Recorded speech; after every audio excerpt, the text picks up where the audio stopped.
Welcome to Fiction Audiobooks. If you enjoy the content, like and subscribing would be greatly appreciated. If you have any recommendations for novels, comment below.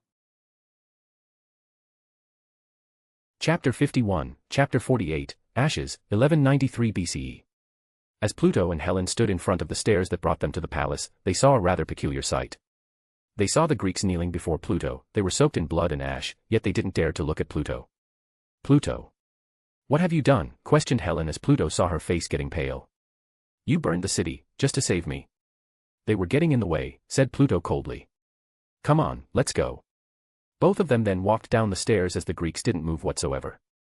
Pluto was secretly nervous. He could fight some of the men, and his Biton still had some cosmic energy left to kill a couple hundred at once, but he's not confident to fight them off decisively. Once they finished walking down the stairs, two men quickly walked up to them, kneeling again. It was Agamemnon and his brother, Menelaus. Oh, the unseen one.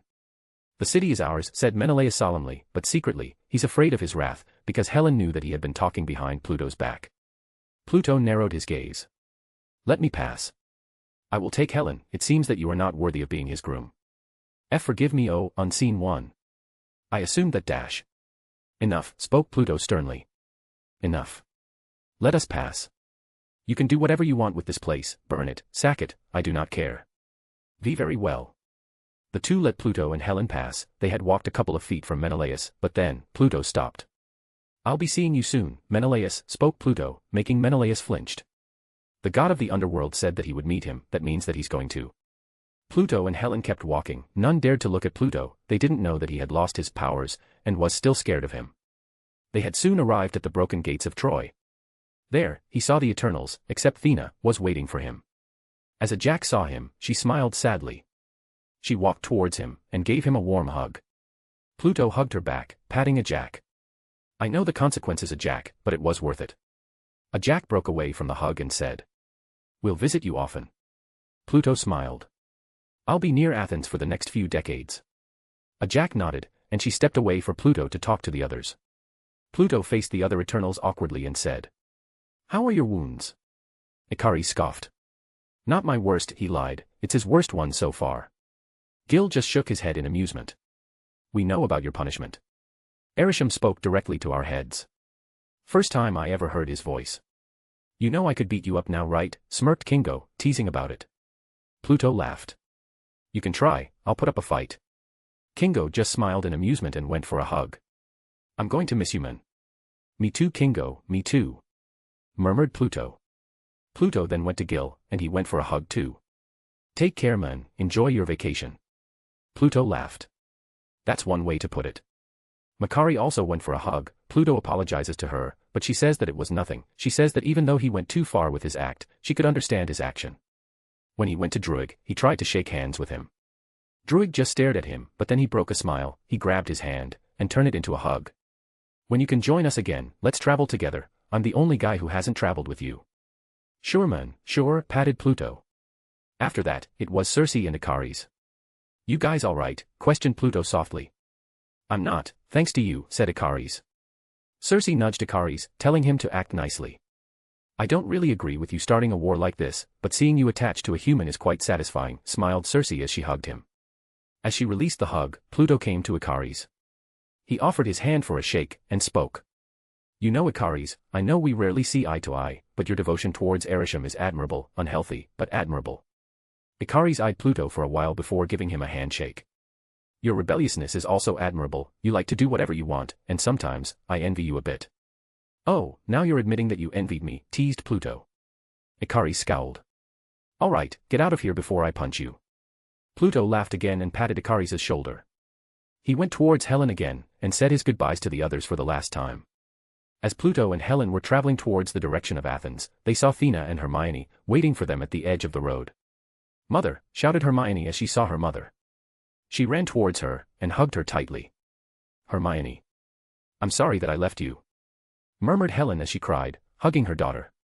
Meanwhile, Pluto only smiled at Thea. She walked up to him, and gave him a hug. You made a good choice. I lost my power because of it, said Pluto softly. Is it worth it? Pluto nodded, smiling at her. Yeah. Then it is the right choice. The two then separated as they took a break. They made a campfire near the road, and the two sat as they watch Helen and Hermione catching up with each other, bonding as a pair of mother and daughter. Chapter 52, Chapter 49, A Place to Call Home, 1179 BCE. Pluto's POV. It's a strange thing to feel, something inside me has disappeared so suddenly, there are no voices in my head anymore, no argument between Mephia and Astoria, only silence. In the end, I had changed a war that was supposed to be a 10-year-long war, I had ended the war within the day. I am already looking forward to the stories Homer would tell about the Trojan War. How would it affect the modern day? I mean, how will people call the Trojan virus now, the Parisian virus? It has been 20 years since the war. Thea and I separate, as she was still duty-bound to kill the deviants around the world. She had promised to visit me often, but I doubt it, as she would probably be across the world by then. Meanwhile, me, Helen, and Hermione traveled. We visited all of Greece like a band of vagabonds, traveling through the roads of the Hellenic world using a carriage. We spent years traveling. Hermione was now old enough to marry, Helen was getting older much to my dismay, and the world kept moving. Hermione took interest in the ways of war as soon as she's able to fight. I taught him how to use the spear my way, and we spar almost every day. When she was about 21 years of age, she took interest in one of the men that we encountered along our journey, and at my reluctance, she married him. It feels strange. I feel like a father, seeing his own daughter married pains my heart a little. The girl I raised has finally grown up, it was surreal. And so 3 become 2. Hermione decided that she would follow her husband rather than us, much to my disappointment, but she held her own destiny, and I would support her through and through.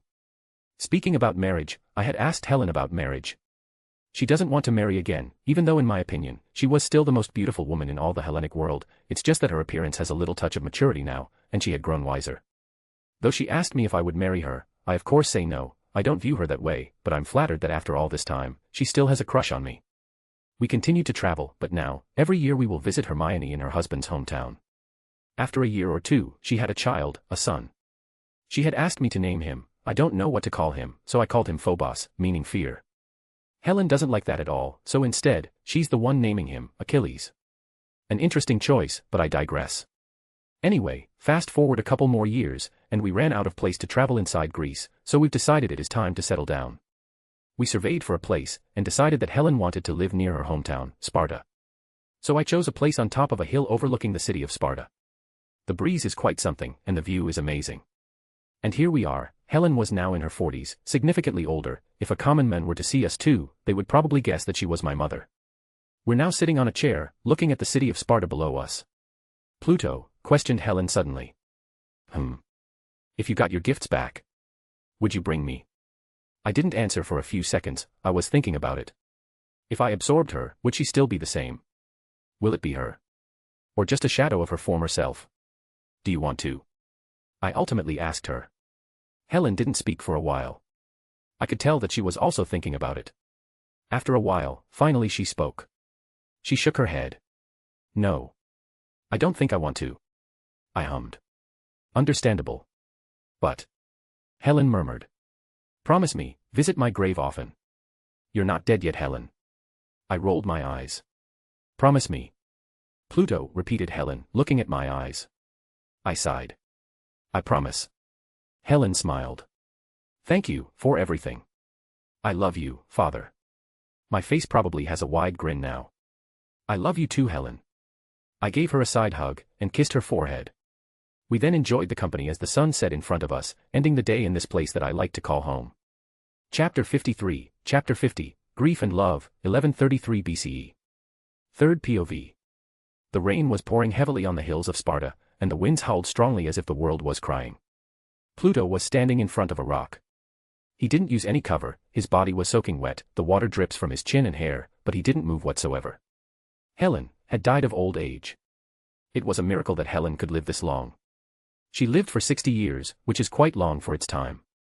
Pluto stood motionless in front of her grave. He had written something on her tomb. Helen of Sparta. The one who dreamed.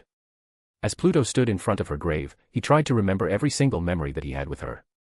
When they first met, his time at Sparta, his time at home, he remembered it vividly, trying so hard not to forget it. For the first time in his life, he hated being immortal. A woman with blonde hair had suddenly arrived.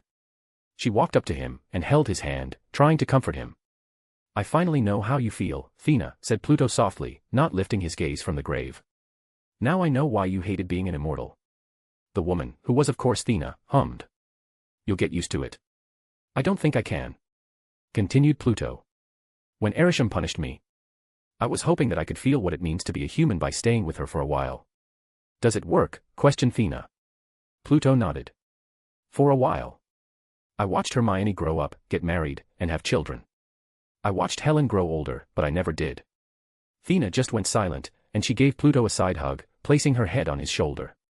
Is this what living as an eternal means? Thea questioned Pluto again.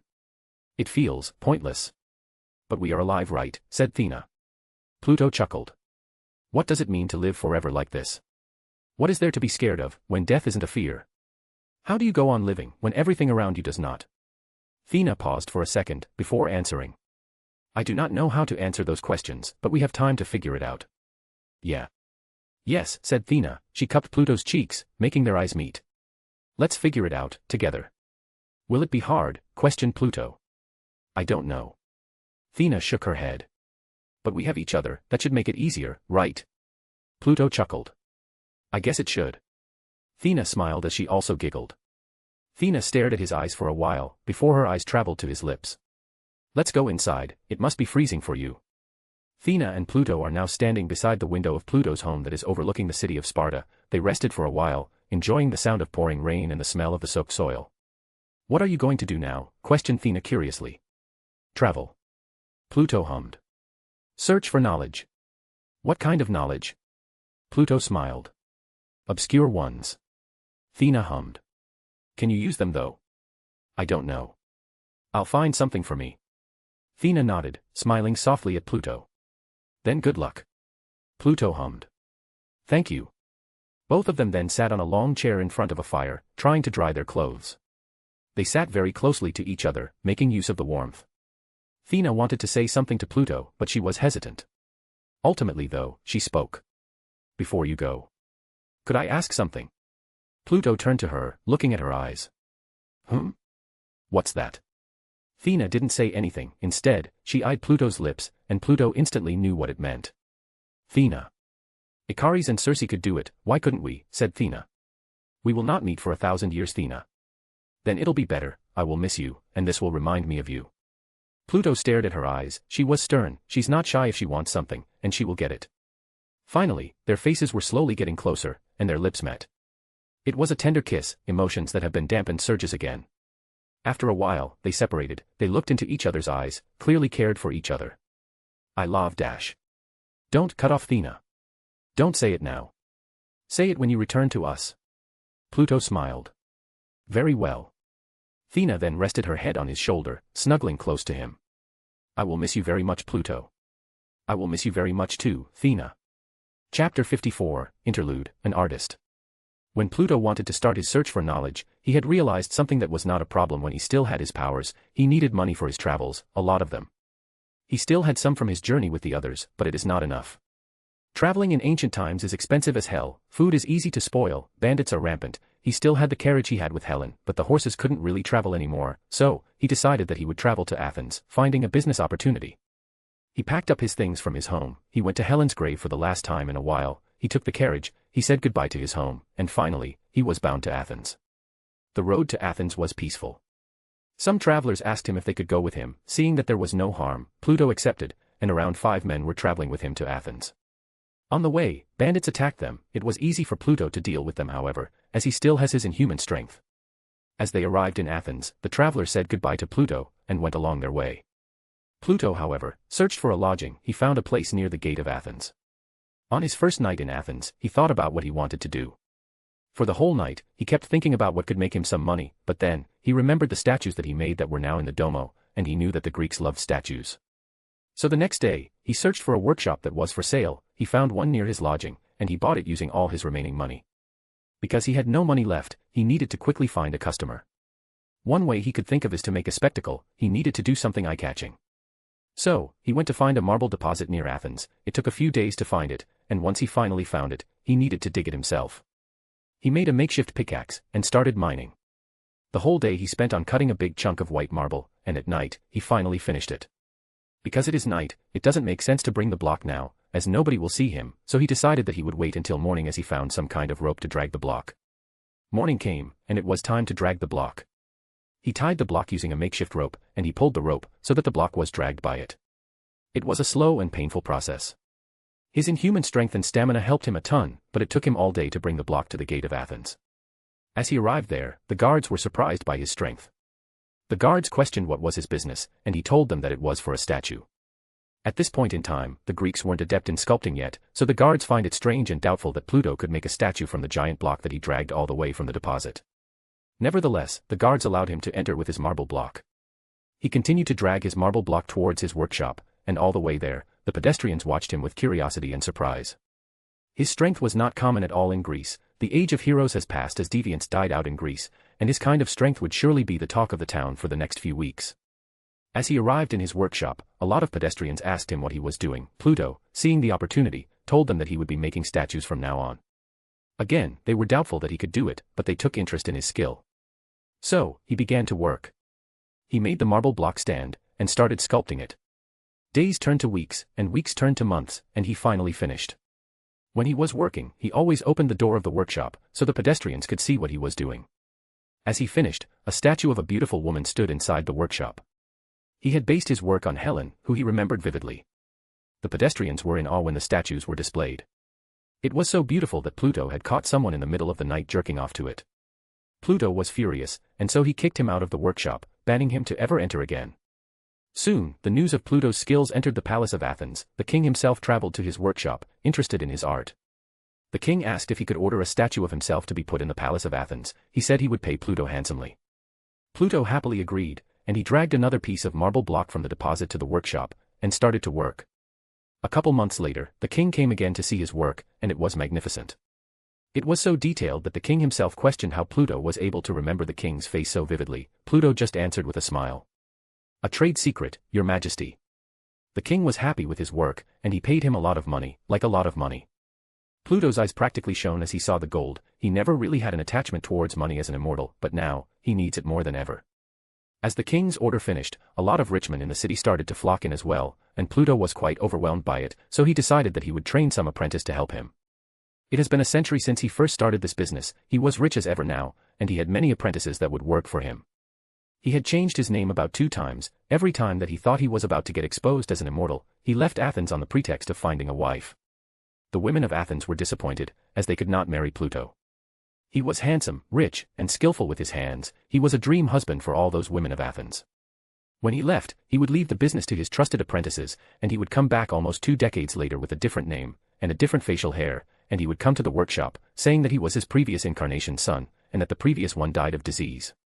And so, Pluto was now getting ready to finally start his journey.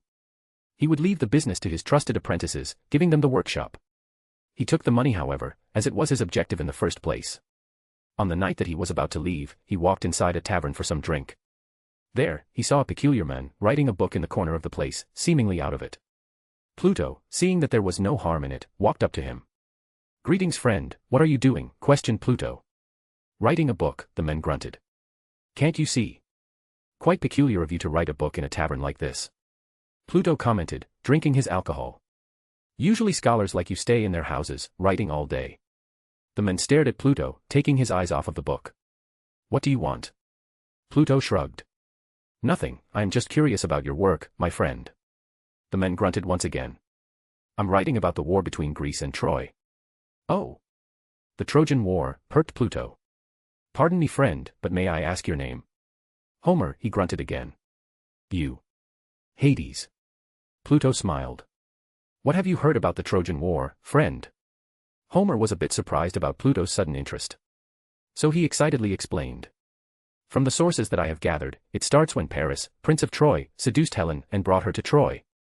"Kidnapped." Pluto corrected coldly. "Pardon." Homer was once again surprised. "She was kidnapped, not seduced," repeated Pluto. Homer frowned. "How do you know that?" "Because my family was there," said Pluto, surprising Homer. They knew the truth, it was a family story. Homer smiled. "Then my friend, could you tell me all about it?" Pluto shrugged. "I'm curious about your version first, I want to hear it." "Very well then." Homer nodded. "From what I gathered, after Helen was brought to Troy, King Menelaus of Sparta ran towards his brother, Agamemnon, and his brother called all of Greece to fight against Troy. Then A lot of my sources told me it was a useless move. Homer sighed. In the end, they said that the gods intervened and burned Troy in one day.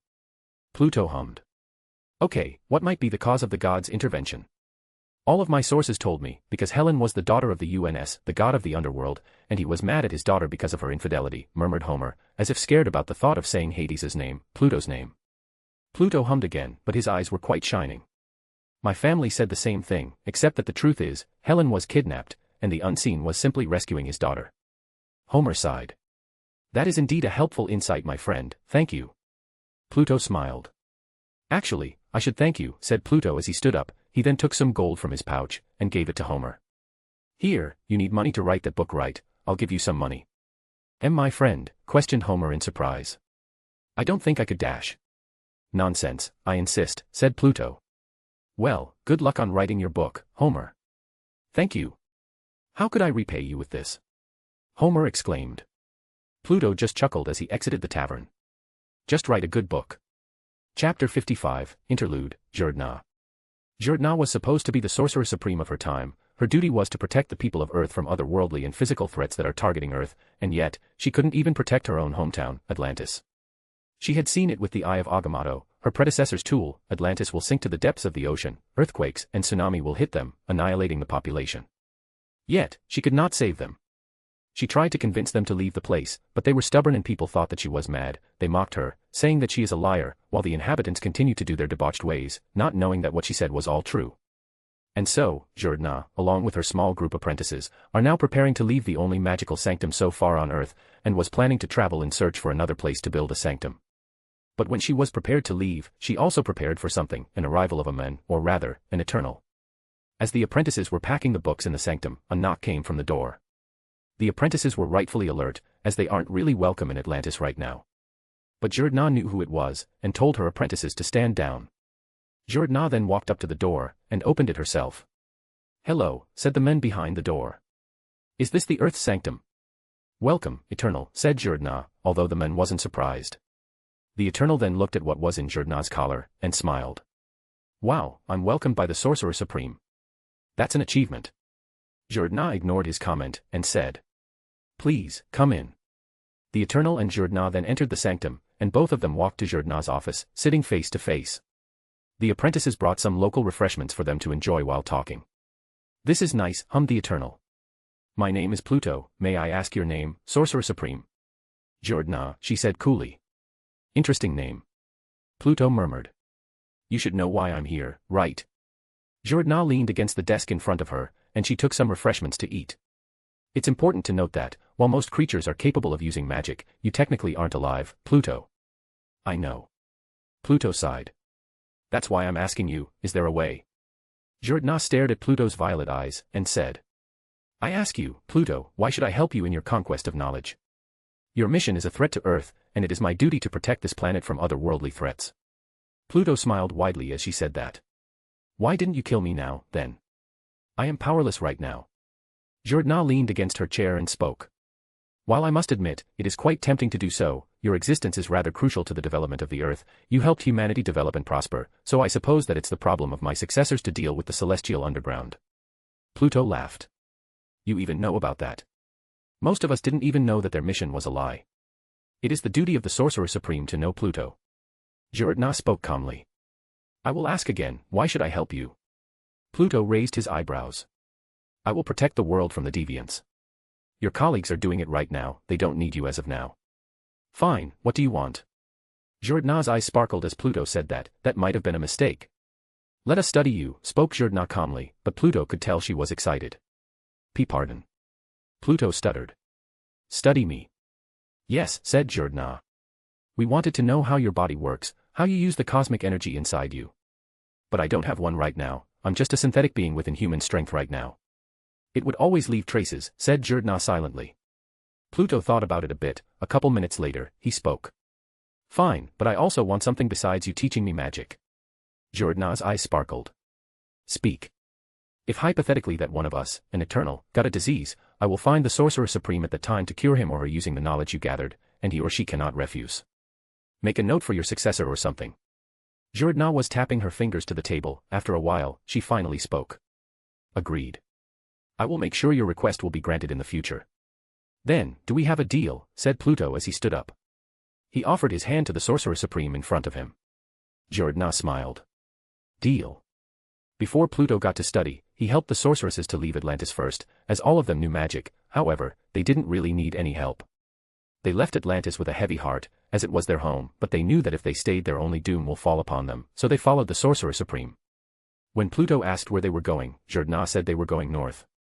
Giordna made a portal, and one by one, the apprentices entered it. Pluto was the last one to enter, and a chilly wind suddenly struck him. He looked around, and saw that a river was there. Where is this? Questioned Pluto. The land of Albion, said Giordna. If I remember correctly, it will change to Britannia later. Oh. Pluto murmured, it's quite far away from Greece. And so, the apprentices quickly traveled to a village near the river. There, they disguised themselves as the locals. They already knew the language as Giordna had sent some scouts before. As they entered the village, Giordna spoke with the chief privately. Pluto didn't enter, as he was just a background character in this journey. As all the moving matter was done, the apprentices started building huts for the new sanctum. While it was tiny on the outside, it was big on the inside. It is practically similar to the ones in Atlantis. Pluto didn't complain, and helped them move.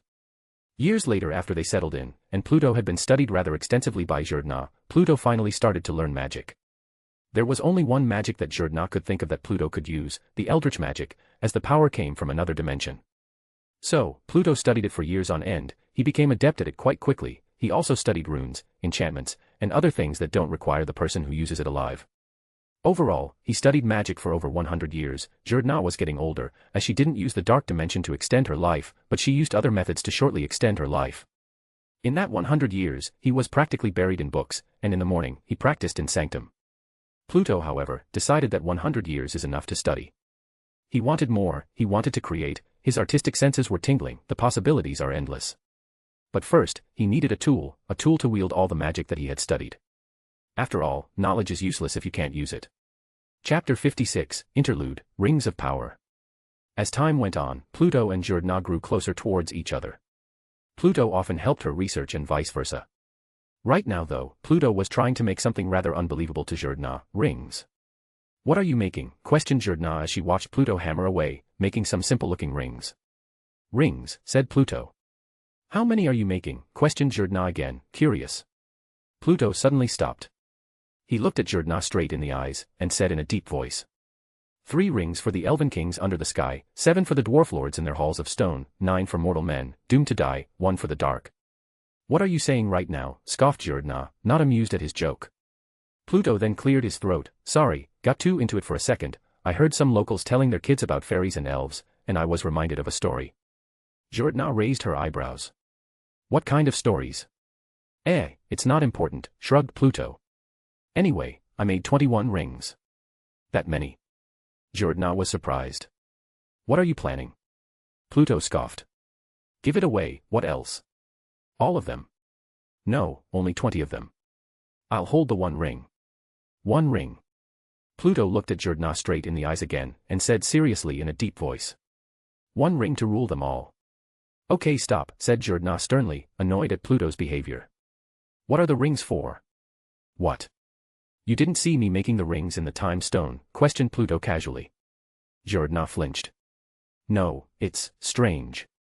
Giordna then examined the finished ring. How come I can't see it? Pluto chuckled. Perhaps one above all hides the rings from peering eyes as an exchange for letting my powers get stripped away. What? Pluto chuckled. Never mind. Giordna sighed. So, what are these rings for? I feel strange energies from these rings. Pluto smiled. It's a ring that lets you tap into a specific dimension or specific force and lets you use their powers freely, without consequences. What? Shrieked Giordna. How did you do it? She said, grabbing Pluto's collar. A scholar's secret, smirked Pluto. Giordna frowned. You dash. Really, I can't tell you. If I told you, I would need to kill you, said Pluto seriously. Giordna released Pluto reluctantly, and scoffed. So, mind telling me the dimensions? There's 20 in total, obviously, shrugged Pluto. But you said you made 21, questioned Giordna. 1 ring is a master ring, explained Pluto. If someone wears the 1 ring, he or she could use them all freely without restriction. Giordna gulped, looking at the golden ring on Pluto's finger. The temptation of power is strong, even for a sorcerer supreme. Can you give me one? Questioned Jerdna. One of the rings. Pluto caressed his non-existent beard. If you wear it, you'll be immortal. Are you sure? Being an immortal isn't as good as you think. Jerdna gulped again. The temptation of immortality is even stronger. How can it be? The other rings are connected to the one ring and its wearer. If the bearer of one ring dies, the other would also die. If the bearer of one ring still lives, you cannot die unless killed. Once you wear the ring, you cannot release it unless the bearer of the one ring, which means me, told you so. Jerdna frowned. In other words, a slave. I wouldn't say that. Pluto said calmly, his gaze seems distant. It's just me trying to find a way to give someone immortality. If you told me you wanted to be released, I would probably agree. Jerdna hummed. I don't think I would wear it. It's a strong temptation, but I do not want to be Sorcerer Supreme forever. You can retire, you know. But my successors would probably ask for my help a lot, which I don't want. Pluto shrugged. Suit yourself. So, can you tell me what these rings connect to? Too many to count, I'll just write it for you later. Jerdna sighed. Very well, I'll see you later then. Jerdna left Pluto's workshop as he hummed. Pluto then looked at the window, and murmured. Old man, honestly, you don't have to give me this. I'm fine with finding power on my own. But thank you anyway. Apologies accepted, he said as he chuckled in amusement, continuing his work. One ring to rule them all, House of Ideas. Other rings. Light dimension. Dark dimension. Crimson. Order. Chaos. Hell. Realm of dreams. Realm of desire. Realm of deceit. Limbo. Note, I have only made 11 rings so far, the others are unfinished, I will tell you once it's finished. A/N, this is me subtly trying to ask for you ideas. Jerdna, who read the note, was sweating bullets. Is he insane? She murmured. Is he sure that there won't be any backlash? Jerdna couldn't sleep for the whole week, thinking about those rings that Pluto is making. Chapter 57, Interlude, Babylon. In the city of Babylon, men and women gathered inside of a hall as they drink, eat, dance, and fuck. They had just survived a deviant horde attack, proven by the countless corpses of the deviants outside of the Blue Gate of Babylon. They of course had help. They were helped by their protectors, they called themselves the Eternals, but people saw them as gods. How could they not? One of the men could fly, they could heal the injury in an instant, change rock into gold, destroy a building in one punch, run from one side of the city to the other in a blink of an eye, create moving stories, fire strange projectiles from their hand, and conjure weapons out of thin air. They mingled with them, they drank with them, they ate with them, they told stories and introduced new concepts to the Babylonians. It was because of them that Babylon became the largest city on earth. As they celebrated, a woman with blonde hair was sitting alone in the corner of the room. She was drinking slowly, and had a melancholic look. She stared at nothing, only consumed by the alcohol she was drinking. But, she had enough. She put her glass of alcohol down, and she started to walk out of the hall, trying to be alone. A man saw her actions. And he stopped her. Where are you going, Thea? The woman, who is Thea, stopped and sighed. Where do you think I'm going? Drink some more, Thea, said the man, blocking her way. I can't let you fight the deviants alone outside the city. Get out of my way, said Thea lazily, but she was quite annoyed. I need to clear my thoughts by fighting. I didn't come to this planet to cower behind walls. Thea, we need to trust Erisham's design for this planet, said the man. Thea chuckled as she looked away from the men. She was really annoyed now. Erisham, huh? I lost faith in him since he punished Pluto unfairly. I will ask you once again, get out of my way, Ikaris. Ikaris frowned. After all this time, you still complain about it. It was a fair punishment, Thea, he broke our rules. I understand if Erisham only stripped away his powers for 1,000 years, but banning him from joining us. We could not protect him, who knows if he is still alive right now, refuted Thea. You are worried, accused Ikaris. I am, said Thea boldly. Something going on with you too, questioned Ikaris curiously. Thea stared at Ikaris' eyes. Is that a problem? Ikaris sighed, surrendering. No, not at all. Thea just hummed like she used to, and shoved Ikaris out of her way. Thea called Ikaris once again, making Thea stop. It's an honor to fight alongside you. Thea looked at him, and solemnly nodded. And you? A Jack had just faced Erisham, her maker. She had reported their deeds in the city of Babylon, and Erisham praised her for doing an excellent job, and her leadership would be commended to the other Eternals surfing across the universe. But a Jack felt like it was but an empty praise. In the report, she mentioned the question whether or not the emergence of this planet would be worth it or not. She had seen the humans. They are different from the rest of the planets that she had been. Their tenacity as a being surpassed other creatures that Jack had cared for, not to mention strange things happening in the earth. The vibranium, appearance of magic, cultures, and morality. It made her doubt whether or not it was worth it, but Erisham told her to not be attached towards the humans. It is the first time she felt like this in her billions of years of surfing Erisham. But for now, she decided that it would be best to trust him. For now. Ikaris was now walking towards Jack, who was standing overlooking the city, on top of the hanging garden. It was an incredible sight. It is the largest city on Earth so far, and it is prospering as time goes on. You wanted to see me, Jack? Questioned Ikaris. Jack turned, and once she saw Ikaris, she smiled. Ikaris. She turned to see the city again, and Ikaris was now standing beside her. I know your faith in Erisham is strong, Ikaris, said Jack. I can feel it. Thank you, Jack, smiled Ikaris. Jack then turned to Ikaris, and her face looked serious. So now, I think it is time to tell you the truth of our mission. Ikaris was surprised. The truth? Has the mission been a lie?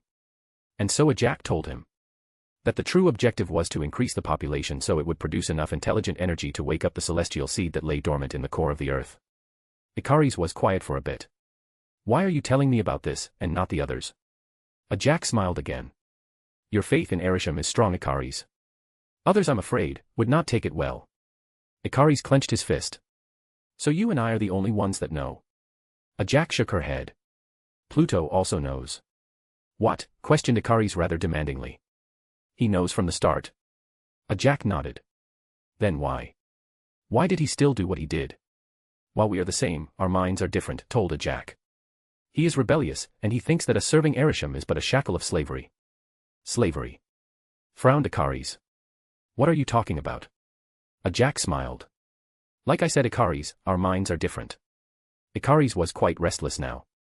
So what do you want me to do with this knowledge? Jack sighed as she hugged Ikaris. Keep it, Ikaris, I'll trust it on you. When the time comes, you will remind us what our mission is. Ikaris didn't hug back, instead, he nodded, focusing on the task ahead of him. Chapter 58, Elude, War. The rest of the 1,000-year punishment seemed to pass in a breeze for Pluto. Honestly, he quite enjoyed it. He was doing what he wanted for once, instead of killing deviants, which was a bit tiring now in Pluto's opinion. He continued to study magic, although because Giordna had passed away, Pluto left the sanctum in Albion, and traveled back to Greece. He went back to his old home. It was overrun with vegetation. Signs of bandits were present in the house, and it was a mess. Pluto then cleaned and fixed his home. He even put new things such as concealment magic and protection magic to guard against invaders. Finally, he went to Helen's grave. He cleaned her grave, and decided that he would make a statue to put on her grave. He searched for a marble deposit near his home, and carved a statue for her. As he finished it, he put it on top of her grave, marking it. He talked in front of her grave for a while, telling his journey so far. He knew that Helen was dead, but he had missed his talks with her. After that, he decided to go to Sparta to buy some new things like furniture and food. But when he arrived, the entire place was quite tense. He heard whispers of war, and the Spartans were nervous. He was curious on what this might be, so he decided to sneak to the palace of Sparta. Inside the palace, a lot of men gathered in front of the throne, seemingly arguing with each other. We should abstain in this conflict, said a man. Pluto assumed that he was a politician. Abstain, another man roared. Our lands are about to be conquered, and you want to abstain. It is safer this way, said the men who argued that they should abstain, whatever that means. Even if we fight the Persians, our helots will rebel. Oh, is it the time already? Pluto thought. The men continued to argue against each other, shouting and roaring in the hall. The kings, however, looked annoyed. The king then slammed his spear to the ground, shutting up the entire hall. He stood up, and said proudly. We will go. My king, a man shouted.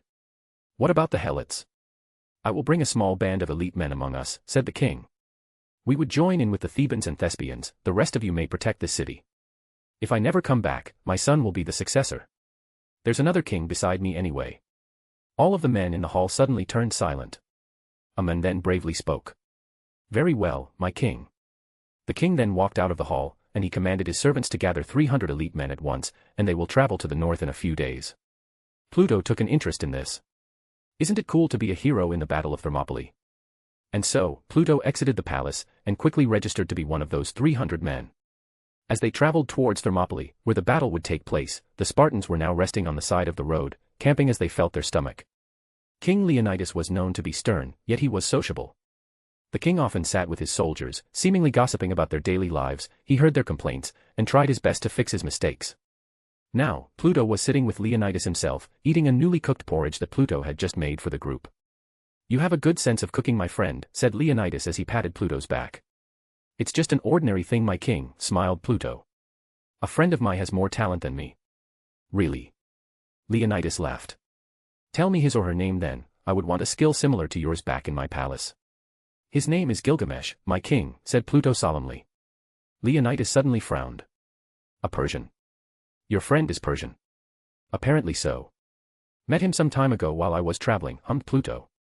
Leonidas sighed. "The greed of kings only brought people away from each other. It's a pity." "You are a king yourself," smirked Pluto. Leonidas laughed, as well as the other soldiers around them. "I suppose it's true. I hope that I was a good king to you all." "You are, my king," said a soldier. "Then I'm glad," smiled Leonidas. The king then looked at a man beside him. "Alexios, how's your sister, Cassandra, is it?" Alexios chuckled. "Yes, she's growing strong. Sooner or later she could probably beat me in single combat." Leonidas nodded proudly. "That's what a Spartan woman should be."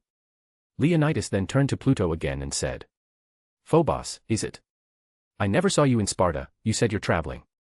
"Yes," said Pluto. "I traveled around Greece, sometimes outside of it." "Where's the farthest you've gotten?" "Albion," said Pluto, surprising Leonidas.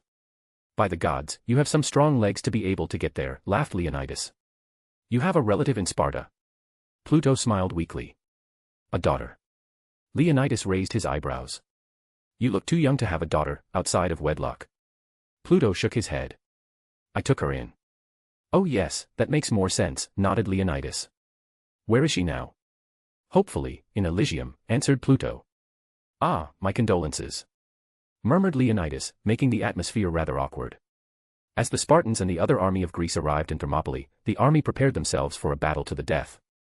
They saw the approaching Persian army, 250,000 strong.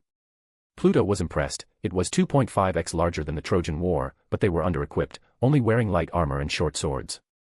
The Greeks meanwhile, are armored to the brim. Bronze armor from head to toe, along with a formidable shield and short spear. The Greeks set up a phalanx line in the narrow path of Thermopylae, making the number advantage of the Persians almost useless. As the Persians charged, the Greeks fought back. Persian bodies started dropping, piles of corpses were stacking up in front of the Greeks, and most of all, the Spartan front line. Pluto was fighting in front, holding a shield and spear like Thea usually did. He killed many Persians, his body was soaked in blood, and Leonidas commended him for his fierceness. The Greeks fought for days and showed no signs of losing. Xerxes was pissed, he could not penetrate the Greek line. But then, a miracle for the Persians suddenly appeared. A traitor from the Greeks came to Xerxes' camp, and offered an alternative path. Xerxes was overjoyed, and he quickly sent his army towards that alternative path, making the Greeks overwhelmed. All hope was lost for the Greeks. Some of the army surrendered, and the remaining Greeks were cornered. Leonidas had an idea of making himself a shield for the retreating men. But he was stopped by a man, Pluto, or Phobos as he named himself in this age. "Let me do it, my king," said Pluto. "You have a family to go home to." "You, Phobos?" questioned Leonidas. "Do not be foolish, you will die instantly if you try this alone." Pluto smiled. He took something from his pocket, a crimson ring. He wore it, and his eyes turned red. "I have some tricks, my king, you should go and lead the retreating men." Leonidas was doubtful. "Magic? How can that be?" But then he saw a sight that he thought he would never see in his lifetime. A simple stab of a small spear was able to kill hundreds of men in one go, as a crimson wave of energy appeared from the tip of Pluto's spear. "You should go, my king," said Pluto calmly as the other soldiers were surprised. "I might not be able to hold this for a long time." 3 days should be enough, right?" The king gulped, and nodded. "Men. Retreat." And so, the forces of Greeks retreated. Pluto defended Thermopylae for 3 days straight. The Persian morale was broken, but they kept moving forward. Xerxes was enraged when he heard about Pluto's deeds, but when he saw him in action, he shed a cold sweat. Bodies piled up around him, and he was bathed in blood. As soon as the 3 days were over, Pluto disappeared completely, as if he wasn't there in the first place. If not for the countless bodies scattered around the ridge, Xerxes would not believe that Pluto existed. Because of Pluto's actions, the Greeks successfully retreated, and after they rallied against other Greeks, they pushed Xerxes' army, ending the Persian invasion bravely. It was a Pyrrhic victory for the Greeks, but it was victory nonetheless. King Leonidas returned home. Pluto's face was all he could think of when returning to his wife. When he had a son later on in the years, he would name him Phobos, honoring Pluto's name and sacrifice. The king didn't know, however, that Pluto did that to test his skills as a single combatant. And so, the legend of a nameless warrior who had the power of the gods, he who defended against the Persian invasion single-handedly, was immortalized in songs and poems. But for the people of the modern world, they would probably not believe the story to be real, right? Chapter 59, Interlude, Trying to be a Poet. In the busy tavern of Athens, two men were sitting in the corner of the place, drinking and eating refreshments as they talked. One man looked old, while the other looked rather young, but they were seemingly out of it. Excellence is never an accident, my friend. It is always the result of high intention, sincere effort, and intelligent execution. It represents the wise choice of many alternatives. Choice, not chance, determines your destiny, said the old man. He looked quite drunk. Thank you for your praise, my friend, but I must admit, I'm not suitable for this sort of thing. I'm a bit pessimistic, said the young man. Let me see your writing, said the old man. He grabbed a scroll that was beside the young man and opened it. Once he opened it, he read the content loudly. What is darkness but lurking sun? What is a wall but enslaved stone? What is glass but tortured sand? What is a song but a call to arms? What is hate but jilted love? What is life but death pending? The old man stared confusingly at the young man. Yes, you are quite pessimistic. The young man shrugged. I told you, I'm not talented at these things. The old man sighed. Pluto, with enough practice, you could do it. Pluto chuckled. You're not even a poet, Aristotle, you're just an old man speaking nonsense in front of people. I prefer the term lectures, said Aristotle. Come on, Pluto, I will set up a gathering so you could show off your poetry skills. This is good, you should expand it. Really? Pluto raised his eyebrow. No, it is a stupid desi-scion. It's already been arranged, said Aristotle. You must go. Pluto's eyebrow twitched as he heard it. Aristotle, do not joke with me, this is simply embarrassing. You have an interesting view of the world, my friend, said Aristotle. You should let other people know. This is Athens, not Sparta. Democracy runs deep inside our veins. You know I came from Sparta, right? Scoffed Pluto. You are an honorary Athenian. Shrugged Aristotle as he stood up. See you tomorrow at the theater. Theater? Questioned Pluto as Aristotle disappeared from the tavern. Pluto sighed and looked at his poem. Fuck me. Pluto was now standing awkwardly in front of the whole theater. A lot of people were watching him, and Aristotle was in front of him, looking at the crowd with a smile. Don't be nervous, my friend, think of the audience as but an empty husk, whispered Aristotle to Pluto. I will kill you after this, Aristotle, grumbled Pluto. Of course you will, my friend, of course you will, said Aristotle as he patted Pluto's back, and ran backstage. Pluto then coughed, clearing his throat as the gaze of the audience lingered in him. Then he began to speak. Confronted by the eerie and unknown, mortals became desperate for answers. Pluto spoke with a rather charismatic and stern voice, as if talking about facts. A flock's flight made for an omen, the falling of a star a dire presage. Turning to priests for interpretation when there was no reason to be found. When religion failed, men turned to science. I saw them build such vain cities, crafting machines for endless war. New questions flourished as old answers withered. What is darkness but lurking sun? What is a wall but enslaved stones? What is glass but tortured sand? What is a song but a call to arms? What is hate but jilted love? What is life but death pending? Pluto then paused as he reached the last sentence. He looked at the audience who was curious about what Pluto was talking about. Pluto took a deep breath, and continued in a melancholic voice. Death. Since Prometheus gave us fire, mortality was believed to be the gods' punishment. A righteous snare to keep mankind from ascending to the stars. They were all so wrong. Death is not a wicked thing, nor some holy retribution. A true punishment would be to never know its sweet kiss. Awaken from the harshness and be born once more. Overall, the experience was not pleasant for Pluto as nobody clapped. Except for Aristotle, of course. Pluto then awkwardly exited the stage, when he was greeted by Aristotle's smile. That was marvelous, my friend. Exclaimed Aristotle. Your view of death is quite an interesting one. People seem to not like it, scoffed Pluto. Aristotle smiled weirdly. Are you sure? After Aristotle's words, a bunch of claps could suddenly be heard from outside. It seems that they actually liked it. Huh. Murmured Pluto. People here liked hearing new things, my friend, nodded Aristotle. And your view on death and mortality is certainly interesting. One would think that you have experienced it yourself. What? Immortality, continued Aristotle. When you delivered your lines, you seemed to be in anguish. Pluto just chuckled. It's just your imagination. Chapter 60, Chapter 51, Back Home and to Your Arms Once Again, 193 BCE.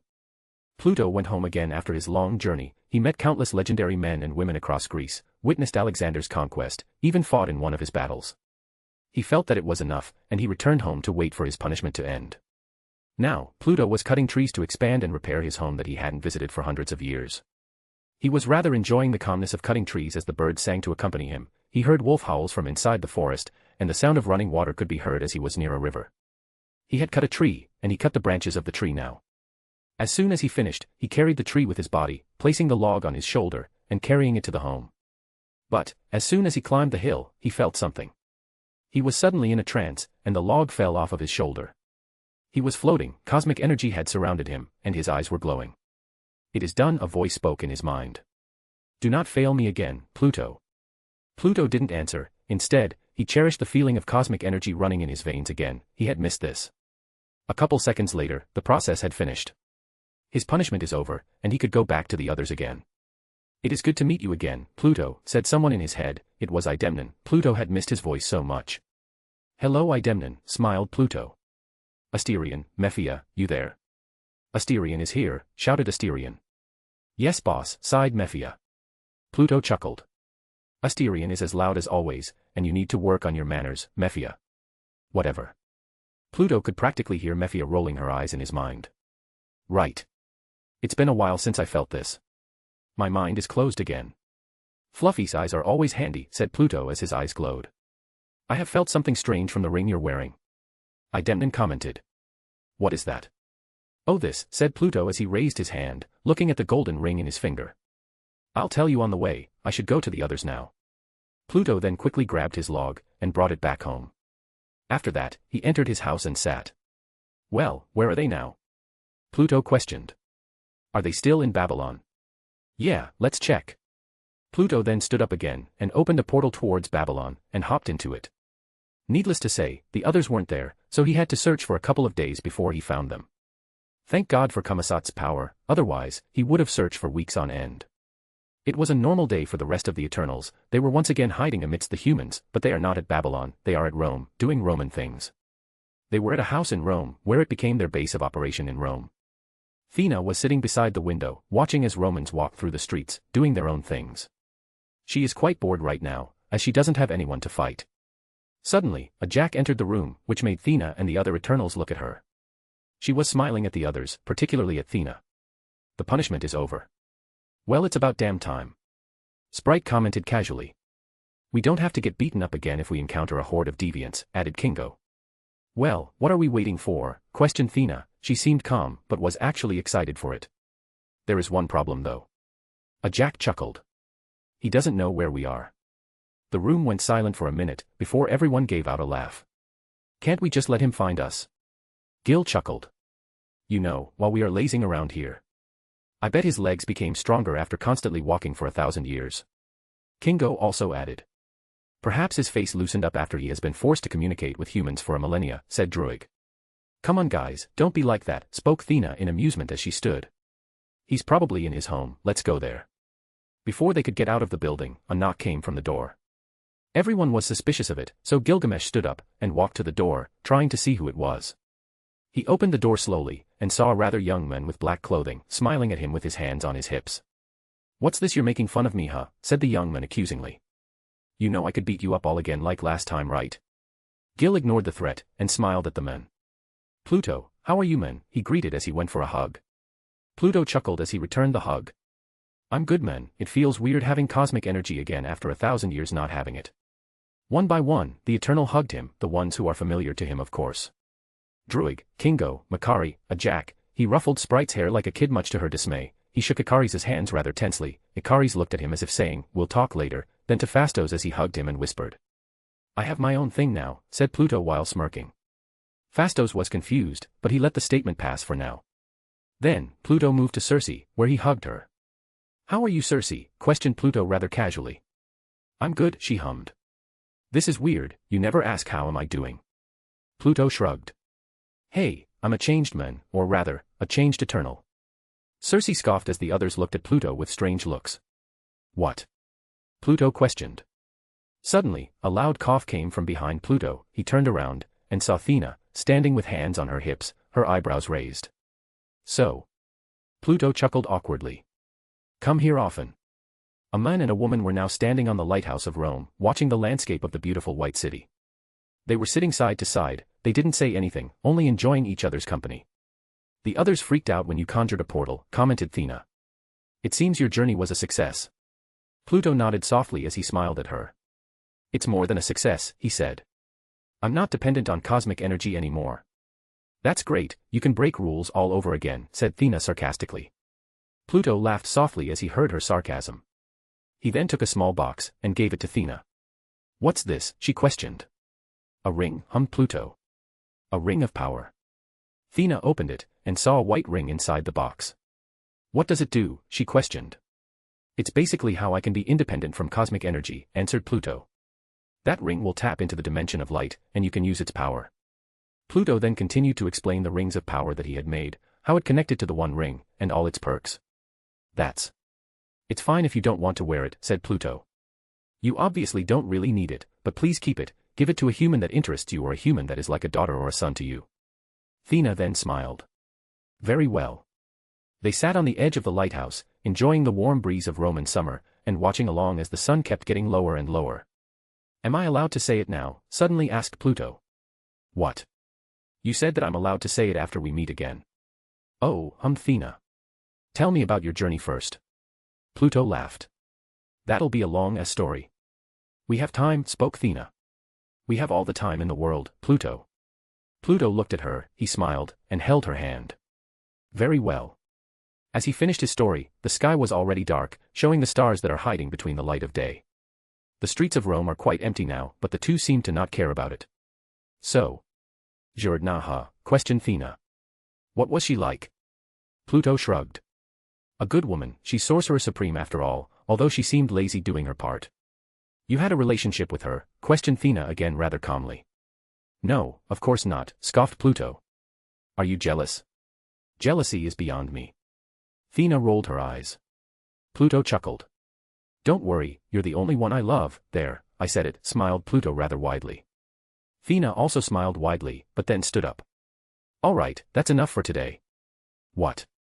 Come on, just a little bit more, whined Pluto as he also stood up. Thea, I haven't seen you in a long time. Thea froze, and looked him in the eye. She walked up to him, cupped his cheek, and kissed him. Her kiss was passionate and full of longing. Pluto could tell she had missed him, so he hugged her, making her closer to him. A couple of seconds later, they broke the kiss. Thea laid her head on his shoulder, and spoke. I was worried, you know, that you aren't going to survive. Is your confidence in me that low? Pluto chuckled. While I must admit, the road to Atlantis is a bit hard because the place was rampant with deviants, but I survived. Thea hummed. I love you. Pluto then caressed her head, and hugged her even tighter. I love you too.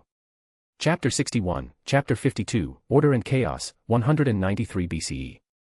As Pluto finished spending time with Thea, he walked back to the house that the others were staying in. They were all scattered at this point, some slept in their rooms, some got out of the city to fetch some air, while some went to the tavern, drinking alcohol to pass time. When Pluto entered the house, however, someone was waiting for him. It was Ikaris. He was leaning against the wall, looking through the window, his hands crossed in front of his chest, and he was emotionless. Once Ikaris saw Pluto enter the house, he greeted. Pluto, he nodded. Hello, Ikaris, hummed Pluto as he saw on a stool near Ikaris. Not sleeping. Ikaris shook his head. He stared at Pluto for a couple of seconds, as if trying to read his mind. Then, he spoke. You knew from the start. Pluto raised his eyebrows. Knew what? Our mission. Ah. Pluto clicked his fingers. Yes, I knew it. Ikaris clenched his fist. Then why? Why didn't you tell us? I am not allowed to tell all of you Ikaris, you know that, answered Pluto. I assumed a Jack told you this. Ikaris nodded softly as he looked away from Pluto, staring through the window again. Why did you break the rules then? This mission is for the good of the universe. Are you trying to rebel? Pluto chuckled. I'm not that stupid to fight a celestial, Ikaris. It's just that I don't really like being a slave for them. We exist for eruption, Pluto, said Ikaris sternly. Your calling it slavery is an exaggeration. We are not slaves, we are messengers. That's a rather interesting term, commented Pluto. Messenger. What are we telling the humans? Technology. Religion. How? To make a society. Pluto then chuckled and shook his head. No, Ikaris, I prefer the term shepherds. We took care of them, then we slaughtered them later for nourishment. Ikaris was quiet for a second, before saying. So you are rebelling? No, I am not, said Pluto. Even though I have these thoughts, I will still carry on the mission. I'm still learning, Ikaris, my attachment towards humans is only for a few individuals. Then, Pluto stood up. But what about Circe? What will happen if she knows? Will she rebel? Kill herself? Sulk? Ikaris stared at Pluto. I believe she won't do that. Then you don't know her well, said Pluto in disappointment. You're her lover, Ikaris, I know deep down, you know what would happen if Circe and the others know. Then you dash. I believe it is useless to talk now, said Pluto. It's more effective to discuss this if everyone knows later. What will I do now? Say nothing, questioned Ikaris. Lie to the others for thousands of years. A Jack trusted you with this secret, said Pluto calmly. It means that you can keep a secret well. What about you then, countered Ikaris. Will you continue to lie to the others? Maybe, murmured Pluto. Maybe not. Ikaris looked away again. I kept thinking about this, you know. To know that all of this would end, that all that socializing would be useless and would just hurt them when the time comes, how did you do it? I try not to think about it, hummed Pluto.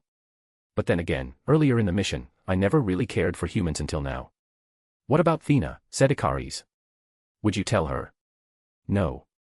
Pluto said calmly, but Ikaris could tell that Pluto was doubting himself. Not now. I will tell her when the time comes. Just like that. Just like that. Ikaris was quiet. It was like this for a few minutes, quietness in the room. This is not the end, said Ikaris. When the time comes, I will make sure that you won't ruin it. You can try, said Pluto. At that time, it would be you against everyone. Are you ready to do that? For eruption. I am ready anytime. Chapter 62, Chapter 53, Pluto and Druig the Pilgrim, 193 to 149 BCE. First POV. As soon as the punishment is over, I have a promise to fulfill. I asked a Jack to send me on a separate mission with Druig. She asked me why, as they don't really need a separate mission right now. You're joking, right?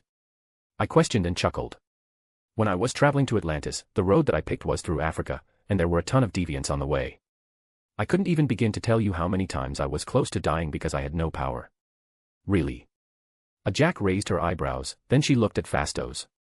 Fastos cleared his throat, and showed the map. There were some dots in Africa, not as much as the rest of the world, but still quite a bit for a region that has been visited.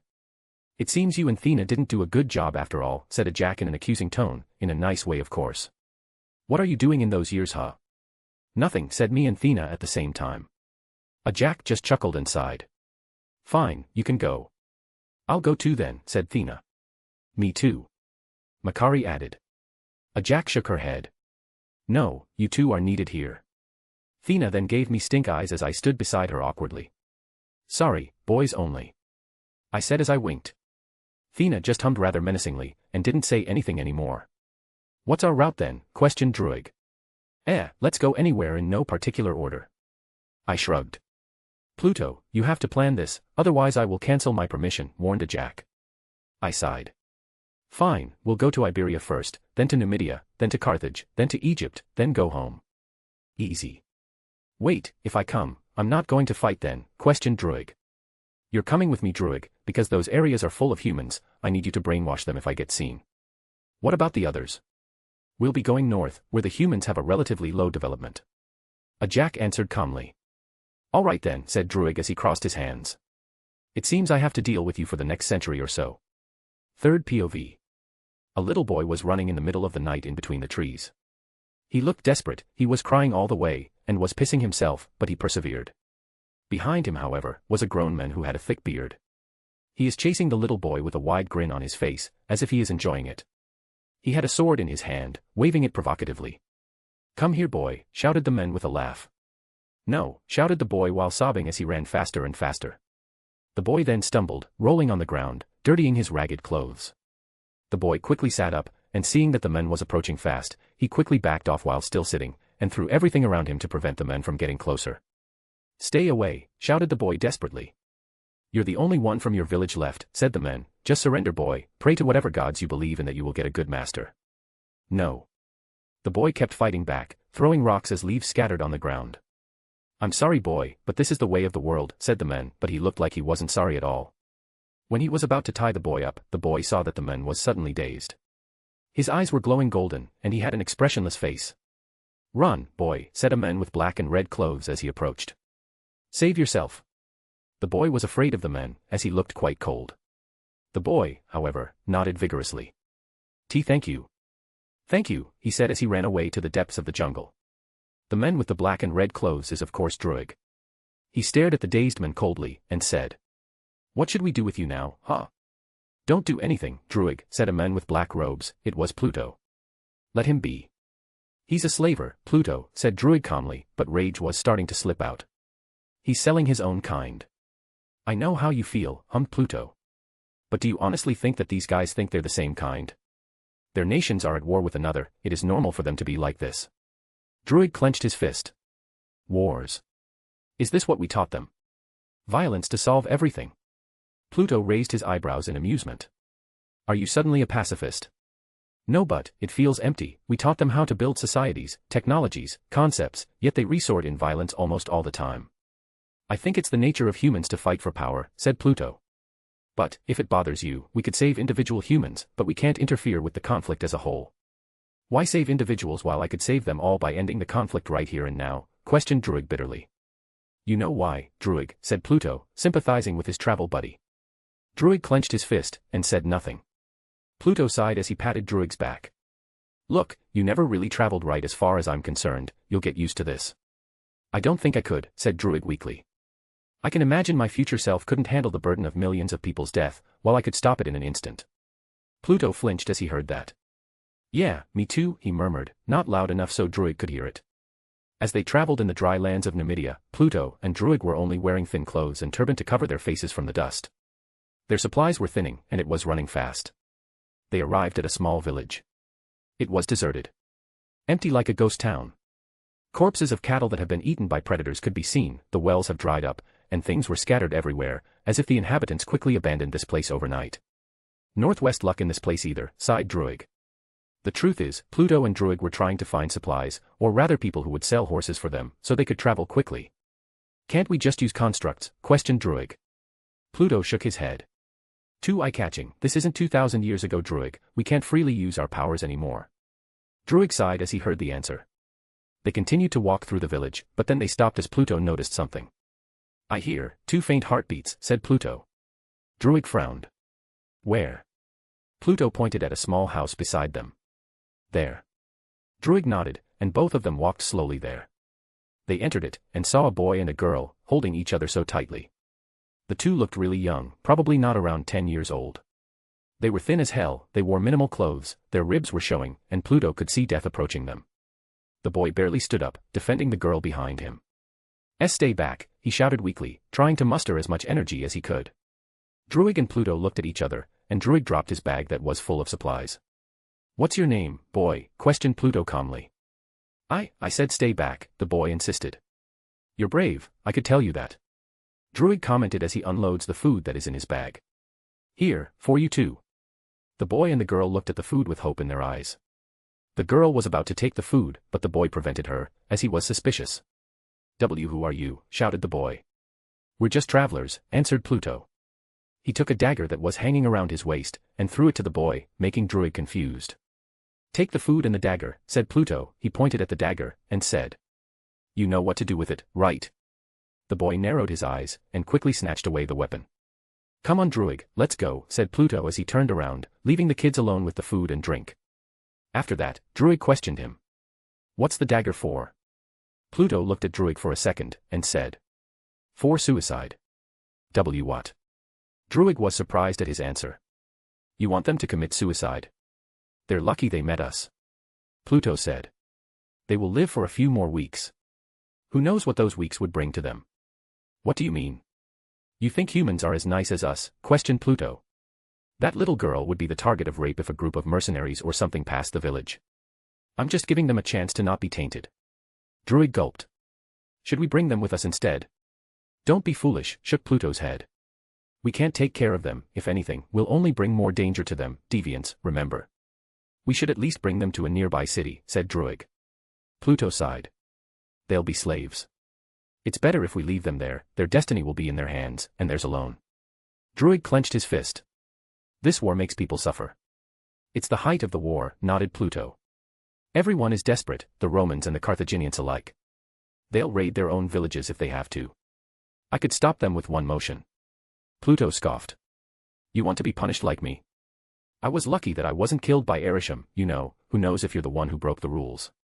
Druig was thinking about it even though it means death, but ultimately, he decided against it. Chapter 63, Chapter 54, Worthy to be Protected. 149 BCE. First POV. The air was filled with smoke and blood. Me and Druig was standing on a wall, overlooking the city of Carthage. The city was in chaos. Smoke raised through the air, screams of dying men and women echoed throughout the night, the cries of children haunts my mind. This isn't war, murmured Druig as his face was getting paler and paler. This is a genocide. As I recall, I did this once in Troy. I said solemnly. Troy was different. Druig said. In Troy, we could save them, because you were involved, but here. Druig continued to clench his fist so tightly. You cannot.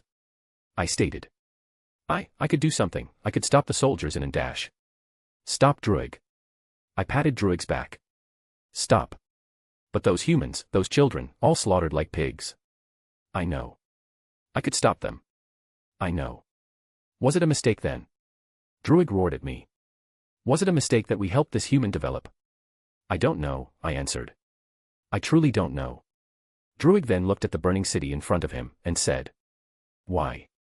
Why can't we interfere? We are tasked to build a better world for these humans, are we not? I wanted to say that we couldn't hold their hands forever, but... Hold their hands, huh? Stated Druig. He started to calm down. I'd say that we're not holding their hands enough. If we guide them thoroughly and detailedly, there would be no war, there would be no blood spilled. Perhaps. I hummed.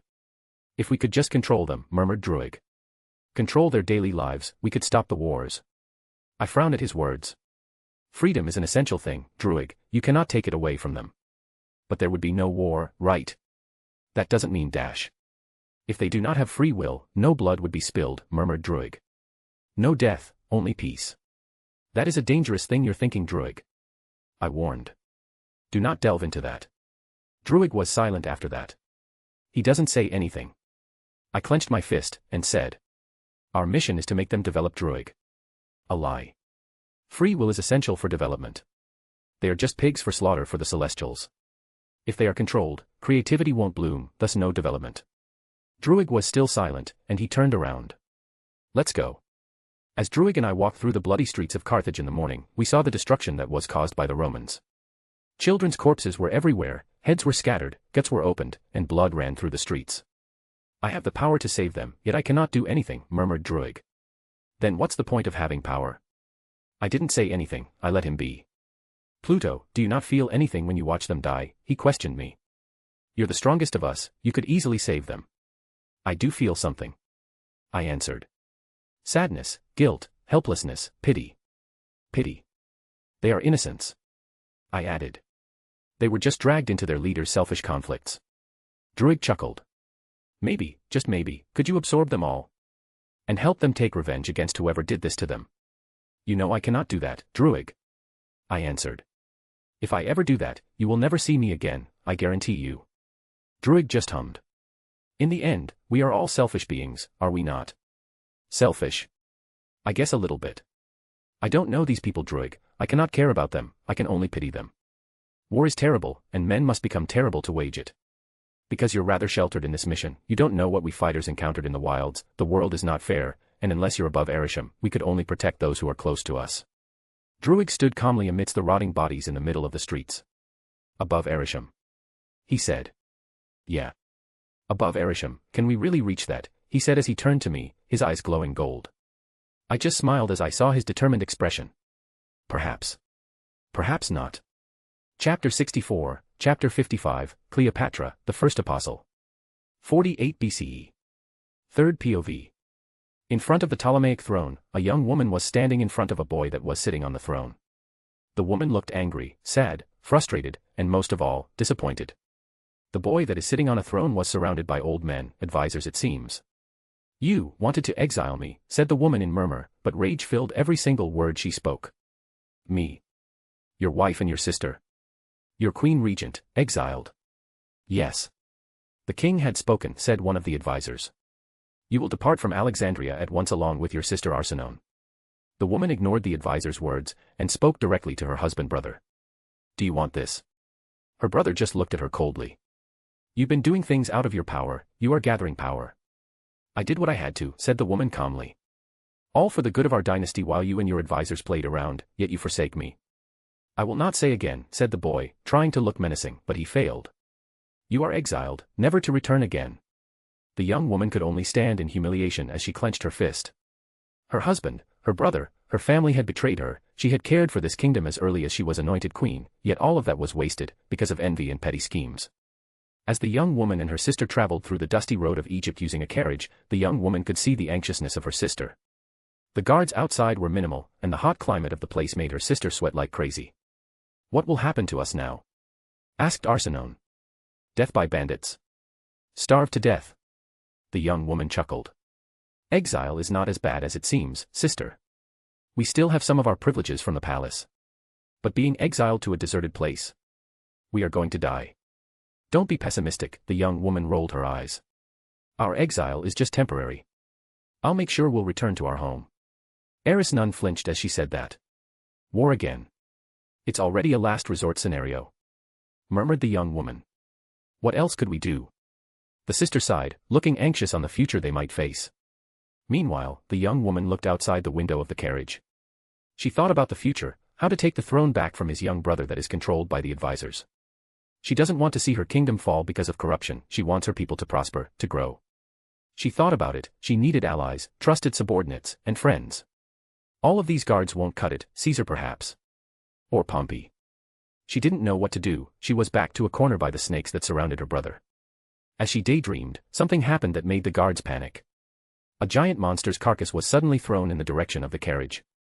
The guards told the young woman and her sister to get out of the carriage, which they did. Ultimately though, the carcass didn't hit the carriage, instead, it blocked the road ahead. The guards came to inspect the carcass. It looked like a crocodile, but it had the body of an elephant. "What monstrosity is this?" questioned one of the guards as he poked the carcass using his spear. Then, two men ran towards them, making the guards alert.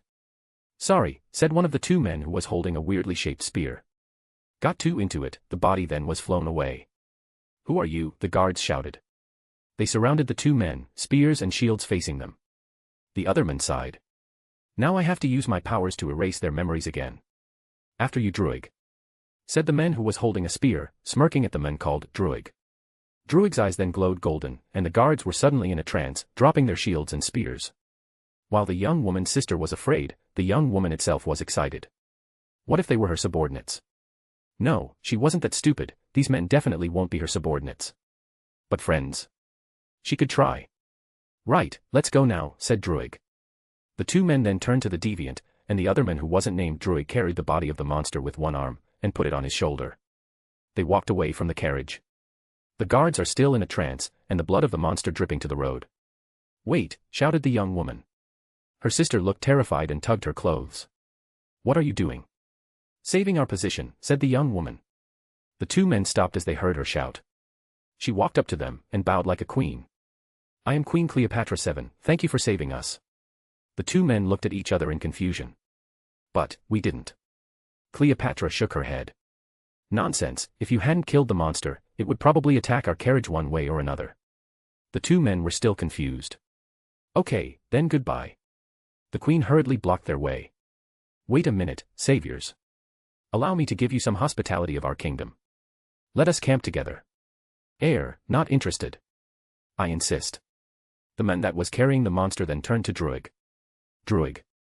Druig's eyes started to glow golden, but then Cleopatra shouted hurriedly. Wait. Just stay with us for one night, for extra protection, then you can go after." Druig raised his eyebrows, and his eyes turned to normal. "Fine." "Wait, what?" questioned the other man.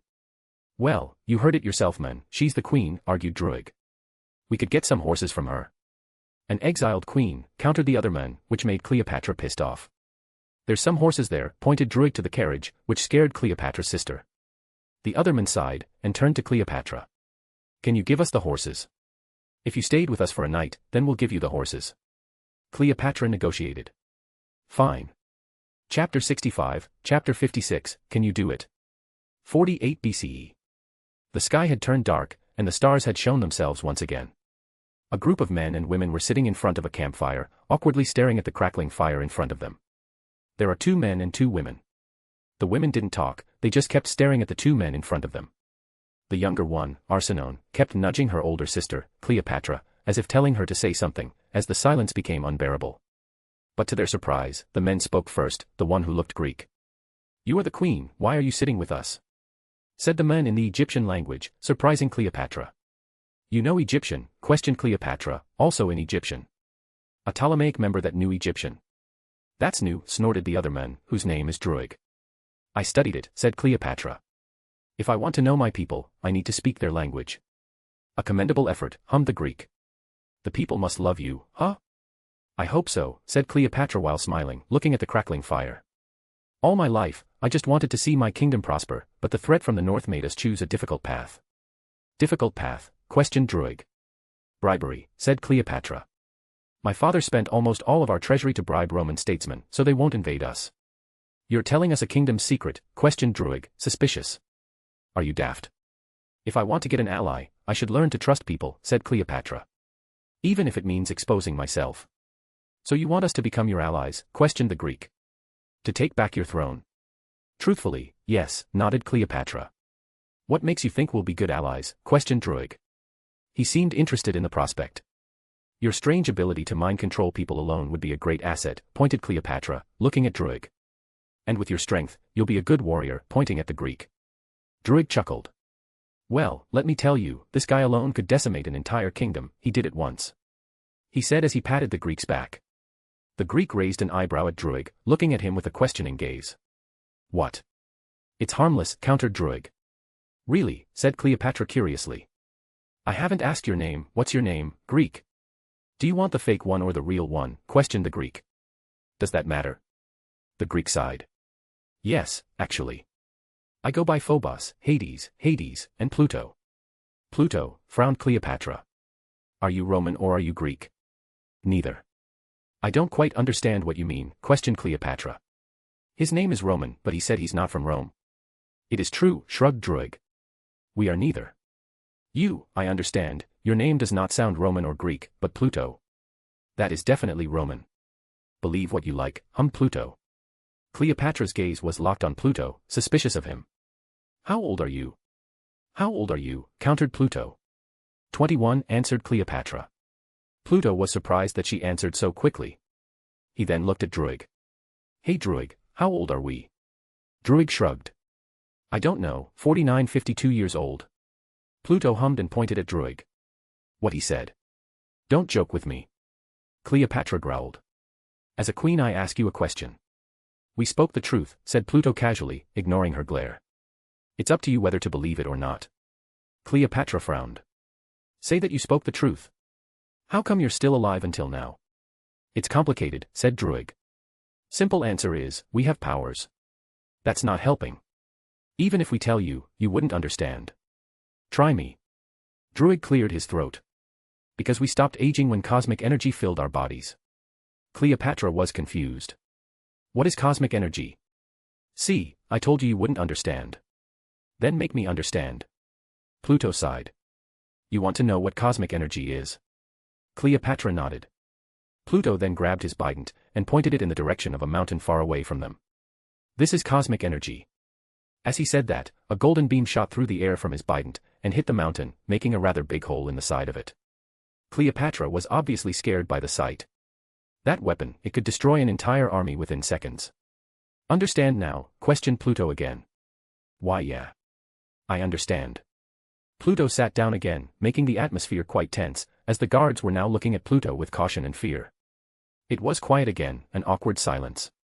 Only the howling wind and the crackling fire could be heard. Arsinoe was scared shitless.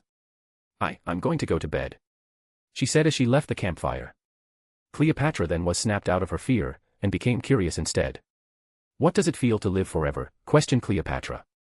I remember a poem by an unknown poet in Athens. He said that a true punishment wasn't death, but to never know its sweet kiss. Pluto chuckled. He must have been a genius. I quite like the poem, said Cleopatra. It tells a different point of view towards death, like us Egyptians. We view death as the next step in life.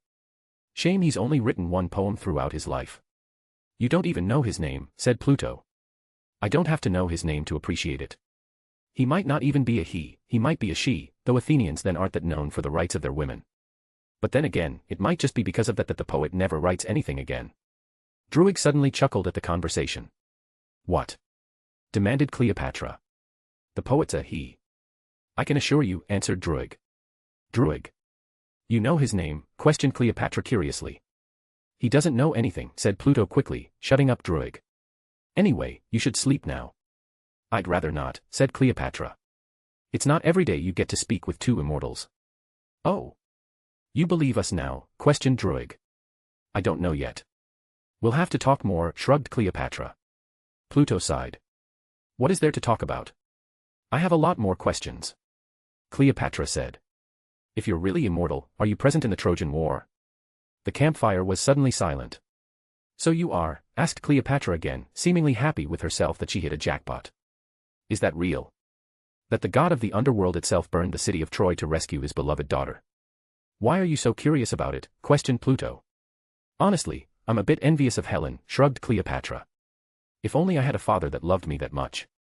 Ah yes, daddy issues, classic. Druig sneered. Cleopatra rolled her eyes. It's just a childhood envy, I do not feel that way anymore. So, mind telling me the truth of the story if you're really immortal? The culprit is sitting in front of you. Druig said bluntly, making Pluto slap himself. Shut your mouth, Druig, threatened Pluto, but Druig just chuckled as if it was a joke. Meanwhile, Cleopatra was confused. Meaning? Are you really smart? Asked Druig. Have you heard his name? Hades. The Unseen One. Wait what? Stammered Cleopatra. Why you two are G-gods. You believe in gods? Questioned Druig. You don't seem like the type. Well, it was a mandatory lesson back in the palace, but I do not think it exists, because father said that they are just tools to control the masses. We are not gods, hummed Pluto. We just helped humanity flourish. So you really burned Troy to the ground? Questioned Cleopatra, curious at his answer.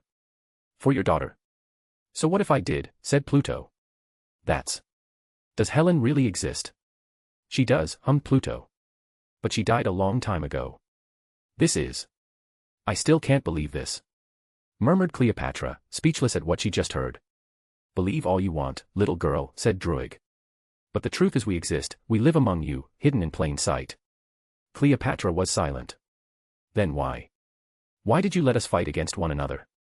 Pluto and Druig sighed simultaneously. This is going to be a long explanation. As morning came, Pluto and Druig were about to leave the tent. Cleopatra was in front of them, saying goodbye to them. It seems that I failed to bring you as my allies, huh? Questioned Cleopatra softly. We told you last night. We can't interfere with human conflicts, said Druig solemnly. Well, at least I tried, nodded Cleopatra. She then bowed. It's a pleasure to meet immortals like thee. Pluto just smiled softly. We had a good talk last night. I enjoyed it as well, nodded Druig. It's been a while since I bonded with a human, I hope you succeed in what you do now. Thank you, smiled Cleopatra. Pluto then stared at Cleopatra's face for a while, and said. Can you do it? Pardon. Take the throne, and be a good queen, said Pluto. Can you really do it? Cleopatra nodded.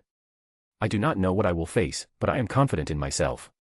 Pluto just hummed, and continued. Say, you want to make a deal? Chapter 66, Chapter 57, First Bearer, 48 BCE.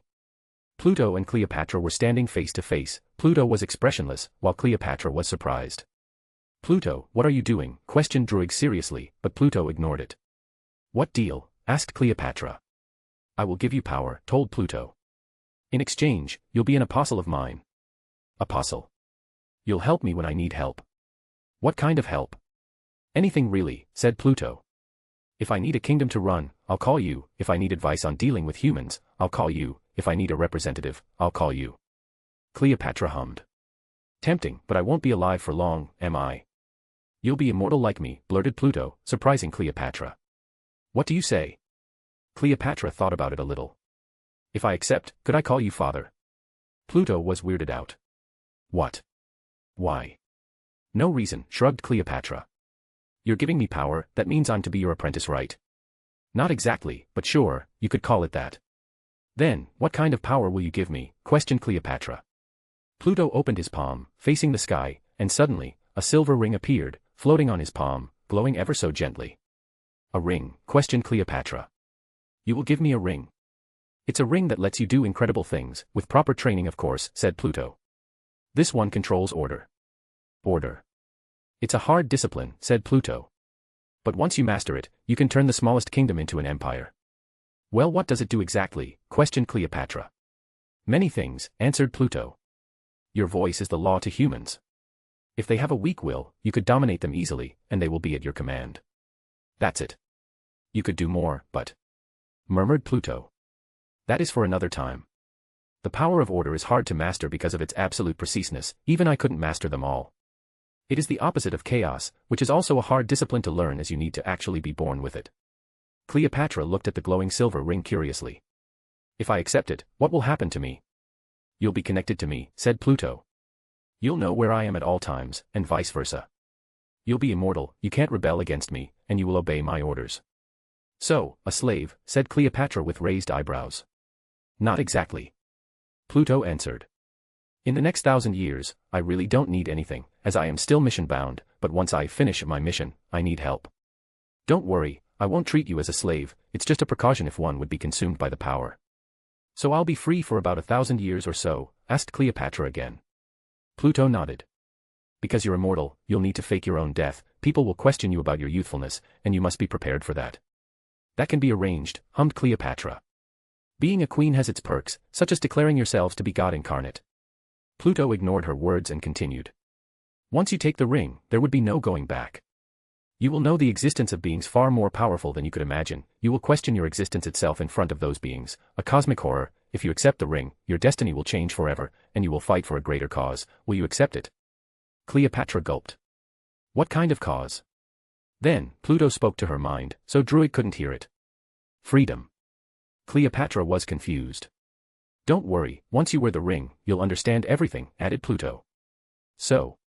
Cleopatra was once again staring at the glowing ring in front of her. She was tempted, should she take it? A power to command men using only her voice, that's a handy power to have. If I faked my death, what will I do next? Questioned Cleopatra again. You will wait, answered Pluto. Do whatever you want, wander, build riches, stay in a place, seclude yourself to study the ring. But you cannot show yourselves, or a certain sorcerer supreme, or a bald man with one I will come for you in the future. What if I want to stop a war? Asked Cleopatra again. Pluto shook his head. You cannot stop the war entirely as a whole. But you can save the people caught up in the war, or fight in it disguised as someone, up to you.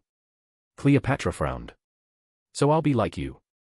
Again, not exactly, said Pluto. You will relatively be free, while I am still mission-bound. You could do whatever you want until the time comes. Cleopatra hummed. Can I visit you? Pluto smiled. Of course. I have a house in Sparta, you could use it, take care of Helen's grave for me if you can. Cleopatra finally went silent. She thought about it, the plus, the minus, the consequences. All right, nodded Cleopatra. I'll be your apostle. Pluto smiled widely as she agreed. Excellent. The ring then floated to Cleopatra's hand, and to her finger. As she wore it, the ring was attached to her finger, she tried to take it off, to no avail. It really is impossible, huh? Murmured Cleopatra. So, what do I do now? Study, shrugged Pluto as a book appeared in front of him. The basics are quite simple, but if you want to dig down, even I'm not capable enough. Is it that hard? Questioned Cleopatra as she opened the book. She didn't understand what it all meant at all. You need a long time to study those, smirked Pluto.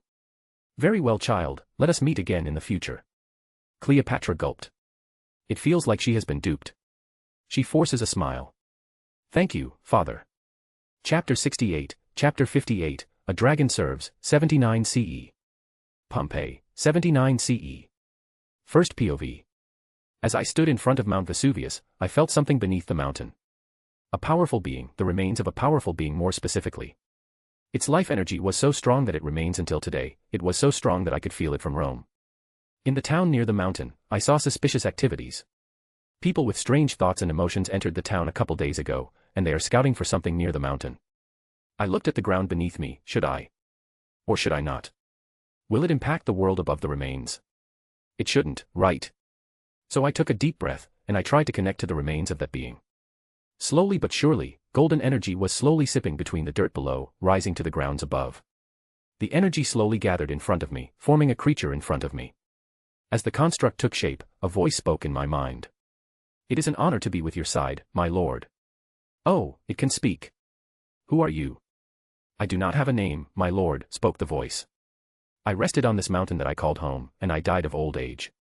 You. I murmured. When did you die? I do not remember, my lord, said the voice again. It was a long time ago. I hummed. The energy seemed to finish gathering in front of me, and it slowly revealed itself.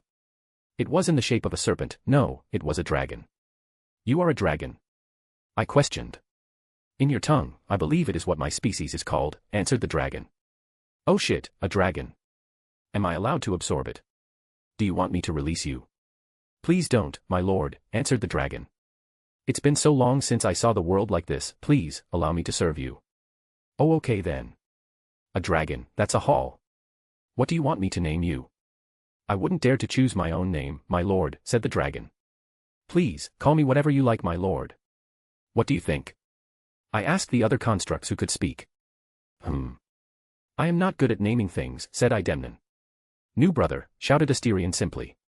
Mephia was quiet. I sighed. I looked at the dragon. He is gigantic, he is as long as a small river and as wide as it as well. The golden patterns are complex, he was truly an ancient being. Then, how about Smog? It's quite a good name, right? Then I shall now bear the name Smog. Thank you, my lord, bowed the newly absorbed Smog. Please, call me Pluto. I shrugged. Very well, Lord Pluto. Well, that's better than nothing. As I walked towards Pompeii, a group of people suddenly surrounded me. It was the people who bear strange thoughts in their heads. This is a pain. Who are you? I questioned with raised eyebrows. The group just went silent. How did you resurrect the dragon? Asked one of the men. He has a strange accent. I frowned. You saw that. I will ask again. How did you resurrect the dragon? I am sorry, but I didn't resurrect it. I answered. Who are you? You have a strange accent. You're not from around here, are you? The men sighed. You don't want to speak, then we will make you. The fuck? Are these people young masters or something? I am at Pompeii, right? Not China. The group then suddenly rushed me with short swords. They were trying to injure me, so I dodged by jumping high into the sky. I summoned my bident, and shot golden lasers at the one who attacked me. A couple of men died, leaving a couple more. Why did you attack me? The man who spoke was still stone-faced, but I could tell that he was enraged that a couple of the men died. But then, he looked behind me, and nodded, as if a man was signaling something from afar to him. It seems the extraction is finished. We will find you for another time. The men ran away from me as well as his men. Okay, that was weird. They seemed Asian though, from China maybe. I tried to chase them, but they quickly disappeared. After that bizarre encounter, I walked back to the town or Pompeii, where I saw an even more peculiar sight. Is that Loki freeing some goats? I questioned myself as I saw two rather modern-dressed men seemingly talking to each other in the middle of the town. I was curious, of course. It was Loki, and it's still some centuries before the bloke was born. I walked up to him. The other guy panicked as he saw me for some reason, but Loki didn't notice me. I was behind him now, and I asked, "What are you doing here?" "Ah!" shrieked Loki, jumping down from the goat pen that he was standing. He looked at me, and his face paled. "You uncle. What are you doing here?" "Uncle. That's weird. I asked you first." Well. Loki looked at the other guy that was with him, and the other guy gestured to Loki to run. Sorry uncle, perhaps we will talk again at another time. I've got to go." As he said that, the mountain behind me shook. And magma dust started to come out from the top of the mountain. Hey, it's this your dash? I looked at the direction of Loki again, and saw that he and the other guy had disappeared. The hell? I murmured. I turned around again, and saw that the dust storm was approaching the town quickly. Is it my fault? I questioned myself. No, my lord, said Smog in my mind. There's a group of people who wanted to extract my bones, and they triggered the eruption. So it's not my fault. I hummed. This is a weird day, let's just get out of here. I then summoned a portal back to Rome, where the others are preparing to depart. I entered the portal, and it closed as the dust storm covered the entire town of Pompeii. Chapter 70, Chapter 60, Grod, second of his name, King of the Apes. 200 CE. A couple of weeks before Pluto's and Thea's arrival. Grod was a young king. His father, Grod, died in the war that was just starting with the Wakanda. When he was crowned king, people were doubtful of him. He was not a warrior, but he was a curious guerrilla. When his late father was king, he never trained in the art of combat, which is sacred to the ape society, as the art was taught by the goddess herself.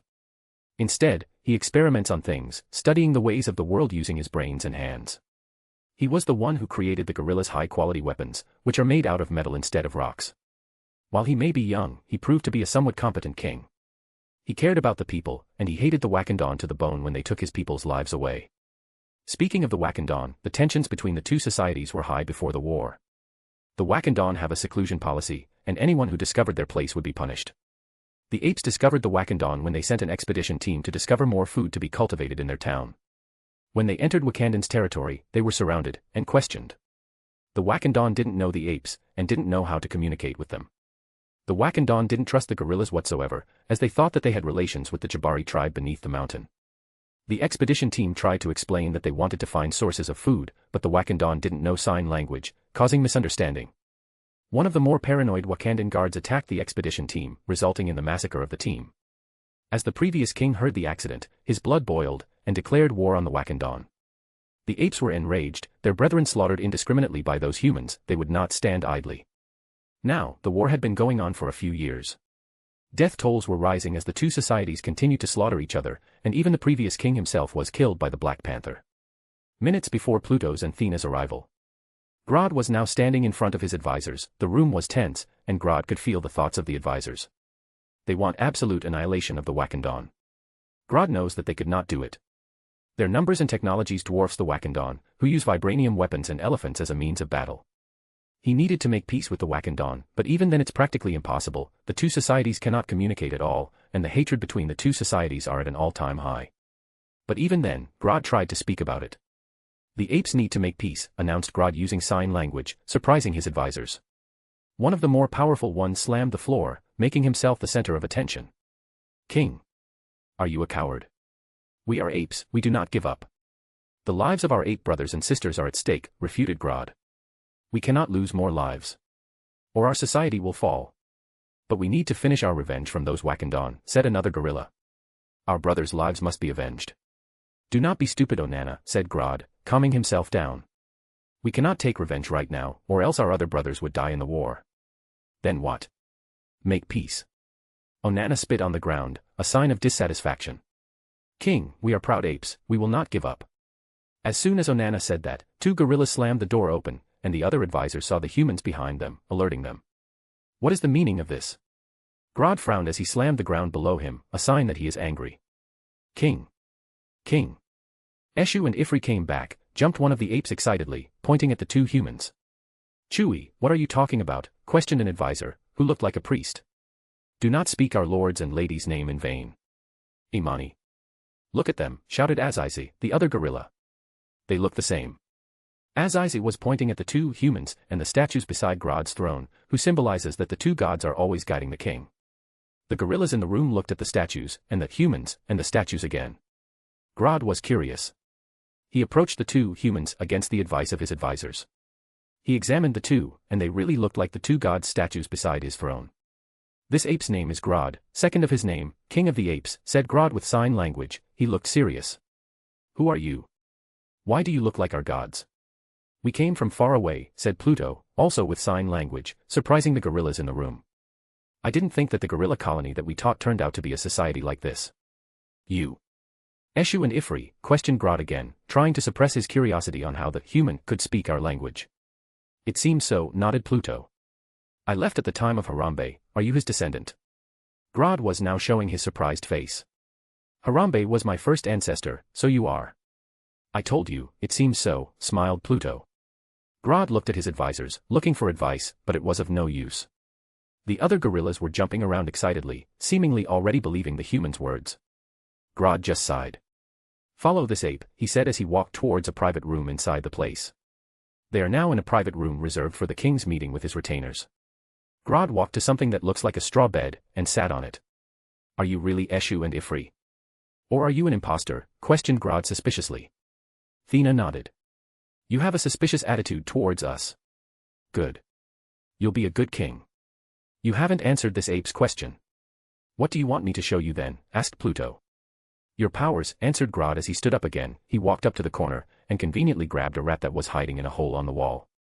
He killed the rat in an instant, and threw the corpse on the floor in front of Pluto. Pluto just smiled, and his eyes glowed golden. The rat's corpse quickly rotted, and golden energy was coming from it. Grod didn't believe it. Is it really him? Their god, finally coming to them in the darkest of time. Grod calmed himself, and looked at Thea. "You." Thea casually chuckled, and conjured her signature spear instantly, confirming her identity. "So it's really you?" sighed Grod. He walked closer to the two gods, and suddenly knelt in front of them, making the two surprised. Grod suddenly did what Pluto and Thea thought were impossible. He spoke using a local language. Please. Save this ape's people." Pluto and Thea looked at each other, baffled on what they just heard. Pluto then smiled, making Thea confused. He kneeled in front of the ape, patting his shoulder. Grod looked at Pluto as he said in sign language and also spoke. "Apes. Together. Strong." Pluto then opened his palm, revealing a floating ring that was glowing blue, shining brightly in front of Grod. Chapter 71, Chapter 61, Marching to Wakanda, 200 CE. Grod was now exiting the throne hall proudly. On his finger was a blue ring, glowing faintly as he took his steps. As he exited the room, he saw his advisors gathering nervously in front of the door. As the advisors saw the king, they walked up to him. "King. Where is God and Goddess?" an ape shouted excitedly while using his hands to communicate. "They are resting," spoke Grod using a local language, surprising the other gorillas around him. "King. You spoke?" questioned another gorilla. Grod nodded while beating his chest proudly. "God has chosen me as his apostle. Do not worry, my brothers, we will win this war." The other apes then jumped giddily around Grod, excited for the prospect to come. They roared to the sky, making the birds that are hiding between the leaves scour away, and their roars echoed throughout the entire jungle. "So now, what do we do?" questioned an old advisor. "Would we make peace as you said?" The other apes then froze. They did not want peace, they would not give up. Grod then smirked. "No. Instead, we will make them have peace with us." The apes then continued their dancing around Grod, jumping happily and excitedly. As Grod and his men were celebrating outside, Pluto and Thea were standing in a room, overlooking the entire village of the apes. "Isn't it too quick?" questioned Thea. "You don't know much about him, you just met him." "True," hummed Pluto. "But I saw it, he just wanted to save his people. His determination is strong. Desperation brings the true face of men, or gorillas." Thea sighed. "Still, why him?" "Isn't this our fault?" asked Pluto rhetorically. "We taught them how to live, how to fight, even if it's just to cure boredom, they are still our responsibility." "Like our children," said Thea with raised eyebrows. "Look, we've been together for a couple of centuries, but the possibility of having thousands of gorilla children." Pluto chuckled. "Honestly, Thea, if Eternals could have children, we'd have thousands by now," he said, making Thea roll her eyes. "But seriously." Thea looked at the gorillas who were walking on the ground. She saw a gorilla mother carrying her baby through the trees, and he saw gorilla children playing with themselves. "You think we could protect them?" "All of them?" Pluto sighed. "We walked to her, and hugged her from behind. He kissed her head, and said, 'You protected Babylon from thousands of deviants, why can't you do it here?' I had help." "Well, you have me," added Pluto. Thea looked hesitant. "They will be in conflict with the humans, and will surely lose." "You underestimate their tenacity," hummed Pluto. "Besides, we could hide them, and Grod would develop something that would help them." "Could you even trust him?" "It doesn't matter," said Pluto. "The one ring, remember? If he proves to be incompetent and full of greed, I could just take it away from him." "Fine," said Thea. "I will trust you." Suddenly, the door slammed open, and Grod was looking at them excitedly. "Oh, Eshu. This ape will need advice on dash." He froze as he looked at Pluto and Thea. Did this ape just disturb the process of making little gods?" He panicked and knelt in front of both of them. Forgive this ape." Thea then looked at Pluto, and she said in a deadpan expression. "On second thought, yes, it doesn't matter." A couple months after. A Wakandan party was now camping on the border between the plains and the jungle. They looked calm, as they won almost every time in the war. They were having a meal and polishing their weapons. They fed their horses, but they didn't bring elephants, because they were going to the jungle, wanting to annihilate the gorillas once and for all. While they know now that the apes weren't involved with the Jabari tribe in every way, they were still suspicious of the smart apes. They could just tell the other society about the Wakandan existence, or attack their lands to take the vibranium away. Naturally, they thought that the smart apes were not normal. They thought that there was someone behind them. They were right, of course, but they didn't know that. A watchman was looking out at the jungle when he noticed a couple of eyes looking at the camp. The bushes around the jungle were moving, and the trees were shaking. The watchman frowned, and shouted to the camp. "Someone is approaching us," he shouted. The Dora Milaje, who's overseeing the training of the war party, also frowned. She walked towards the watchman, and asked. "What do you see?" she questioned. "Trees moving, bushes shaking," said the watchman. The Dora Milaje hummed. She walked towards the jungle, much to the watchman's dismay. "What are you doing, my lady?" the watchman shouted. The Dora Milaje shrugged it off and kept walking. She kept getting closer and closer as she gripped her spear tightly, and finally, when she thought that it was near enough, she stopped. "Come out," shouted the Dora Milaje. Silence. There was no sound whatsoever. But then, something suddenly jumped from the trees above her, landing in front of her. The ground shook as that thing landed, and that thing turned out to be a gorilla, holding a warhammer that was resting on his shoulder. He wore a helmet, and a metal armor, like a true warrior. The gorilla also seemed to be wearing a blue ring, shining faintly from his finger. "You are not welcome here," said the gorilla in Wakandan language, surprising the Dora Milaje. "Turn back. You. How can you speak? How can you speak our language?" questioned the Dora Milaje seriously. "It doesn't matter," the gorilla growled. "Turn around, and never come back.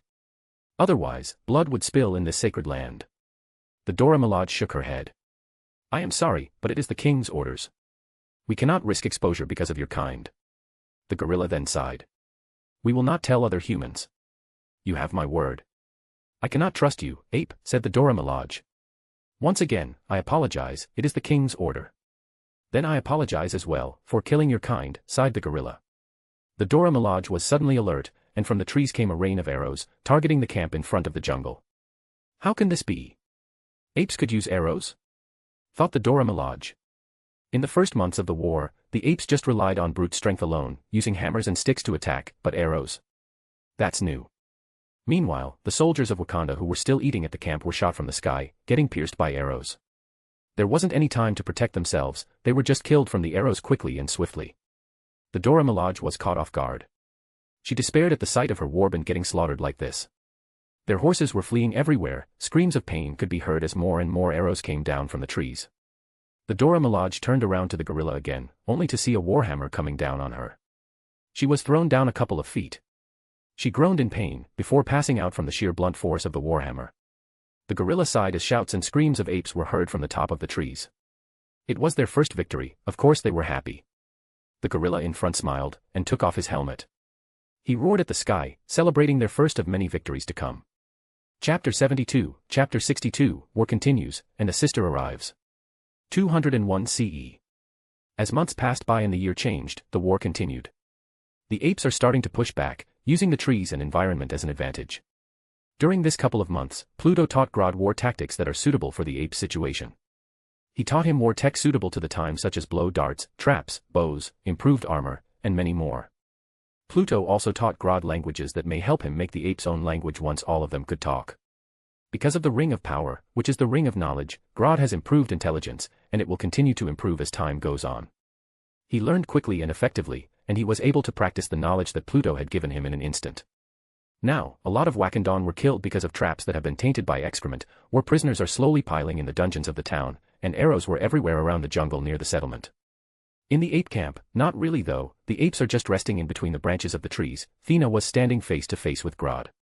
She had the warhammer that the apes used, which was no problem for her to carry. Grod also had the same thing, and the two of them were surrounded by other apes. "If you want to use the warhammer, you need to use gravity to your advantage," said Thea. "Warhammers are blunt, and could break through armor and shields easily, though, your enemy right now are using vibranium, so I suggest you use spears, swords, or daggers instead, stab their armor's weak points. Daggers, swords, spears, do not use blunt things, attack weak points." Grod repeated while Thea and him were circling with one another. "I get it." "Good," hummed Thea. Now, because the majority of you are all gorillas, you need to use your size and strength to your advantage. Thea then dashed towards Grod, and grabbed his face, startling the young king. Incapacitate the soldiers, and then stab them with the daggers or swords you have. Why yes. Grod gulped. Thea sighed as she released Grod. You think you could teach them? Questioned Thea, looking at the curious apes that surrounded them. They are my people, said Grod as he grabbed his warhammer that was on the ground.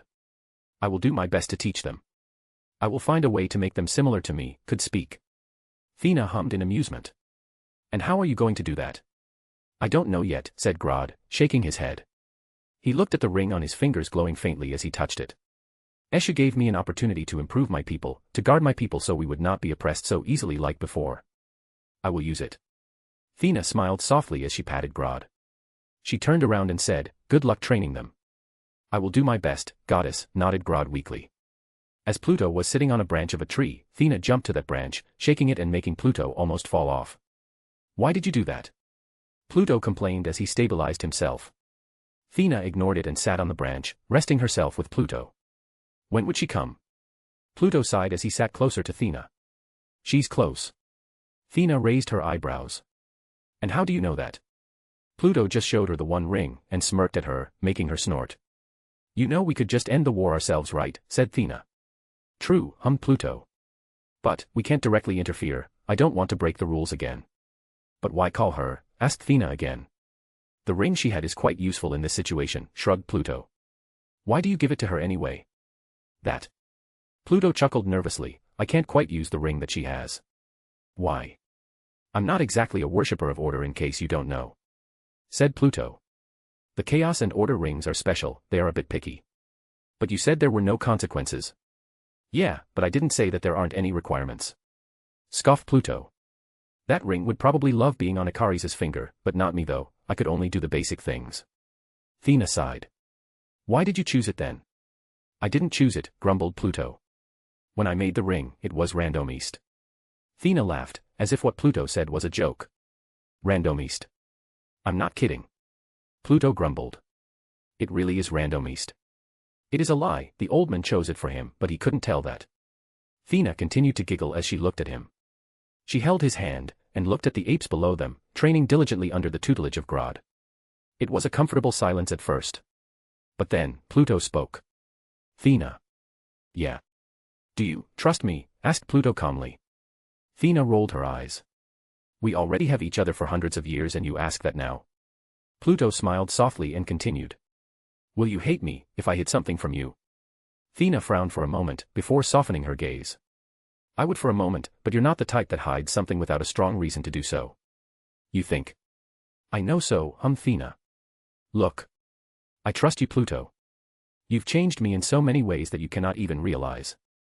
I used to be a bloodthirsty woman, always eager for battle. I don't even think that I could raise children because of that, but when we were in Africa, you showed me something that it is something that I could do, and I'm thankful for that. So whatever happens, I will stick with you, till the end. Pluto squeezed her hand softly, and smiled at her.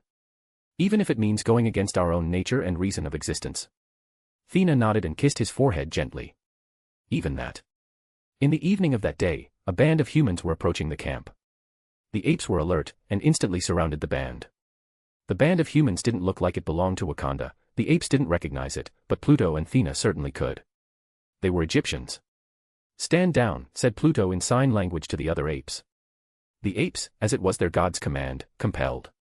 Meanwhile, Grod was walking beside Pluto and Thea. Eshu, who are they? I sensed something from the middle of that band of humans, he questioned.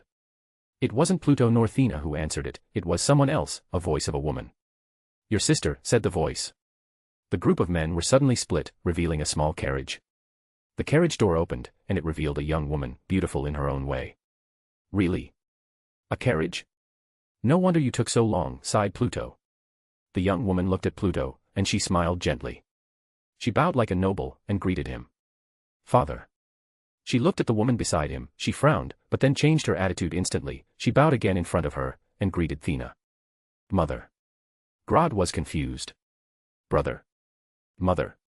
Who is she? The young woman walked to Grod. She inspected him from top to bottom, and nodded. Like I said, I'm your sister, no need to be confused, she said as she showed him the silver ring on her finger.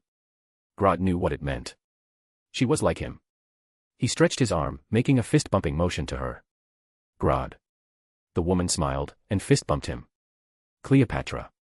In a tent that was set up for Pluto and Thea, Grod and Cleopatra were sitting together along with Pluto and Thea, seemingly chatting to one another. I didn't think that you would call me so soon, father, commented Cleopatra. You said you would not call me for a long time. Something happened, shrugged Pluto. So. You didn't change your name. I changed it once in a while, said Cleopatra. But my real name is still Cleopatra. And you're still staying in Alexandria? Cleopatra nodded softly. Yes, don't worry, I'm careful. Why are you Southwest attached to that place anyway? It's my city that I built, said Cleopatra. I wanted to enjoy it. Pluto shook his head in amusement. All right. I need you to stop a war. That's it. You called me this far to stop a war, questioned Cleopatra in annoyance. Fine, let's get this over with. Are you sure you can do it though, questioned Pluto. The Black Panther isn't your typical man, Cleo. Cleopatra's eyes shined a bit as she heard that Pluto gave her a nickname. Of course, I studied the book thoroughly in these centuries. While I am not a master yet, I am confident in dominating normal humans. Pluto shook his head again. The Black Panther isn't a normal human. Grod nodded, finally entering the conversation. The Black Panther has abnormal strength for a human, endurance as well. He probably ate some kind of herb that was nourished by the vibranium. Thea commented. You sure you could do it? Cleopatra looked at Thea. Pluto felt like Cleopatra wanted her approval, so she nodded. I am sure. Pluto sighed. Well, if you're sure, we'll be marching towards Wakanda starting tomorrow. Grod will try to open a discussion, that's where you come in. Don't worry, I won't fail you, father, mother. Chapter 74, Chapter 63, Peace, kind of. 201 CE. As the sun was shining brightly, radiating piercing heat to the people that walked on Earth, two armies stood against one another in a rather empty and open savanna. Unlike any armies, the two were of different species, an ape army, and a human army. The leader of the human army wore a black armor, with a panther helmet. He was holding a decorated spear and a round shield, all looked shiny, while the leader of the ape army was armored to the brim, but he didn't wear any weapons whatsoever.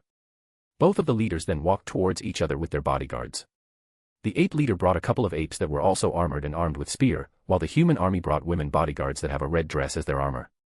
The ape army also brought some prisoners. All of them were bald women, they looked like the bodyguards that were guarding the human leader. They met in the middle of the battlefield, the guards stared at each other, eyes full of hatred, ready to kill one another. Greetings, Wakandan king, said the gorilla leader. The human leader, the Wakandan king, stared at the gorilla leader rather intently before saying. So you really can speak our language? He sighed as he took off his helmet. What are you? I am Grod, said the gorilla. King of the apes, apostle of Eshu and Ifri. Eshu and Ifri, questioned the Wakandan king with a frown. And they are? Our gods, answered Grod. Do not say their names lightly, especially in front of us. The Wakandan king nodded. I am Tkanda, king of Wakanda. Champion of Bast. Grod huffs as he takes off his helmet, making the Dora Milaje alert. But then, Grod sat on the ground. Let us talk Tkanda, king to king, protector to protector. Tkanda looked at Grod, and told the Dora Milaje to stand down.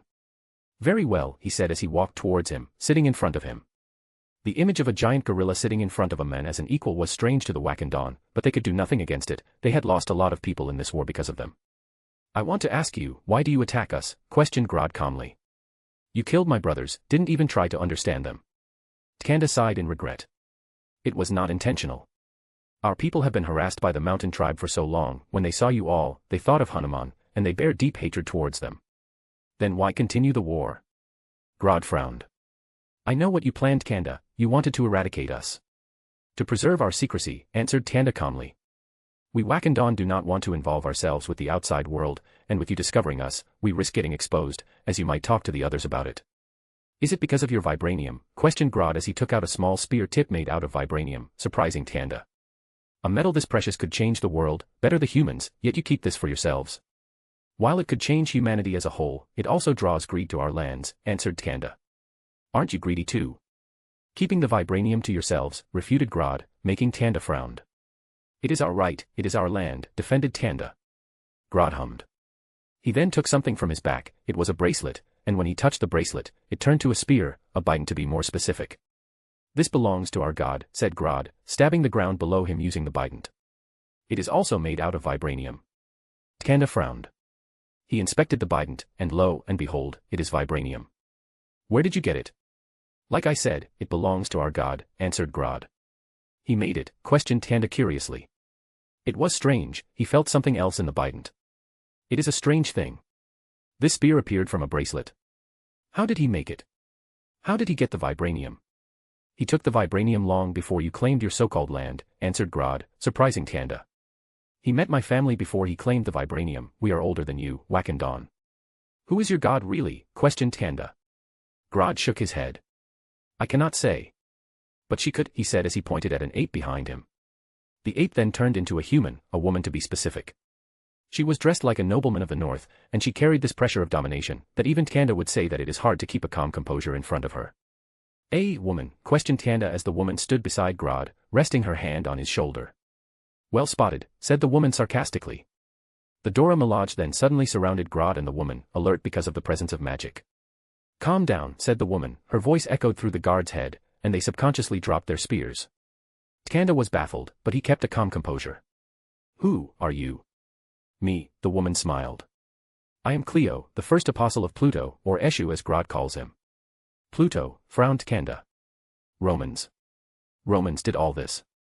The woman chuckled in amusement as she heard that. Romans are nothing compared to him. You made a mistake, king of Wakanda. You shouldn't attack his children. See children. He and his wife taught these apes, said Cleo. His children. We are his children, repeated Grod. We are his followers and apostles. We owe a great debt to Eshu, he who taught us how to speak. We served Ifri, she who taught us how to fight. And where are they now? Questioned Tanda calmly. It isn't your place to ask where they are, answered Cleo coldly. You are beneath them. If he wants to, they could destroy your cowardly kingdom in a day. Tanda frowned. His people's names were trampled by apes and so-called gods, how could he stay still?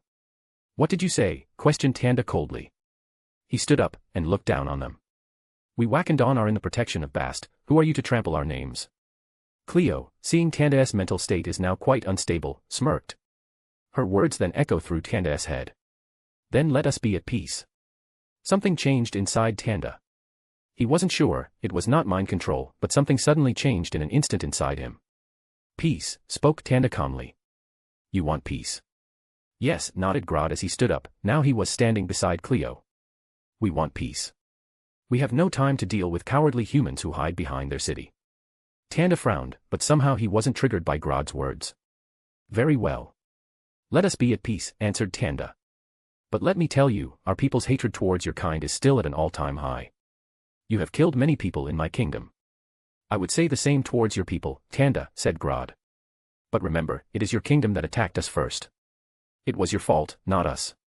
Tanda wants to refute, but something inside him prevents it. Very well, from now on, we are at peace. Grod smiled as he huffed. Let us not meet again then, Tanda.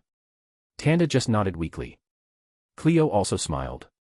You can go now. Tanda then turned, and walked back to his people. He was confused, what the hell just happened? He looked at the retreating Grod and Cleo, and murmured in his heart. Bast, protect my people. In the city where the apes gathered, there was suddenly a small mountain of metal behind the king's place.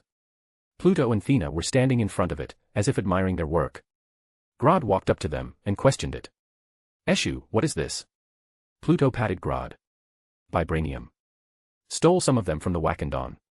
Some of them, questioned Grod again, looking at the mountain of vibranium ore in front of them. Yes, the Wakandan still have a lot of it in their mountains, nodded Pluto. It took a bit of energy to move this rock to here, but I think it's enough for you all, right? It's for us, said Grod, surprised.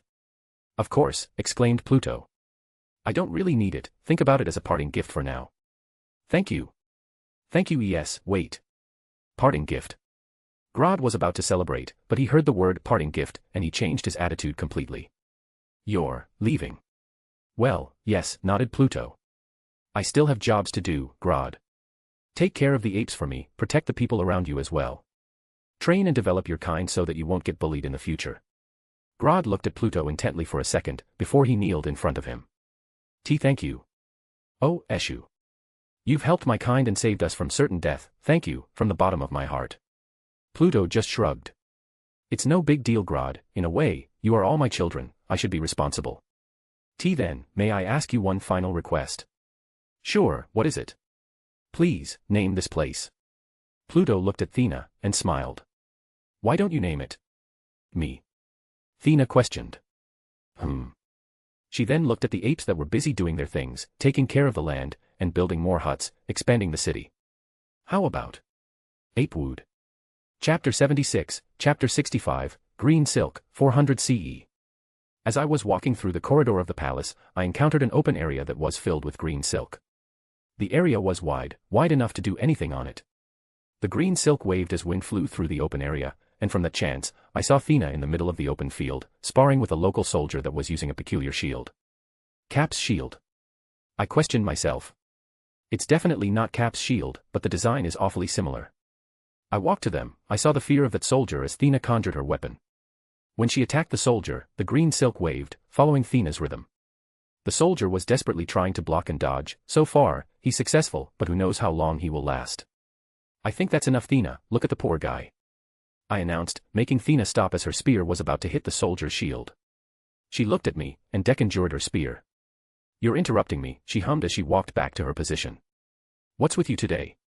I raised my eyebrows. Why are you hostile to me? I don't know what you're talking about, she said, crossing his arms and tapping her foot. I sighed. I looked at the men and pointed at the shield. Can I borrow it? The soldier nodded vigorously and gave the shield to me. He then ran away from us.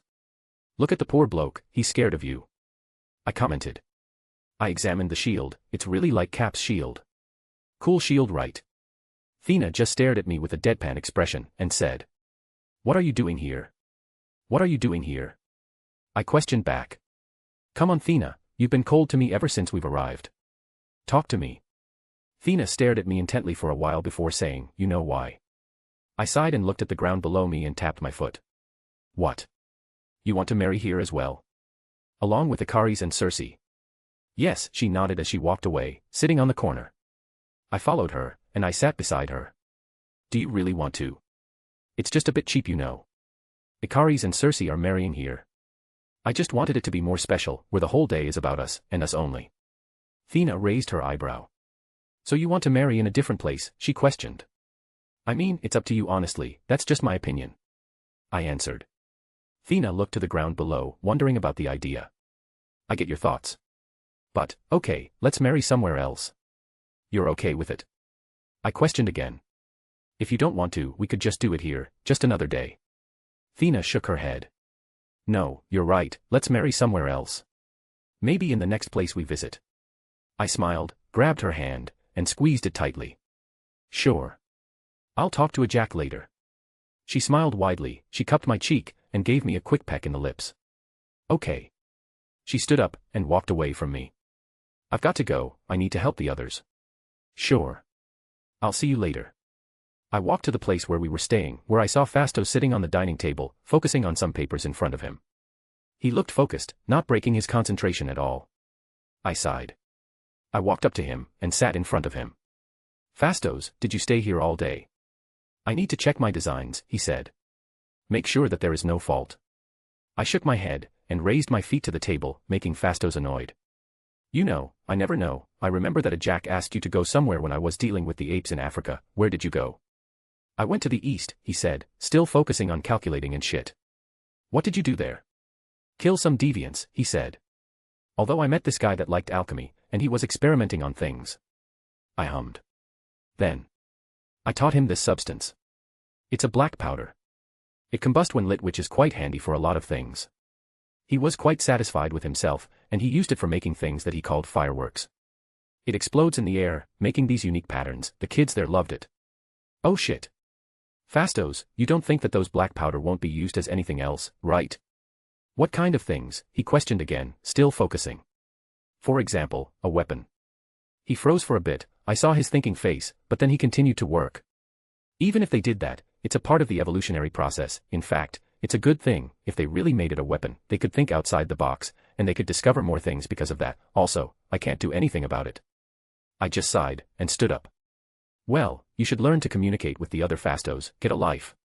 Circe and Ikaris are about to get married, you should congratulate them. I will, later. I shook my head, and left the place, leaving Fastos alone. Chapter 77, Chapter 66, may the gods hereby bond you in matrimony. 400 CE. As I was walking towards the hall where the marriage would take place, I saw Ikaris standing on a wall near the palace. His expression looked empty, but I saw the nervousness radiating from his body, and guilt. I walked up to him. He was wearing a blue sherwani, and he was grabbing the cloth tightly. Ikaris. I called him out, making him turn to me. What are you doing here? The wedding's starting. Pluto, he nodded, and turned away from me, looking at the beautiful landscape in front of him. Just calming myself. I hummed, and I stood beside him. The demigod is nervous, I said, teasing him. He just chuckled. I am, he said honestly. It's just. I don't know if I could do this. Do what? I questioned. Lie, he continued calmly, a trace of guilt and pain could be seen in his face. I am going to marry her, yet. I could not tell her the truth. It's because of that. I know how you feel. I said. But, it is your duty, is it not? It feels wrong, you know, he said. I know the truth, yet I could not tell her that all of this would be over, that ultimately, this marriage is meaningless. Is it meaningless though? I asked him. You will spend time with her for the rest of our mission, and you could just not do it, you know. Ikaris frowned. What do you mean? Not following Erisham's order. I answered. Canceling the emergence. Problem solved. Do you think we could fight against Erisham, Pluto? Questioned Ikaris demandingly. No, compared to him, we are but a mere ant. For you, maybe. I hummed. But there is always a way, Ikaris. I patted his back, calming him down. But you can decide what you will do later. For now, Circe is waiting for you in the hall. Ikaris just nodded. He walked to the hall with me. The entire journey was silent, as he was nervous, and doubting himself about whether this decision was right or not. Do not doubt Ikaris, I said.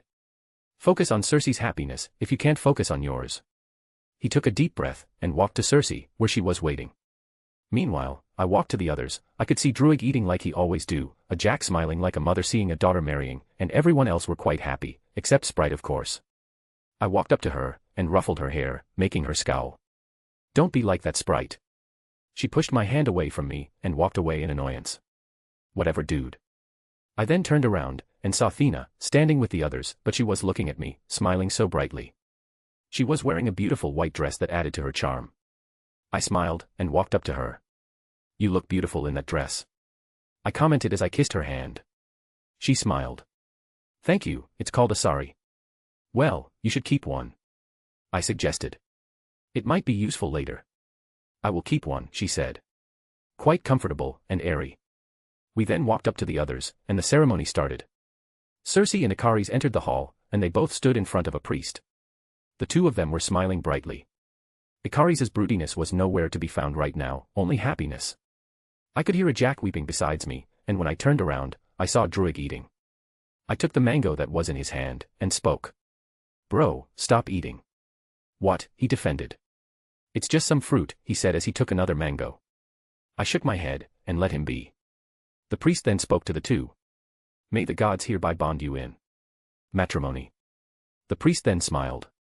Congratulations. The priest then walked away, where Ikaris and Circe sealed the deal with a kiss. It was a weird wedding. There was no kiss in Indian marriage, right? Anyway, I saw everyone's reaction, and to my surprise, only Sprite was unhappy. I'm quite tempted to just marry you right now, Thea whispered from beside me.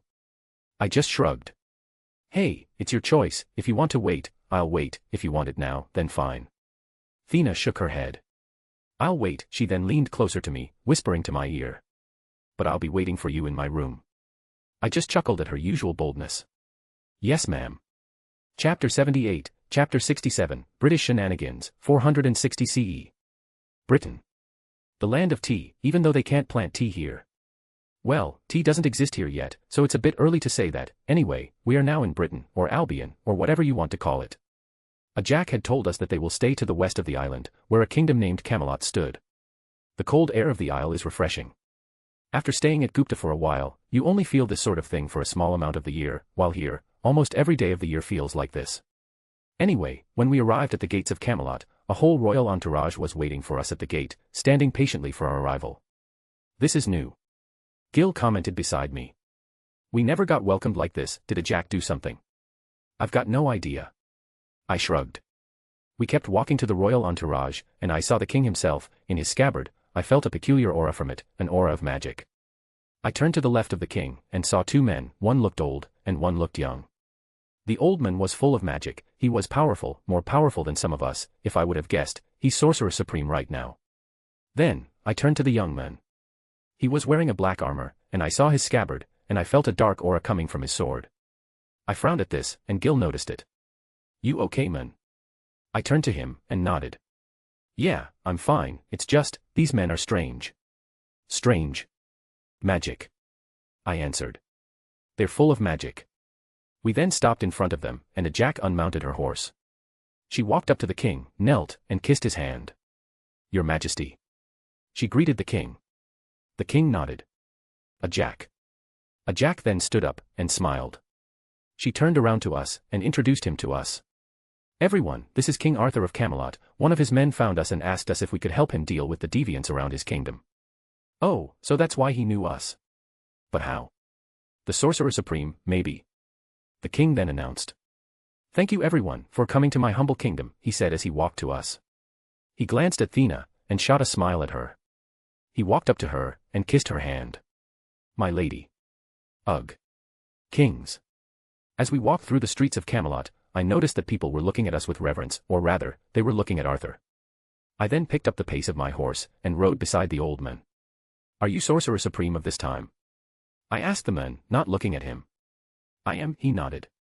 "I suppose that you are Pluto, Giordano's apprentice." I scoffed. I surpassed her a long time ago. I then examined his clothing, and saw something missing. "Where's the eye?" "Back at the sanctum." "You didn't bring it?" "It is safe in the sanctum," hummed the old man. "Safe from you, at least." "Damn, this guy is annoying." "What's your name?" "Merlin," he said. "If you need anything magical, you could ask me." I stared at him. This guy is quite weird. "I thought Sorcerer Supreme doesn't interfere with human affairs like us." "And yet you still do," smiled Merlin. "So am I." I sighed, and we both kept walking, following the entourage in front of us. "Is the sanctum open to the public?" "What do you mean?" "You still accept disciples?" "Of course." "Then what's the name of the place now, Hogwarts?" I joked. The old man looked at me strangely. "Why do we want to name the sanctum Hogwarts?" He just doesn't get it. Never mind. As I looked in front, I saw Arthur talking to Thea actively. It seems he has a crush on her. "Arthur isn't married, is he?" "He has Queen Guinevere," answered Merlin. "Then that's good." "Right. By the way, that sword on Arthur's scabbard, what is it?" "It is my creation," he answered. "I named it Excalibur." "What about that?" I pointed at the Black Knight beside Arthur. Merlin frowned. "He is Sir Percy. He has the ebony blade." I hummed. "You also made it?" Merlin shook his head. "No, it comes from a strange meteor. Someone from his family forged it into a blade, I just blessed it." "Blessed?" "Mors mihi lucrum," answered Merlin. "Death is my reward." I translated it. "A curse." "Yes," nodded Merlin. "A powerful one." As we entered the castle, servants started to bring our things to our rooms, which is quite a lot of things. Arthur then stood in front of us. "My friends, for now, you can rest, your journey must be tiring." A woman then entered the hall. She was beautiful, probably comparable to Helen. Arthur noticed her presence, and introduced her to us. "She is my queen." "Guinevere," he said as Guinevere bowed to us. "Thank you for coming, oh, great ones." She greeted us. A man then suddenly entered the hall. He looked young, and his posture was that of a swordsman. He looked handsome, but there was a trace of arrogance in his face.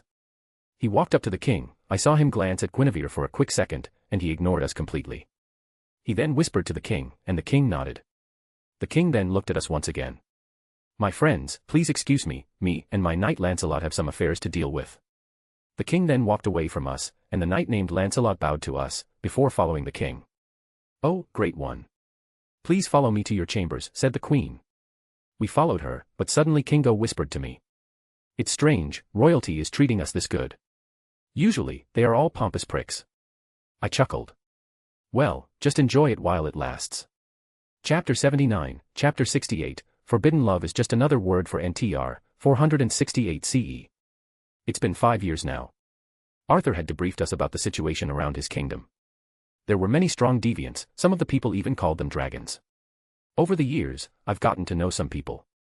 I talked to Merlin, an eccentric guy, thinks he's the smartest guy in the world. Bloody wizards. Guinevere was a weird woman.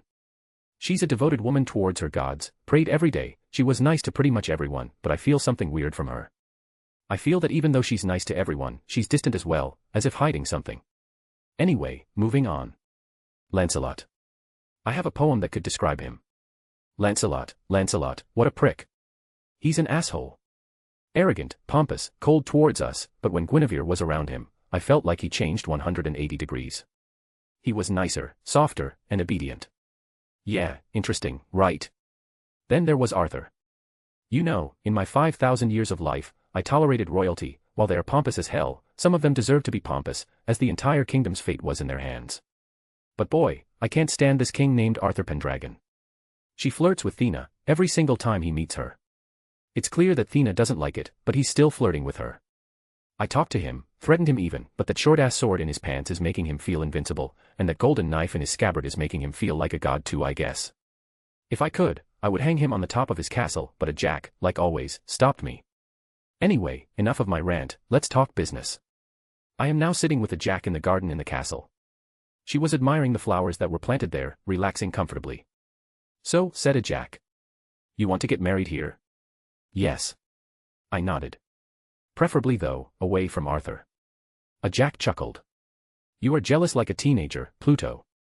Well, if you allowed me to kill him, I would not be jealous like a teenager. A jack sighed. She looked at me and said, if you want to marry here, you need to do it in Camelot. You must be joking, right? I scoffed. That pompous king wouldn't allow it. A jack smiled as she stood up. She hugged me, and whispered to me. Then convince him. I raised my eyebrow. Is this what I think it is? A jack allowing me to move? Oh ho ho, if this is true, I'm going to have fun. What do you mean? I asked calmly. A jack rolled her eyes. You know what I mean, Pluto, she patted my shoulder. But don't do it directly, she then leaned closer to me again. Maybe, you can use whispers, you're good at that, right? I smiled widely, well folks, a jack allowed me, it seems she also hates Arthur. Very well a jack, I'll see what I can do. Third POV. In the middle of the night, a cloaked man was walking through the corridor of the castle. He was wearing rather ragged clothes, probably trying not to be noticed right away. The weather outside was raining, winds howled loudly as it hit the window of the castle, the cold wind was sipping through the gaps of the holes, and all the sounds in the castle were covered up by the loud rain sounds outside. The cloaked man then stopped in front of the door, he then knocked the door with an intricate pattern, as if it was a code. There was no answer. He knocked again. No answer. And he knocked again, more loudly this time. Finally, the door opened rather violently, revealing a beautiful woman in a nightgown. She looked mad and scared right now. I told you to stop visiting me, Lancelot, she hissed quietly. We can't meet until the Great One's left. My lady, I couldn't quite help myself, the man said as he uncloaked. I was jealous of you spending time with Arthur, and I can't wait any more. The lady, who was Guinevere, stared at Lancelot for a moment. We can't do this anymore, Lancelot, I have Arthur, and I dash. The king won't mind if he doesn't know. Lancelot smiled softly. He is your king, Lancelot, said Guinevere sternly.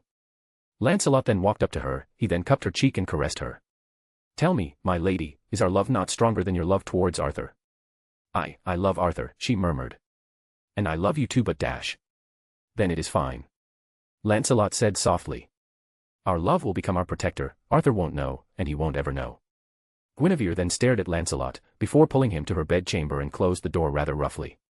Soon, moans filled the queen's bedchamber as they indulged themselves with infidelity and debauchery. What they don't know, however, a certain Eternal was following Lancelot since the start. He was now leaning against the wall, an apple in his hands, and he was smiling widely, as if the devil had caught its prey. Well, well, well, the king is cucked by his own knight, he whispered to himself. He then walked away as the moans were getting louder and louder, buried by the sounds of rain from the outside. The man then thought to himself. You mess with me, Arthur, I'll mess with your kingdom. Chapter 80, Chapter 69, Morgana, and the Whispers of the Devil. 468 CE. First POV. As I walked towards the empty halls of Camelot Castle and the rain was raining heavily outside, I thought about something that could work. Honestly, let's just tell him right now, make him catch those two while they were doing the deed. I then changed my course, and I was walking towards Arthur's solar, where he spent most of his time, administering the kingdom. As I walked towards it, I heard someone was in there other than Arthur. They seemed like they were arguing. What are you doing here, Morgana? Arthur questioned behind the door. What? I can't visit my brother, a teasing voice sounded, answering Arthur. I'm serious, why are you here? I heard a sigh from the inside. Honestly, I want to know how you are doing, she answered. Even though I am a witch, I am still your sister. I am fine. Arthur scoffed. The monsters have been dealt with, thanks to my friends from afar. Friends? Questioned the woman. You mean those immortals? Are they really immortal? Asked Arthur. Honestly, I never saw them fight those monsters, but they are effective. They brought like 10 heads of them in a day. You shouldn't mess with them, Arthur, said Morgana. They answers to a being far more powerful than you could ever imagine. And I suppose to believe you, answered Arthur. They are good company. Especially that beauty named Thea, a feisty woman. I am married to Guinevere, she loves me and so do I. I shouldn't have these thoughts, but I can't help it. This cunt. I then knocked on the door, startling them both. May I come in? Who's there? Asked Arthur. It's Pluto, your majesty. I answered. And please, the lady inside, could you stay for a bit? I sensed magic from you. Silence took the room for a couple of seconds, then Arthur spoke. You may come in. I then opened the door, and I saw Arthur sitting face to face with a woman. She looks quite young, but I sensed magic from her, so maybe she's older than I thought. Your Majesty. I bowed slightly. Arthur leaned on his chair and supported his head with his hand. What do you need from me this late, Pluto? I wanted to ask you for a favor. I said, then, I looked at the woman. And maybe have a conversation with the witch here. Arthur nodded. I felt the woman's heartbeat getting stronger and stronger, but I ignored it. I sat beside her, and leaned on the chair. What favor do you want to ask, friend? He questioned curiously. I tapped the chair lightly, and said. I wanted to ask if I could borrow your castle for a bit. Arthur frowned. For what? For a wedding. The woman beside me perked her ears as I said that. A wedding. For whom? For me. I answered. Who do you want to marry, friend? Asked Arthur lightly. Thea, of course. I answered, making Arthur frown. My partner in life. Arthur then sighed as he straightened up his back. Why should I give you my permission to marry in my castle? I smiled. I know a secret about Guinevere. Arthur looks mad at the mention of his wife. What did you do to her? I didn't do anything. I shrugged. Like I said, it's Guinevere's secret. Arthur then was in deep thought, his face was sour, and he was staring at me the whole time. Who are you to know my wife's secret? She doesn't hide anything from me. Are you sure? I questioned. You flirt with my partner almost every week since we arrived, surely she grew jealous of that. Whatever do you mean? Arthur questioned, clenching the chair tightly. Give me permission first, answered Pluto. Then I'll talk. I don't need to borrow the main hall, just a small hall will do, I don't need you to attend the wedding anyway. He stood up, and looked at me in the eyes while he was leaning towards me. Tell me what you know about my wife first, then I'll give you permission. No. I smirked. Arthur was on the edge of his seat. But then, he calmed down, and sat back down. All right then I won't give you the permission. I shrugged. Okay, then we have a deal to not have a deal. I stood up, and looked at the witch beside me. My lady, would you accompany me for a walk? No, she won't dash. It'll be my pleasure, she smiled at me gracefully, while subtly glaring at Arthur. I smiled at her, and we both walked outside of Arthur's solar. We then walked through the halls. Our steps echoed each time we took a step, and I was slowly guiding her towards Guinevere's chamber. May I know your name, my lady? I asked. It's Morgana, she answered. Or Morgan Le Fay, whichever you prefer. Morgana then. I nodded. Are you Arthur's relative? Morgana ignored my not-so-subtle disrespect of Arthur's title, and answered. I am his sister. Half-sister to be more accurate. I hummed. Do you care about him? Well, we often don't see eye to eye. But he is my brother, and I will always care about him. I hummed. Well, it looks like I'll influence him through her instead. You are a witch, am I right? I am, nodded Morgana. You use the power of the dark dimension. Morgana then froze in place, stopping to walk. How do you dash? It's quite easy to tell. I said. Your aura feels familiar. I said as I took out my ring that is connected to the dark dimension. After all, I am a bit of a sorcerer. That is. She sensed the powerful dark dimension aura from that ring. What is that? This? A ring. I shrugged, before putting it back to my pocket. Let's continue. She just nodded softly as we continued to walk towards Guinevere's room. I am surprised you're not corrupted yet. I hummed. You must have had a strong willpower. Thank you. She answered. We then almost arrived at Guinevere's chamber. You could show your memories to others, right? Yes, why do you ask? Well, Arthur seemed to not believe me. While I could do a memory transfer to him, he might not even believe me for that. I smiled. So maybe, you could show him. Show him what? We then arrived at Guinevere's chamber, where we could already hear the moans from the inside. They are still going, huh? What is this, Guinevere's dash? I just make a shush sound, and she shut up. Then, with the deceit ring on my finger, I snapped my finger, revealing what's inside of the chamber. Lancelot, balls deep in Guinevere's chamber. Morgana made a silent gasp, not believing what's happening in front of her. You're not fooling me, right? Check yourself, Morgana. I said.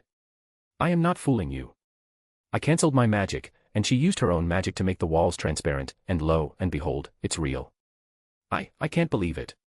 She murmured. She had a look of rage and pity in her face. Lancelot. Arthur trusted him, and Guinevere.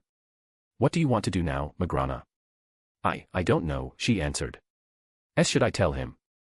It's up to you. I answered. Not my problem anymore. Why are you telling me this? I just smiled. I walked up to her, and whispered to her ears. I care about Arthur, Morgana. While it is up to you to tell him or not, it's just sad to see this goes on, right? Morgana just nodded weakly. Oh okay. I stood back, and stepped away from her.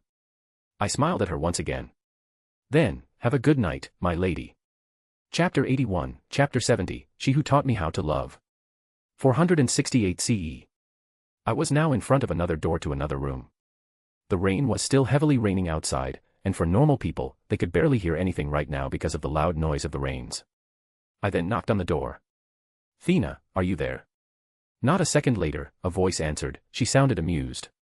You don't have to knock now, you could just enter. I just chuckled, and opened the door, and I saw Thea sitting in front of a closed window, staring at the rain outside. Can't sleep? I questioned as I took another chair and placed it beside her. She just shook her head. It's not like I can't sleep, I just like to watch the rain outside. I hummed. It was normal, a Thea thing. I sat down beside her, and also stared at the rain outside. Are you okay? I questioned. Why wouldn't I be? I can feel the anxiety radiating from your body. She sighed. It's quite annoying that you could tell how I feel 24 hours a day, while I can't do it to you. I chuckled. I could give you the ring if you like. She shook her head. No thank you, just keep it for someone in the future. I just nodded, and we both sat in comfortable silence. So, are you okay? You haven't answered my question. Honestly, no, she answered. She looked at me, and grabbed my left hand. I don't know why, but I feel anxious as time goes on. I frowned. What do you mean? I don't know, it feels like something inside me is warning me about something, and that warning is making me feel anxious. I squeezed her hand softly. You want me to stay? She just nodded weakly, and she made her chair closer to me, leaning her head on my shoulder. Honestly, Pluto, you don't have to make a big celebration, she suddenly said. For the marriage, I mean. I sighed. I don't know what to do honestly. Arthur didn't allow me to use the hall. Jack didn't want us to leave the family for now, it's quite annoying. She just hummed. Then, how about we do it now? What? Let's do it now, she repeated. Do the ceremony here. In this room. I chuckled. What's the ritual supposed to be? Marriage is a human concept. Eternals don't really have it. That's why Ikaris and Circe married in India, because they have a marriage ceremony there. Let's just say a promise towards each other. Thea suggested. That's it. That's it. I thought a bit. You know what? Sure, why not, if she's happy with this, so am I. Okay. I said as I stood up, making Thea stand as well. Let's do it. Thea nodded with a wide smile, and we both stood in front of each other, beside the window. The rain was raining outside, and it made it quite peaceful, for us anyway. She held my hand in front of her chest, looking at me with bright eyes, smiling widely. You first. I chuckled. Okay. I then thought about it a little. I kissed her knuckles, and said my promise. I promise that I will be with you until the end of times. I will take care of you, even if eruption itself stood against us. I will protect you, even if it means that I have to burn the entire earth for it, and I promise that I stopped. Should I do this? I am lying to her right now. I kept secrets from her. Meanwhile Thea was confused. What's wrong? She asked. I shook my head. I took a deep breath, and continued my promise. And I promise that I will be by your side, at your worst days, at your worst nights, I will be with you. Thea smiled widely at my words. She was shedding some tears, sobbing a bit as I said my promise. Okay, it's my turn now. She looked at my hand and the rings on it, she caressed my palm, and kissed it. I know that you have secrets that you couldn't tell me. But I promise that I will trust you, I will follow you even if it means death, even if it means fighting Eruption himself. I promise that I will be by your side until the end. I promise that you will always find comfort with me, calming you down as you watch the entire world around you fall apart. I promise that I will be your shield, your sword, your everything, protecting you, even if it means that I have to sacrifice my life. I wiped her tears from her eyes with my hands. I love you, Thea. I love you too, she said as she leaned towards me, kissing my lips ever so gently. Thank you for everything you did to me. It was a blissful night. As we finished our promise, the rain had stopped almost completely. The moon was shining through our window, illuminating her beautiful and kind face. And I thought I would do anything to keep her beside me. She stayed with me from the start, she who believed in me, she who taught me how to love, she who taught me how to care. Chapter 82, Chapter 71, Burn Baby, Burn. 468 CE. Third POV. Bam. A man in a room slammed the table so hard that it made a crack on the surface of the table. The man looked furious, disappointed, but there's a trace of doubt and denial in his face. In front of him is a young beautiful, looking at him with pity and sadness. You're lying, said the man calmly, but rage fueled his words. She won't do this to me. I saw it myself, Arthur, the woman said softly. Do you want me to show you? It's just one of your tricks, insisted Arthur. I may be a witch, Arthur, but I am not this evil to lie to you about something like this, refuted the woman in pity. Lancelot and Guinevere are dash. Don't. Arthur cut her off. Don't say it again. The woman sighed. Arthur. I am your sister, I will not let this continue, even if you deny it, I will stop this. Arthur then sat down on his chair. He clenched the chair so hard it almost cracked. All right, show me. Arthur, if you don't want to see it, it's fin dash. No, Morgana, show me. Morgana then closed her eyes, preparing for what she's about to do. She then walked up to him, and cast a spell to his head, showing her memory to him. At first Arthur was calm, but then, he snapped. He stood up, and rushed outside. Why? Why are you doing this to me, Guinevere? He shouted to himself. He practically ran towards Guinevere's chamber, with Morgana following him closely. As both of them neared Guinevere's chamber, Morgana saw Arthur tremble. The rain had stopped outside, as if the world stopped for Arthur. He had a cold sweat, he didn't want to believe it, but that memory that Morgana showed him was so real, her face looked like she had forgotten about him, that he was but a mere fling. He stood in front of the door. It was quiet, either they were sleeping or gone from the place. At first, he wanted to open the door softly like he used to, he remembered how he always visited this room to meet Guinevere, the love of his life. But then, he remembered what they were doing inside, so instead, he used his feet to open the door, breaking the hinges of the door, and revealing his noble knight and vassal, Lancelot, and his queen, in bed together, all sweaty and tired. And so, the fall of Camelot, Arthur's kingdom, had just begun. A group of men were not gathering around a large round table. Swords were scattered everywhere on top of it, and the room was as tense as it could be. Lancelot and Guinevere were cuffed in chains in the corner, Lancelot was beaten to a pulp, while Guinevere was sobbing uncontrollably. Both of them barely had any clothes, just enough to cover their private parts. The Eternals were standing in a corner, watching as the events in front of them unfold. My king, what has happened? Questioned a knight named Gawain. Ask Lancelot yourself, Gawain, said Arthur coldly. He had betrayed my trust. The other knights and vassals know what has happened. Lancelot had done what they couldn't. All of the knights were in love with the queen, but cannot do anything about it, well, except Lancelot apparently. Arthur then turned around, and he walked to Lancelot. He crouched down, lifted Lancelot's bruised chin, and said to him. What do you say for yourself, Lancelot? Lancelot was quiet, but then he smirked. You are not worthy of Guinevere, Arthur. You who ignored her while you work endlessly, choosing the kingdom over your own wife every day. You are path dash. Arthur then punched Lancelot, making Lancelot spew blood from his mouth. He stood again, and walked to the sobbing Guinevere. I am sorry my love, please, she sobbed, but Arthur ignored her. He walked back to the round table, where he placed his hand on the table. What are you going to do, my king? Sir Percy, the Black Knight asked. Arthur thought about it for a second, ignoring the eerie silence around him. He then turned around and looked at Guinevere. Death, said Arthur coldly, making all of the round table gasp, and Guinevere crying louder. Guinevere will be sentenced to death for infidelity. He then looked at Lancelot, who was seeping with rage as he heard the sentence. As for Lancelot, I'll think of something worse for him, but for now, lock him in jail. At this point, the round table is split.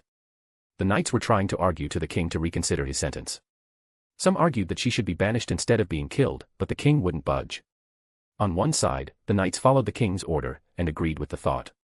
They have done something horrible, and the queen has betrayed the king. On the other side, the knights who loved the queen wanted to protect her, and they thought that the punishment was unfair. All of them kept arguing at each other, while the king just remained silent as Guinevere's cry was ignored. He looked at the Eternals on the corner, and walked up to him. I thank you for your service to my kingdom in these years, said the king calmly, but I ask you not to interfere with this affair. You are my guests, and I am not going to make you deal with my problems. Arthur then looked at Pluto, who was leaning against the wall. Is this what you're trying to tell me tonight, friend? You didn't believe me, said Pluto calmly. Forgive me, he said. I was blinded by lust and envy. Perhaps this is the punishment of the gods. He then looked at Thea, and bowed his head. Forgive me, my lady, for disturbing you all this time. Is there anything that I could do for you? Thea shook her head. No, it's all right, I forgive you. Arthur nodded, and looked back at Pluto. Do you still want to use the hall? Pluto shook his head. We don't need it anymore.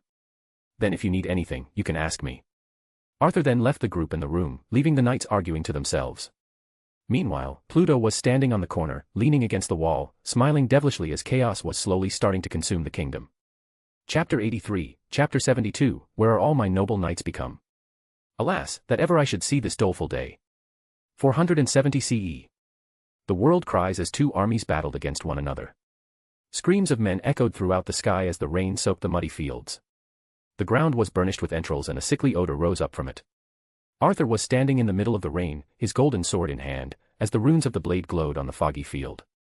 He was pale, thousands of emotions were running through his mind. He was in front of someone close to him, someone who had his own blood running through his veins. Is this it, child? Asked Arthur in the middle of the bloody field. I should have killed you when you were a baby. Do not misunderstand, father, the men in front of Arthur smirked. I just wanted to protect stepmother from your vile hands. You are ruining the kingdom, shouted Arthur as thunder roared on the sky. Look what you've done. Brother against brother. Father against his sons. Killing each other at this forsaken battlefield. It is your fault, father, said the men. If only you weren't so flirty with those immortals, this wouldn't happen. Immortals? Questioned Arthur. What do you mean, Mordred?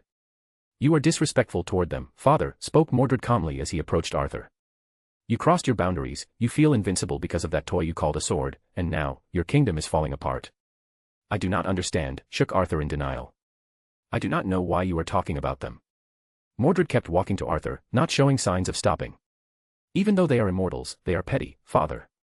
Mordred then stood in front of Arthur, he didn't raise his sword, and so was Arthur.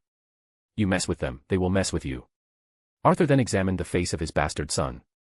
In a way, he was similar to him, handsome, tall, skilled with a sword, but... Wait. Arthur spoke. His voice was shaking, and he raised his golden sword to Mordred. You're not my son. Who are you?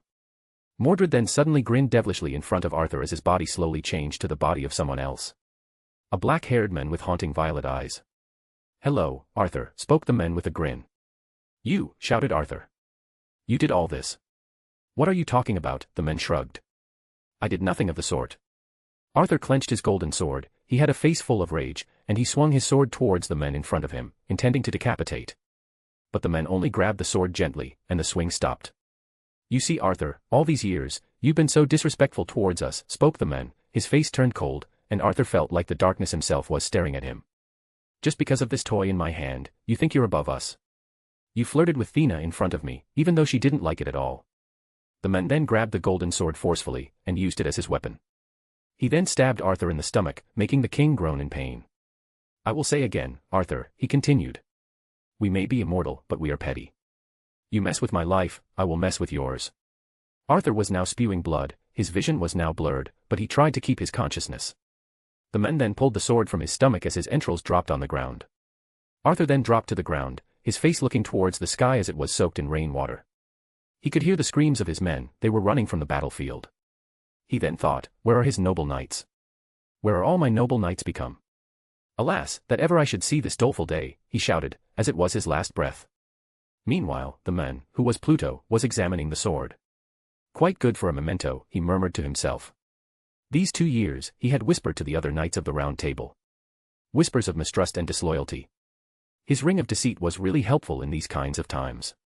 After Arthur sentenced Guinevere to death, Lancelot escaped the prison. On the way, he killed Sir Gawaine's relatives, making him the target of a whole vassal. Sir Gawaine then requested King Arthur to lead an army towards Lancelot's land, and he agreed.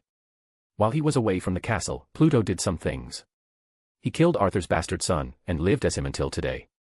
He again talked to the other knights and vassals, to rebel against King Arthur, and lo and behold, Mordred, or Pluto in disguise, was king before Arthur could return from his conquest. When he returned, of course, he was surprised to see Mordred on the throne. He demanded the throne back, but to no avail. Every knight in the castle wanted to protect Guinevere, so they installed Mordred as king, and Guinevere was free. After that, the battle that just happened. Pluto killed Arthur with his own hand, and took Excalibur as a trinket. All out of pettiness. Meanwhile, either a Jack turned a blind eye, or she really doesn't know what's happening. Pluto was leaning towards the latter, because he was confident in himself that a Jack wouldn't discover him as Mordred. Anyway, it is done. Arthur had fallen, along with his line. Camelot had no king anymore, and Pluto doesn't care about it at all. After all that, the Eternals were now riding away from Camelot, whose days are numbered by now. Well, that was an interesting time. Kingo commented to each other. Man. Camelot was weird. Backstabbing, infidelity, kinslaying, you name it, added Fastos. Thank Erisham we don't have to go there again. Who knows, Fastos, maybe you'll come back here again, just at another era, said Pluto in amusement. Fastos scoffed.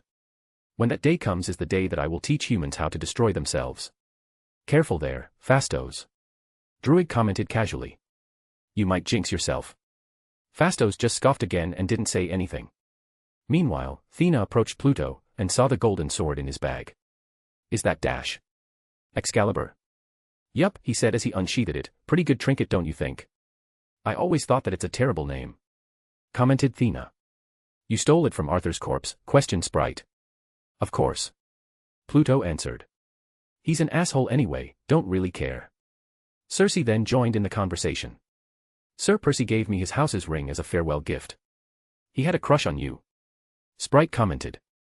Ikaris then frowned. Sir Percy gave you a ring? Well, yeah, shrugged Circe. It's just a friendly gift, you don't have to worry about him. Pluto just chuckled as he was the ring. He then turned to Makari. What about you, Makari? I know you got some stuff too. I have Lancelot's armor in my bag, chuckled Makari. Ugh. How do you even get it? Stole it from his room, said Makari casually. It's quite shiny. A Jack, seeing all this, rolled her eyes. Okay guys, we both agree that our time in Camelot wasn't quite enjoyable, but hey, at least we cleaned the deviants in their right. Please a Jack, don't talk about jobs right now, groaned Kingo. I'm tired, let's talk about anything else. And so, the Eternals traveled away from Camelot, not knowing that the kingdom was burning itself to the ground as they left. Chapter 84, Chapter 73, Dragon's Lair, 960 CE. On a cold winter evening, a man with a large stature was crouching in a hole. His breath made white mist, but he tried to hide the mist. He covered his mouth and nose, trying to limit his breath.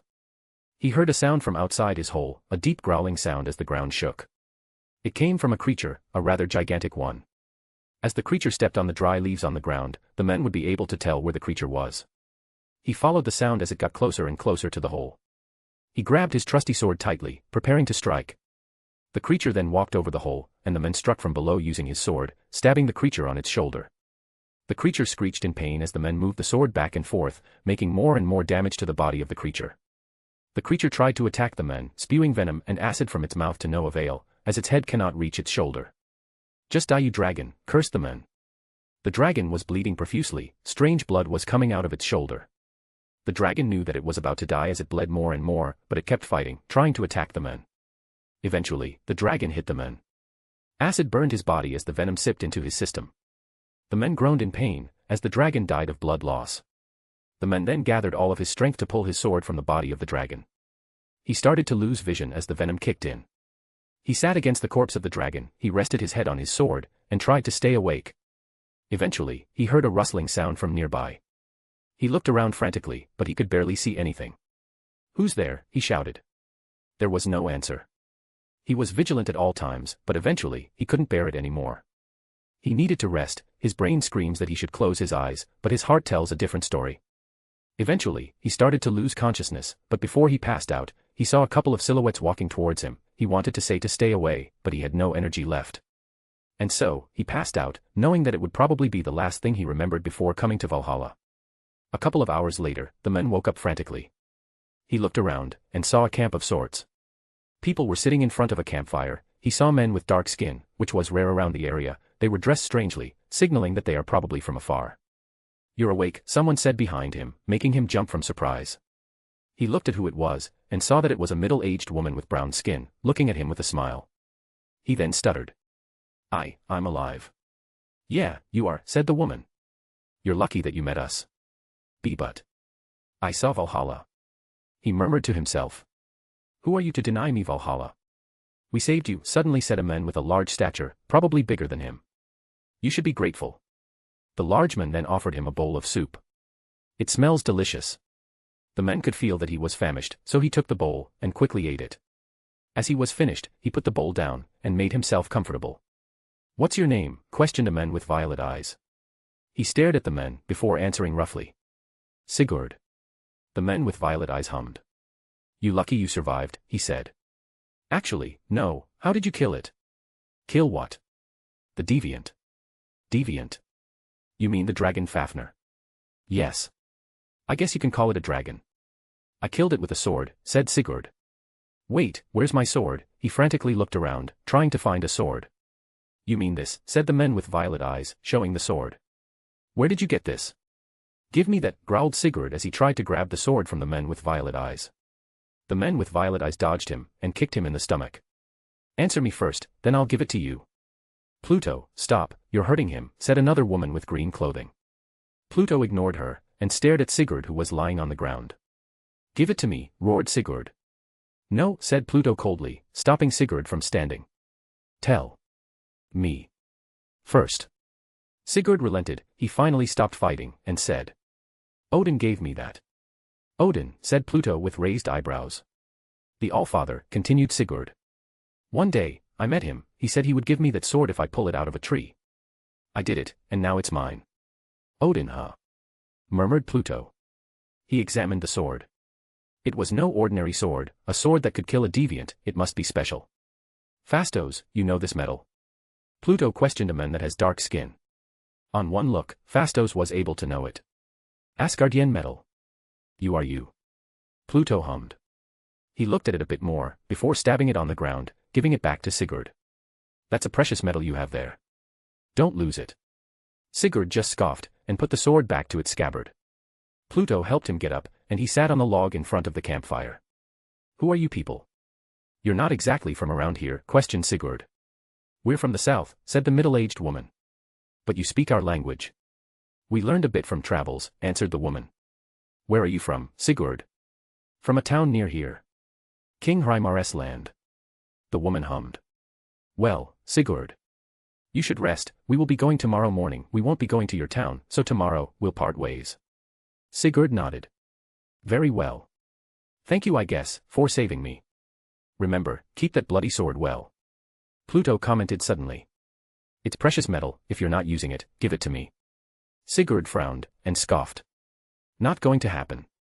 Chapter 85, Chapter 74, Party Wrecker, 965 CE. Tunsberg, 965 CE. It was a cold and peaceful night. Aurora Borealis appeared in the sky, accompanying the people in Tunsberg. People were drinking and talking in the middle of the village. I had just brought them some hunts to be cooked and eaten. I was sitting on a corner with Thea. Meat on our hands, and we watched them as they got drunk to their heart's content.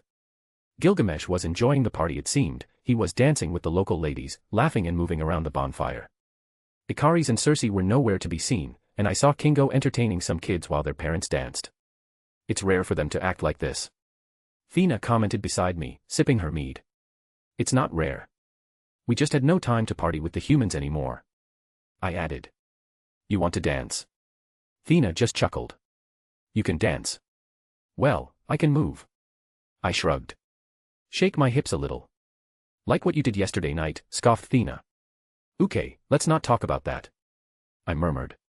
Fine then, if you don't want to dance. No, let's dance, I just doubt your ability to keep up with me, teased Thea. I groaned, this woman. I'll show you how to dance. Thea chuckled, we both stood up, and I held her hand, bringing her to the bonfire. We both then danced around the fire, moving to our heart's content. I was horrible at it, Thea kept laughing at me because of the way I moved, never really practiced dancing. Perhaps I'll try it after this, anyway, it doesn't really matter if I look like an idiot, as long as she's smiling, then it's fine. See, you're clearly horrible at this. Thea giggled as show her elegant dance moves to me. Well, I'll try to learn it after this. I rolled my eyes. Good, hummed Thea. I don't want you to embarrass yourself in front of humans. She then dragged me away from the bonfire, and we both laughed as we sat down again, taking our meat to our hands again. You want to go back to bed? I questioned Thea, as I saw her calm down from laughing. She rolled her eyes. Not in the mood right now, she said. Let's just spend time together. I chuckled. Okay. She drank her meat from the mug she's holding, and continued to look at the humans who were dancing. Let's move to another place. Why? No reason, she said softly. I just suddenly feel anxious. Again. I frowned. Are you okay? I'm fine, just dash, she sighed, and stood up. Let's go somewhere else. I just nodded, let's go to the wharf then. We are now sitting on the edge of the wharf's wooden platform. The cold wind breezes through us, hitting our skin and would probably make a normal human shiver, but we can withstand it. Tell me about your anxiousness, Thea. I spoke softly. It's honestly nothing, she said. It's just, every day, the anxiousness seems to increase more and more. Are you always anxious? No, she shook her head. But whenever we just stay still, it always comes back. I hummed. Her memories from past lives started to overlap maybe. I'll think of something. Honestly, I'm fine, Pluto. She denies my help. I just need space. Okay. I murmured. You want me to go right now? No, not that kind of space, she rolled her eyes. You stay, but don't talk. I chuckled. Okay then. She then sat closer to me, laying her head on my shoulder. We sat there in comfortable silence, watching as the aurora borealis showed themselves in the night sky. I held her hand and caressed her palm, making her smile. The water in front of us is as calm as it can be, no wave, just flat. Gulls were sitting around us, but they didn't bother us whatsoever. They just sat there, looking at the aurora borealis like us, not moving an inch. I then saw a couple of fish jump from the water, disturbing the calm water in front of us. I just sighed, and leaned my head on Thea's head, kissing the top of her head. You okay now? I questioned softly. Shut up, she answered. I chuckled once again, and just shut up. But then I noticed something. The temperature was slowly dropping, to the point that I started to feel the cold. I frowned. Thea, something's wrong. She straightened her back, and hummed. Yes, do you feel the cold? Yes, I feel it. We stood up. Thea then said. Let's go back to the others. We then ran towards the bonfire, where the people were still dancing in happiness. The other Eternals, however, had probably noticed something's wrong. As we arrived at the bonfire, the others were already gathered at the coast. Do you feel that? Questioned Ikaris. The cold. We felt cold. Yes. Kingo nodded. What's going on? A jack. I don't know, said a jack. Then, flashes of blinding lights appeared from across the body of water. Then I saw it. Men with blue skin, no, they are not men, they are something else. Wait, this is the war between Asgard and Jotunheim. Isn't it? Is it time already? A jack frowned as she saw it. Frost giants. Frost giants, questioned Gilgamesh, what's that? A jack then shook her head hurriedly. No time, evacuate the humans far away from them. A jack, what's happening? Before Circe could finish her sentence, a wave of icy cold wind suddenly appeared from the frost giants across the body of water, freezing the water as they blew in our direction. Protect yourself, shouted a jack to the humans, and they scattered from the bonfire. I frowned, I quickly wore my limbo ring, and stood in front of everyone. Pluto, what are you doing? Shouted Thea frantically. I ignored her.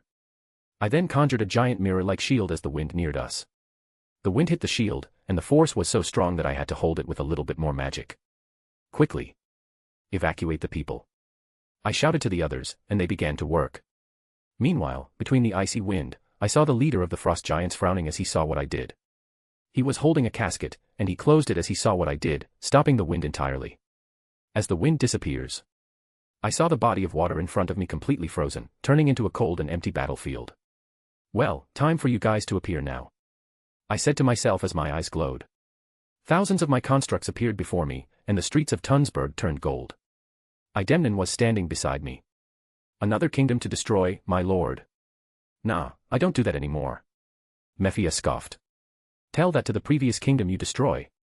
Asterion wants blood, shouted the brute, looking at the sea of blue men in front. Well. I coughed. I looked above me, and saw a giant golden construct flying above. It was Smog, his wings were spread open, and he was hovering above me. First time, Smog. It appears that this is my first true battle besides you, my lord. No matter. I shrugged. Plenty of blue men to kill. Chapter 86, Chapter 75, Battle on Ice, 965 CE. As the frost giants were approaching us, walking on the thick ice that they just made, the other Eternals came to support me, as they were done with evacuating. Who are they? Questioned Kingo beside me. I never see blue-skinned humans. Is it aliens? Frost giants, answered a Jack. From Jotunheim. A planet. So aliens. You could say that. I answered, making Kingo confused. So, we fight? Gil asked again. I mean, they are not deviants. But they are a threat to Earth, refuted a Jack. So yes, we fight. Gil smiled as he conjured his exoskeleton arms, making a loud motor sound as he slammed it against one another. This'll be fun. I looked towards Thea, who seemed to have a wide smile on her face. You okay? I'm more than okay, love, she smirked as she summoned her shield and spear, her favorite weapon. I haven't felt this excited in a long time. I chuckled. Just making sure. I looked at the frost giants in front of me, and I conjured my magic from the limbo ring. My eyes are starting to glow blue, overlapping with gold, and slowly but surely, my body is covered with eldritch armor, as if it was an Iron Man nanosuit. Man, I didn't know you could do that, exclaimed Kingo with envy. After this, you gotta teach me how to do it. I'm afraid that's impossible, Kingo. I smirked. You're just not good enough. Kingo then scoffed. Asshole. The armor then covered my head, making it a full body armor. I pointed at the frost giants in front of me, and the blue glow turned gold.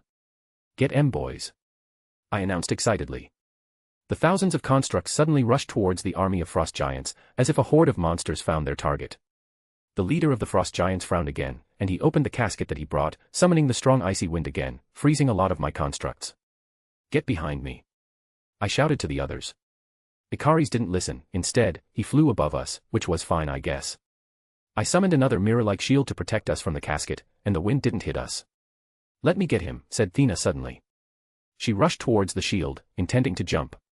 I honestly was a bit afraid that she might get hurt, but she is Thea, the goddess of war, so instead, I made her a platform, so she could jump higher, avoiding the icy wind. She leaped across the icy field, and launched herself to the leader of the frost giants. The leader saw her, and quickly dodged. When she landed, the ice below her cracked, almost splitting the frozen river in half. She smirked devilishly at the leader, and quickly changed weapons in the form of a double axe. She wanted to split the leader in half, but the leader dodged it, at the cost of the casket. The casket was thrown away, erasing the main threat. Right boys, let's start the slaughter, I said with a smirk. We're killing them, right? Well, they are not humans, commented Gil. So we're allowed, right?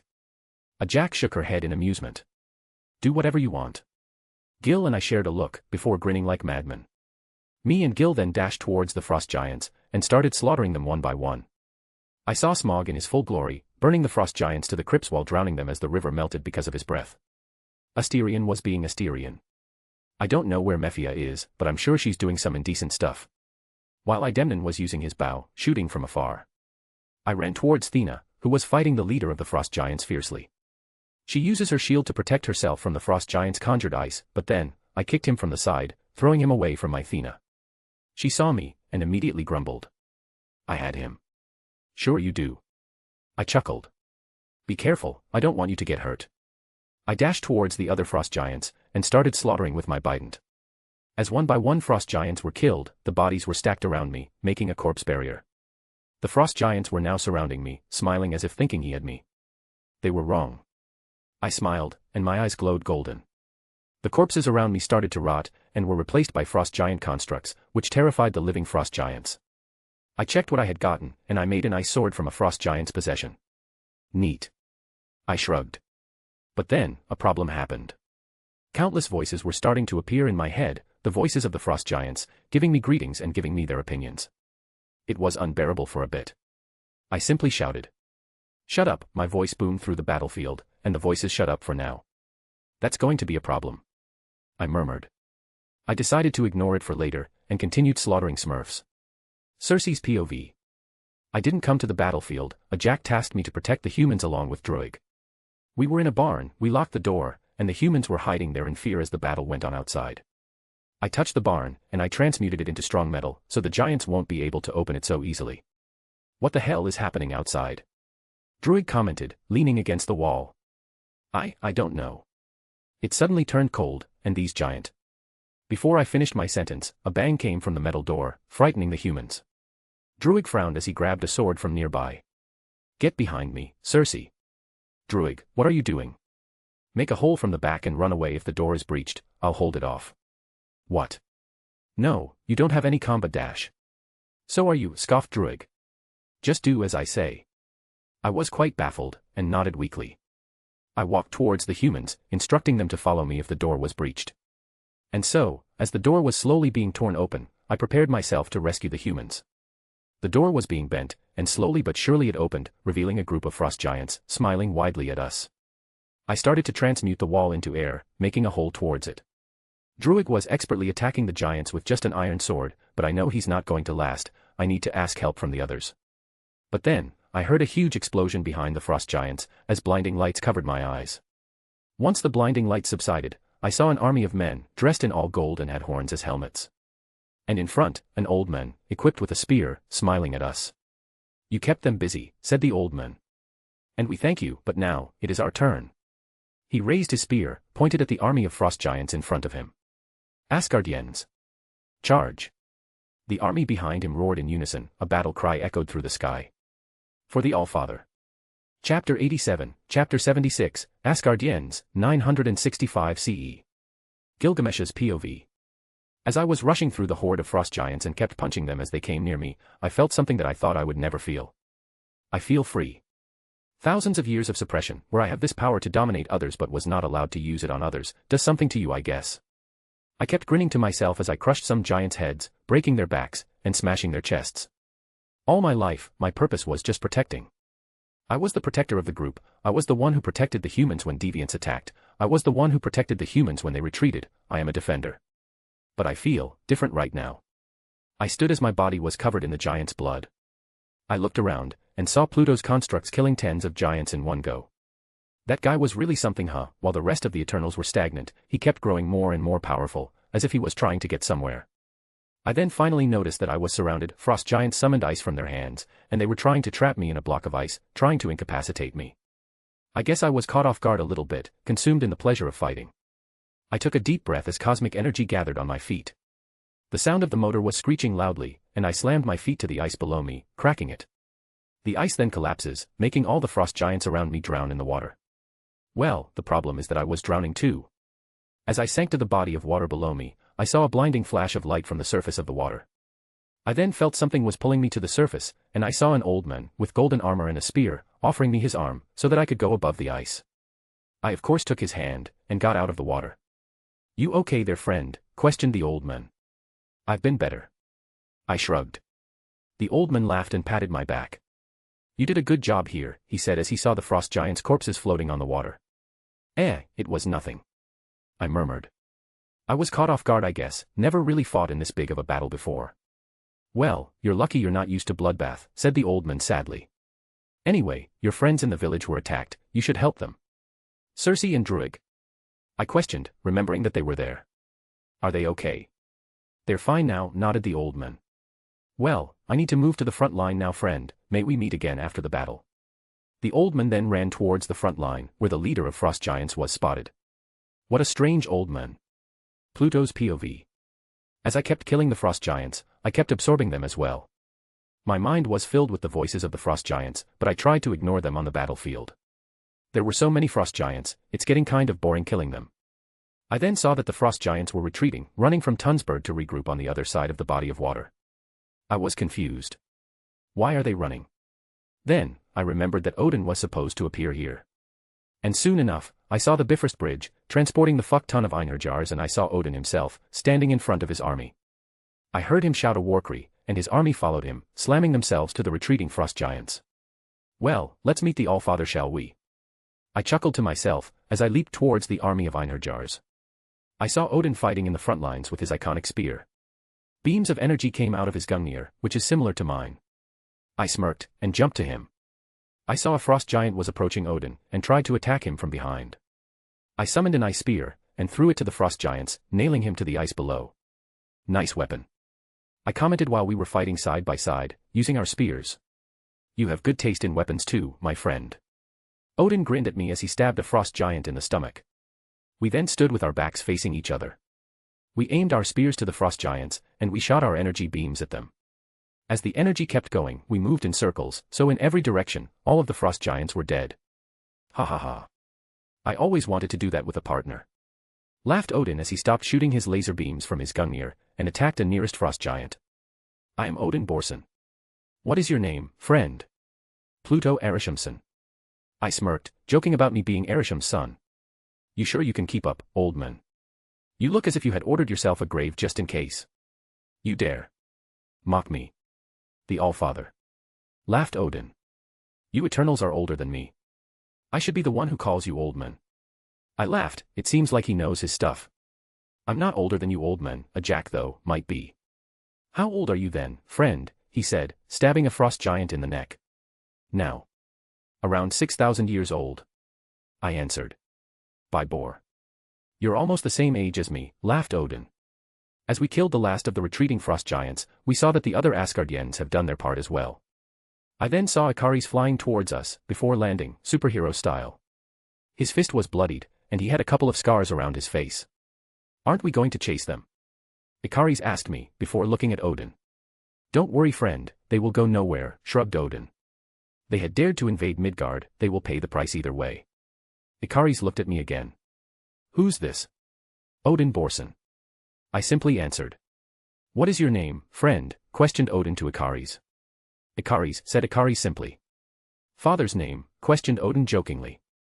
Ikaris was confused, and looked at me. I just say Arishamson. I shrugged. Then so am I. I guess. Ikaris said awkwardly. Odin then laughed at Ikaris' awkwardness.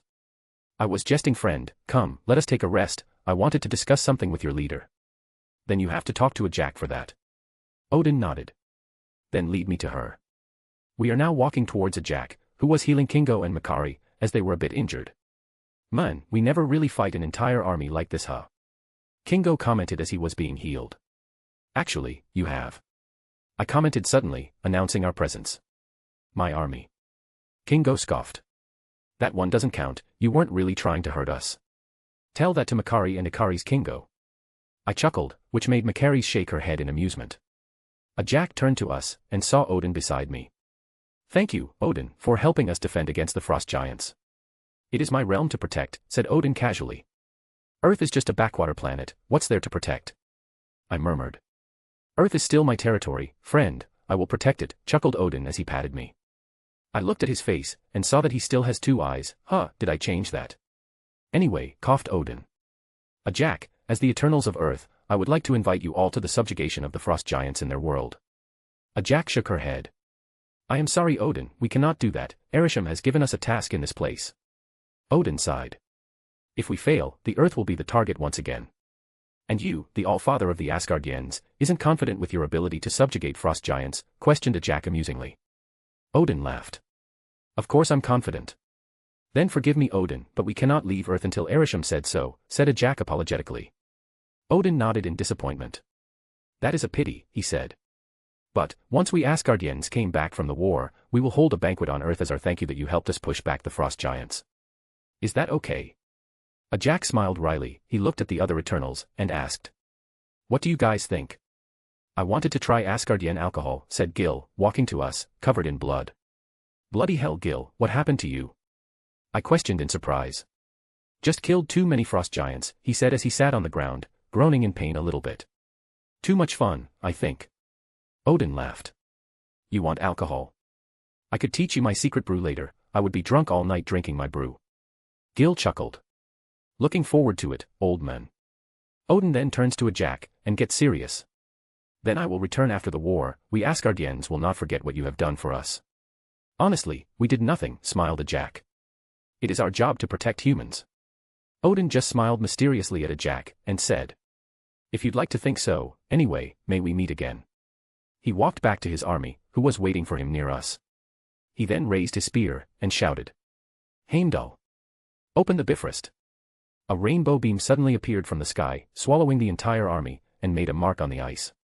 Well, I look forward to the banquet. I guess. Chapter 88, Chapter 77, Banquet of the Gods, 969 CE.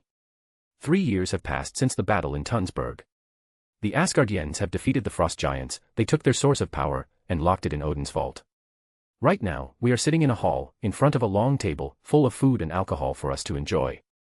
The Asgardians were a rowdy bunch, they were talking loudly, drink was spilling everywhere, and food was wasted on the ground. Come drink and eat, friend.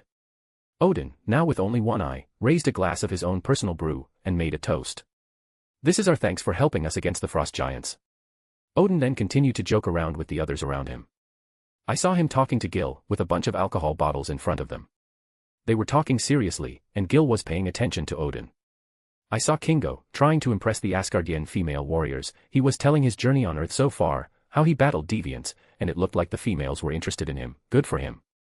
I looked around again. I saw Circe and Ikaris, talking to each other in the corner of the room as they drank. They were laughing, smiling at each other, seemingly ignoring the loud voices around them. Oh wait, those voices are in my head only, but still, the Asgardians are pretty loud. In the other corner of the room, I saw Sprite, mourning with herself, looking at the glass of wanted in her hand. I sighed. I took a bottle of the alcohol, and walked up to her. You okay, Sprite? I questioned softly as I sat beside her. Don't mind me, she murmured. I'm just here by myself. I shook my head. I grabbed her mug, making her look at me sharply. I threw away the water inside it, and poured her the alcohol that I was bringing. Here. I gave the mug to her. Why are you drinking water anyway? Not in the mood for drinking. She said. Come on, it's a banquet, you need to drink. Sprite just sighed, and took a sip of the alcohol. Why are you alone? I asked her. Why are you alone? She refuted back. Where's Thea? I'll find her after this. I said. But what's with you first? Oh, you know, same old. Shrugged Sprite. Can't communicate with others because they thought that I am a child. I said. You know, you could do that thing with your illusions, and tell them about our stories here. Go with Kingo, he'll do the communicating, you'll do the visualization. Oh wow, I'm a hologram projector now, she rolled her eyes, making me groan. You know I don't mean it like that, Sprite. I said. Just go to him, you need to start somewhere, right? Sprite sighed and stood up. Fine. I chuckled as I ruffled her hair. Good girl. She hissed at me, and gave me a middle finger. After that, she walked away from me, walking towards Kingo. I stood up, now I want to look for Thea. I walked towards the entrance of the hall, and outside. Near the door, I saw Druig and Makari seemingly consumed by each other. Makari was showing Druig her collection of trinkets that she gathered so far. I walked up to her. What's that you got there? I questioned. This, she said, showing a rather big leather armor. I got it from the battlefield near Tunsberg, it's a frost giant's armor. That's neat. I hummed and I sat down with them. You got any of their weapons? Unfortunately, no, shrugged Makari. As I saw it on the battlefield, most of them used ice as their weapons. Druig added. So really, they don't really use any weapons. Well, that really is a pity. I said. Anyway, have you guys seen Thea? Druig and Makari looked at each other, before pointing in a direction. She went for a walk. I stood up. Well, thanks guys, enjoy the feast. I kept walking towards Thea's direction. On the way, I heard Fastos and a Jack arguing with each other. Come on a Jack, I think it's time we tell them how to make steam engines right now, argued Fastos. It's still too soon, Fastos, they would be shocked if they saw your machines. Their progress is too slow right now. At this rate, they weren't going to advance at all. You have to be patient, Fastos, spoke a Jack calmly. We need to guide them slowly. Fastos just sighed, and I walked up to them. I heard screams of disappointment with my powers. Is that you, Fastos? Haha, really funny, scoffed Fastos, grabbing a drink and sitting again. She's right though. I added. You need to be careful. Careful why? Your technology is quite amazing, Fastos. But I'm afraid they will use it for other means. Fastos didn't say anything. He then looked at me. I told you, P, it's a part of their evolutionary process to be able to think outside the box. True. I answered. But, just don't hate them if it reaches that point. I then walked away from Fastos, leaving him with his lonesome self. After a couple of minutes of walking, I arrived at a lake. I saw Thea, sitting against a tree, looking at the view in front of her. You okay? I asked suddenly, making her look at me. I'm fine, she said, before making space for me beside her, and patted the ground, signaling me to sit beside her. So I sat her as I leaned against the tree. She put her head on my shoulder, and I wrapped my arms around her waist. You're terrible at lying, Thea. Thea rolled her eyes. I'm not terrible at lying, it's just your damn ring that makes it easy to tell lies, she spoke, grabbing my left hand, and pointing at the gray ring at my middle finger. How many are you wearing right now? 1, 2, 3, 4. 5 rings. She counted the rings in my left hand. The other hand. I showed my right hand, and there was no ring in any of the fingers. You want one? Maybe later. She hummed. I sighed. Anyway, tell me what's wrong. It's just my anxiety, you've got nothing to worry about. If it's you, Thea, I will always worry. She snuggled to me closer, and buried her head in my neck. Just, let us stay like this for a while. I kissed her forehead. Okay. The next morning, I find myself still on the same stop, underneath a tree, with Thea in my arms.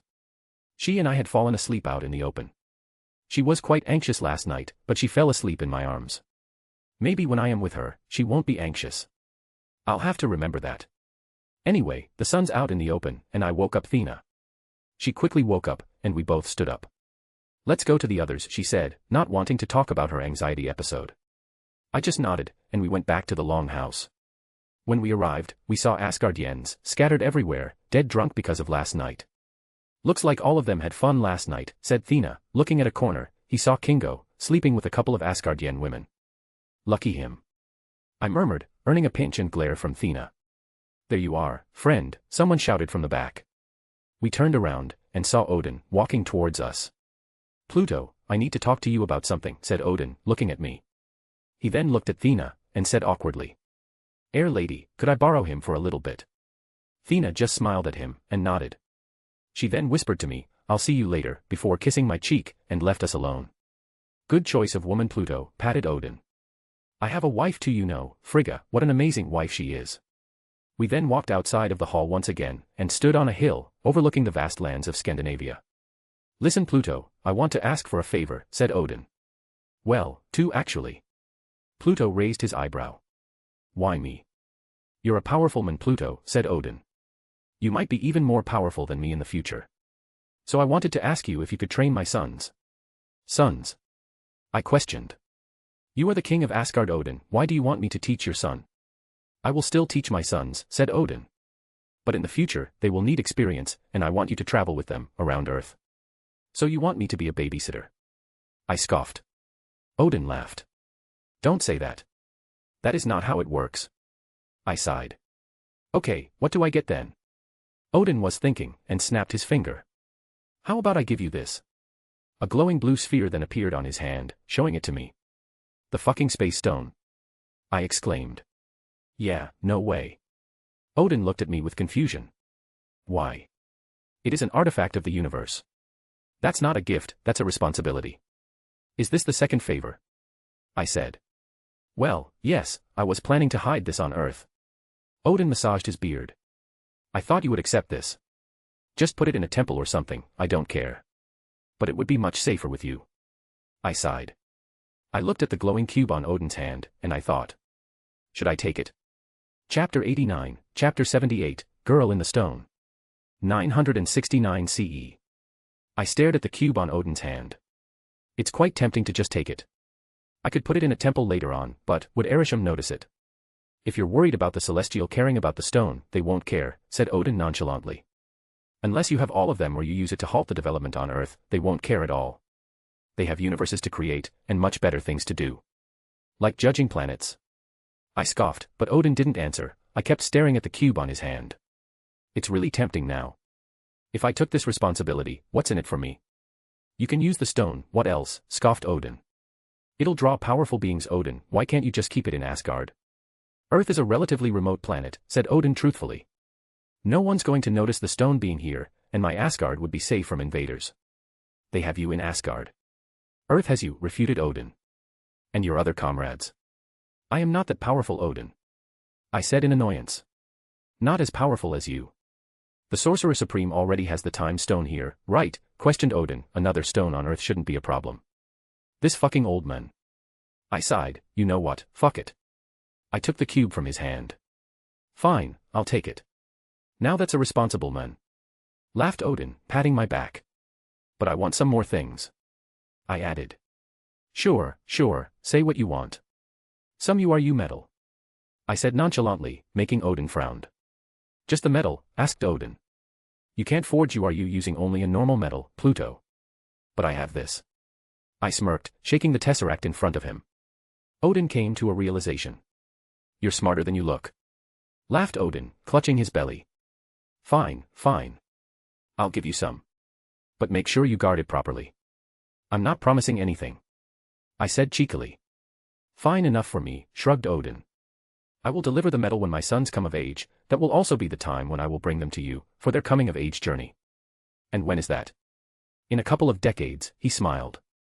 When the time comes, just make sure to teach them a really good lesson. You mean beating them up? Odin just smirked at me, and walked away. Before he truly disappears, he said one last thing. It's been a short few years, but I am glad that I got to meet you, Eternal. I smiled at him softly. It's an honor to fight alongside you too, Allfather. He then walked away, entering the long house once again, leaving me alone. I looked at the little cube on my palm. An actual infinity stone, on the palm of my hand. It could probably hurt Erisham a little, but I doubt it'll kill him. When I thought about the energy that could be generated from this thing, wait. Energy. Is the infinity stone's energy the same as cosmic energy? I mean, the stones are singularities, right? They existed when the universe was first created. So does space energy connect with cosmic energy? Welp, only one way to find out. So I tried to absorb the energy that was radiating from the space stone, and I suddenly felt immense pain from my body, like my skin was being peeled slowly but surely. Erf. My insides were shining blue, like a blue sun had just descended from the stars. I dropped the tesseract, but the pain didn't stop. I saw men running towards me, even Odin himself came back to see what was going on. I saw Thea, her face pale when she saw me screaming and glowing blue, and she rushed to me, panicking. Eventually, I couldn't hold the pain anymore, and my consciousness was slowly fading. And then, darkness. I was now standing on a black dimension. There was nothing in here, only darkness, only void. I looked around again, and still nothing. It kind of feels familiar. I walked around, and still nothing. There was no sound, no movement, no light. One thing that I noticed though, is that the space around us seemed to not move at all, like I was standing still, even though I was walking.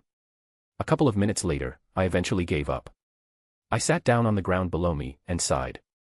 Well, that was anticlimactic. Seems I died. I laid on the ground, looking at the darkness above me, or is it below me? This place feels weird. I closed my eyes, looking for rest, but then, a voice sounded. The voice of a little girl. Who are you? I opened my eyes instantly, and I saw a blue construct, in the shape of a little girl. She looked at me with curiosity, tilting her head to the side. Wow. I exclaimed, then coughed. I stood up, and greeted the entity. I am Pluto. An Eternal. Oh, she said casually. Celestials. Yes. They're my makers. I guess. She hummed. You wanted to absorb me. Who are you? Oops, sorry, I am space, she said casually. Oh. Shit, did the space stone have sentience? I was just experimenting, sorry if I hurt you or anything. It's strange. She murmured. I never talked to another being before. Can I come with you? What? I was surprised. Your powers. She said. You could bring me with you, right? Then, what about the stone? What do you mean? She questioned again. If you come with me, will the stone be useless? She was confused. You only absorbed a tiny fraction of me, how come the stone became useless? Oh. I sighed in relief, then tensed again. Wait, is this? This is your domain, said the little girl, looking around. I met your friends over there, she said, pointing at a corner of the place. And I saw Idemnon, walking towards us. Wait, why can't I sense you? I asked Idemnon. This one blocks our communication, my lord, said Idemnon, pointing at the little girl. What did you do now? I chuckled nervously. It's honestly nothing. You didn't answer my question, said the little girl suddenly. Can I join you in your travels? It seems like fun. I don't know what to say, a part of the space stone. In me. Why would you want to join me? You're the embodiment of space itself. I can't go anywhere, said the little girl sadly. I am a stone after all. Oh yeah, that makes sense. Sure, if you want to. The little girl's eyes shine more brightly. Really? Sure. I shrugged. From now on, you are me, and I am you. The little girl nodded vigorously. You are me, and I am you. She then stretched her hand, making a fist-bumping gesture. What are you doing? I want a fist bump, she said. I saw it in your memories. Oh, okay. I said, fist-bumping the girl. Then what should I call you? Call me Space, she said. I don't know, could I call you something else? The little girl was confused. Is that not good? Well, it's just a bit awkward calling you Space. Then, do you have a suggestion? She questioned. I then went to deep thinking, caressing my non-existent beard.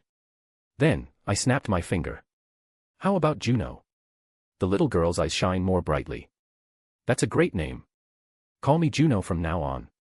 I nodded. Then welcome to the team, Juno. Chapter 90, Chapter 79, Mad Goddess. 969 CE. Third POV. A bunch of people were gathering around a bed. On top of a bed is a black-haired man, sleeping soundly as the people around him were arguing to themselves. Odin, what did you give him? Asked a Jack sternly to the old man. I gave him this, said Odin casually, showing the tesseract to everyone. Is that? Yes, it's what you think, cut Odin off. But why? Why would you want to give that to us? I originally wanted to hide it somewhere on Earth, answered Odin. But when I saw Pluto's capabilities in the battle, I wanted him to guard it instead. Odin, you know he can't guard it forever. Why is that? Questioned Gil suddenly. I mean, we could just bring it back home when we finished our mission, right? I mean, what is that anyway? It's one of the Infinity Stones, Gil, said a Jack, surprising everyone. Well great, we could protect it back in Olympia, right? A Jack just smiled. That is not possible, she said. We can't bring anything back to Olympia. Gil just grunted and leaned back against a wall. Meanwhile, Odin shook his head in pity on these Eternals. Well, if he wakes up, tell him to be careful, this thing is not a toy. Thea, who was sitting beside Pluto's sleeping body and holding his hand, grabbed the cube. I'll keep it. He's too reckless on these things, she said coldly. Odin just smiled wryly, pitying Pluto who will face the wrath of this lady after he wakes up. A Jack then continued. Odin, we can't dash. I'm sorry, a Jack, but I decided to hide the stone here. There's already one more stone on Earth anyway, one more would be no problem. A Jack sighed. Okay, but we hold no responsibility if something ever happens. I'll take that, he said, taking his helmet from the desk. He equipped it, and said to the others. Well, it's time for me to go, tell Pluto I will meet him again in a couple of decades. A Jack sighed, and nodded. Odin then left with his guards, before the others heard a loud booming sound from outside, possibly from the Bifrost. Kingo then sighed, looking at the sleeping Pluto. What the hell is this guy doing, absorbing an infinity stone like that? He's always been drawn to power, commented Cersei. Curious as well. And reckless, added Thea flatly. Reckless and stupid. The others gulped. They could tell that Thea was not in a good mood right now. A Jack noticed this, and looked at everyone else. Come on everyone, let Thea stay with Pluto.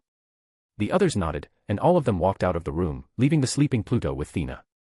The entire time, Thea didn't stop looking at his sleeping face. She was annoyed, worried, mad, and sad at the same time. When she saw him almost dying on that field, holding the cube, her entire memory of him suddenly flashed through her mind, remembering all the good times, and the bad times she had spent with him.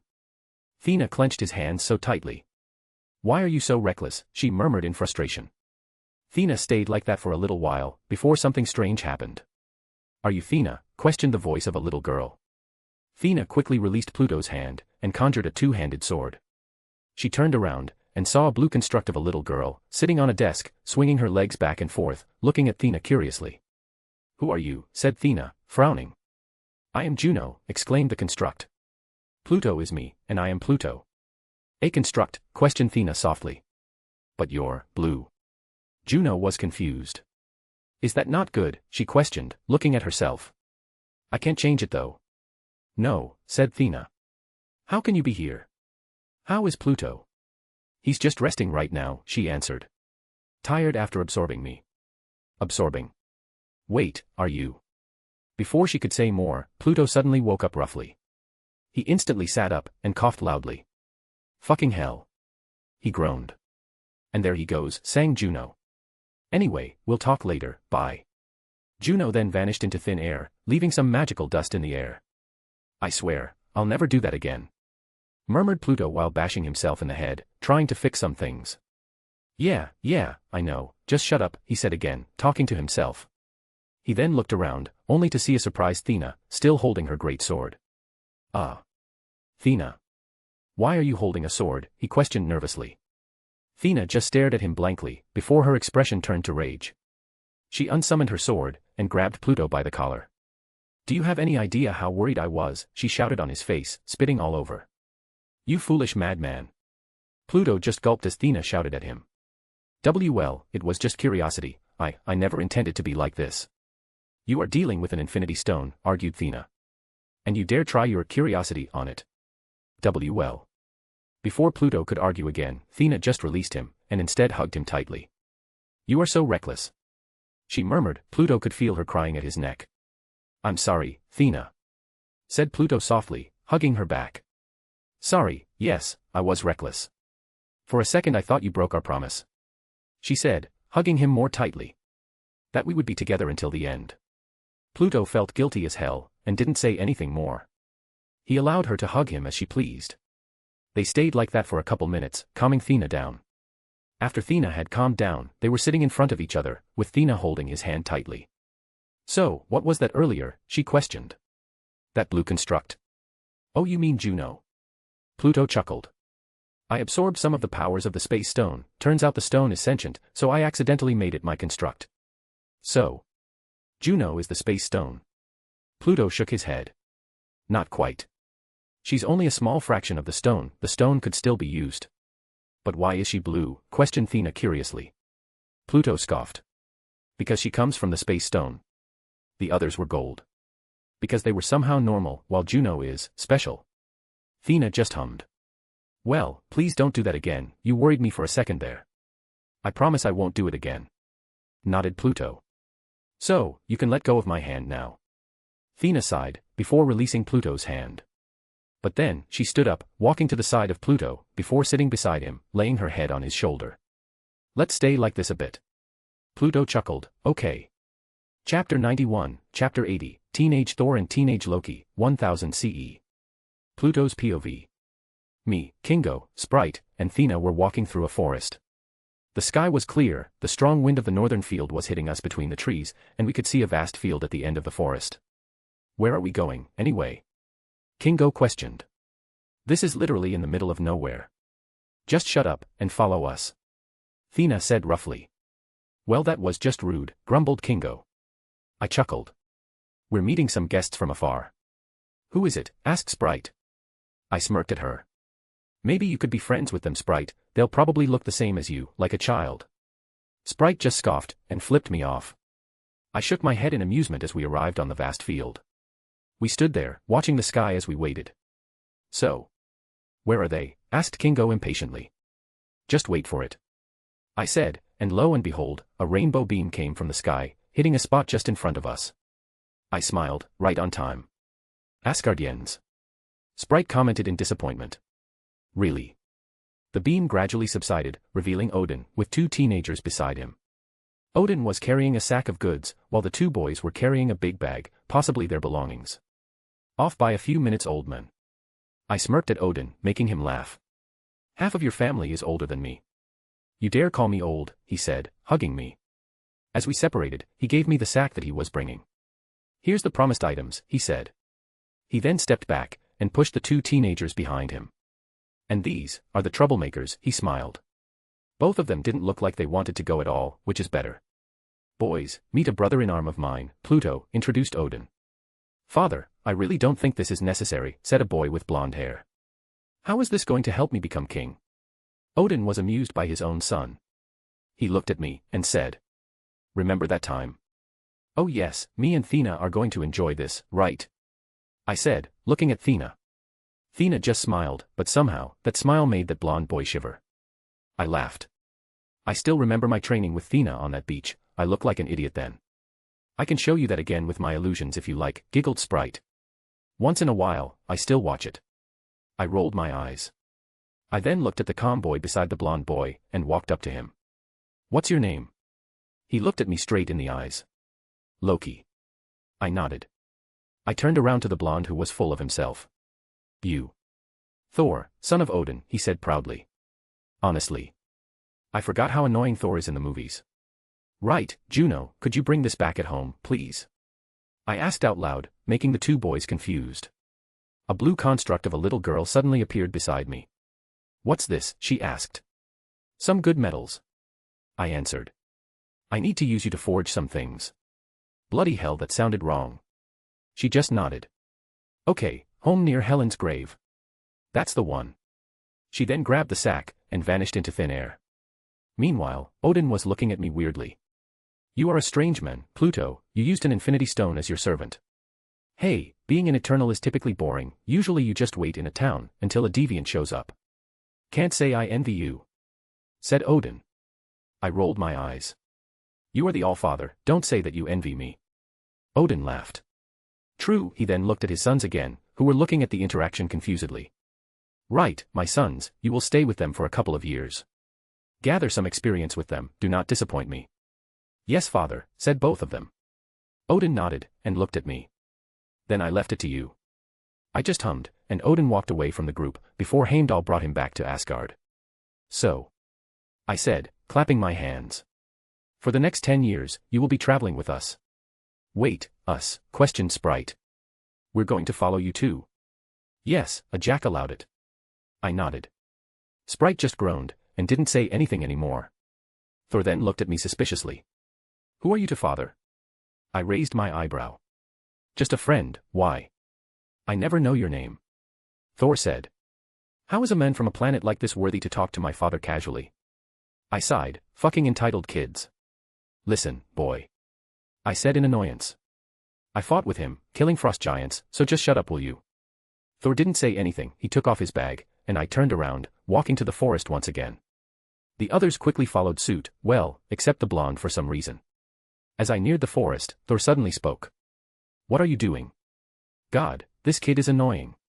I turned around, and said. What? My bag, he said casually. Carry my bag. Are you shitting me? I'm starting to regret accepting Odin's offer. I stared at him blankly, I could see Kingo and Sprite stepping away from me, smirking at Thor. Asterion. I simply said. Who's that? Questioned Thor. But then, slowly but surely, Asterion formed in front of Thor.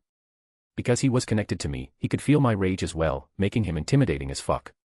Asterion grew to about 5 meters tall, and stood in front of Thor, dwarfing him. Asterion was pissed, he crouched down, touched the ground with his 2 hands, and roared in front of Thor. The roar was so strong that Thor was thrown away by the force. Thor's things were now scattered, and he was now covered in mud. Meanwhile, Loki was shocked by the sight of his brother getting thrown away. He looked at me, and smirked. Could I do that? He asked me. No, you can't. I said, making him a little bit disappointed. But I could teach you a few things. Loki seemed excited, then I turned to Thea, to which she just nodded. She then walked towards Thor, who was still lying on the ground, embarrassed about what just happened. She looked at Thor coldly, and simply said. Get up. He then stood up, and cleaned himself. Pick up your things, commanded Thea. If you say unnecessary things again, we'll do worse than that. Thor just nodded weakly, a bit scared at Thea's intimidating gaze. Suddenly, I felt that Thor wanted to go home so badly, wanting to see his mother. I smirked. Good. Chapter 92, Chapter 81, Torturing Teenagers, Thor.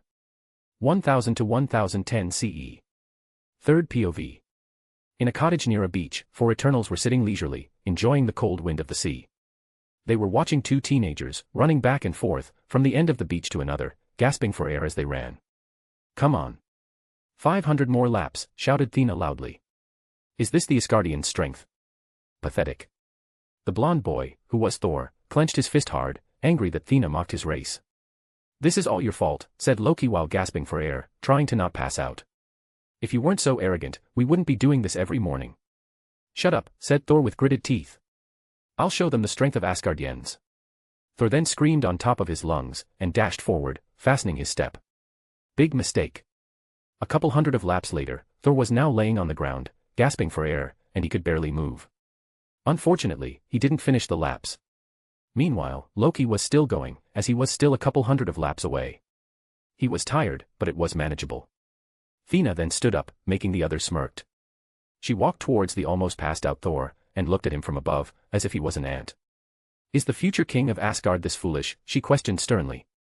"This is not a race, it is a test of endurance, and you ran as fast as you could." Thea then kicked Thor's stomach lightly, but it was still painful, making Thor groan in pain. "Get up, you get 500 laps more." "And no, please auntie, I give up." Thor pleaded, tired as hell. "No," said Thea coldly. "Get up." Thor then looked at Kingo pitifully, who was walking towards him. "Uncle Kingo, please, save me." Kingo laughed. "Come on Thea, it's the first week, let him off a little." Thea raised her eyebrows to Kingo, then looked at Thor. She then sighed. "Fine," she said, making Thor's eyes shine with happiness. But then all of that was crushed. "But you will have more time for fighting training." Thor's face turned pale as he heard it, and gulped. He looked at Kingo again, but he just shrugged. Thor really wants to see his mother now. After Loki had finished the lap, Sprite walked up to him. "Good job, young man," she said in a bossy tone.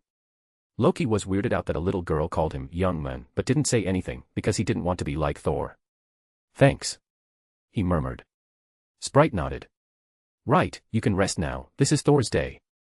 "Thor's day?" he questioned. Sprite smirked. "You don't want to know."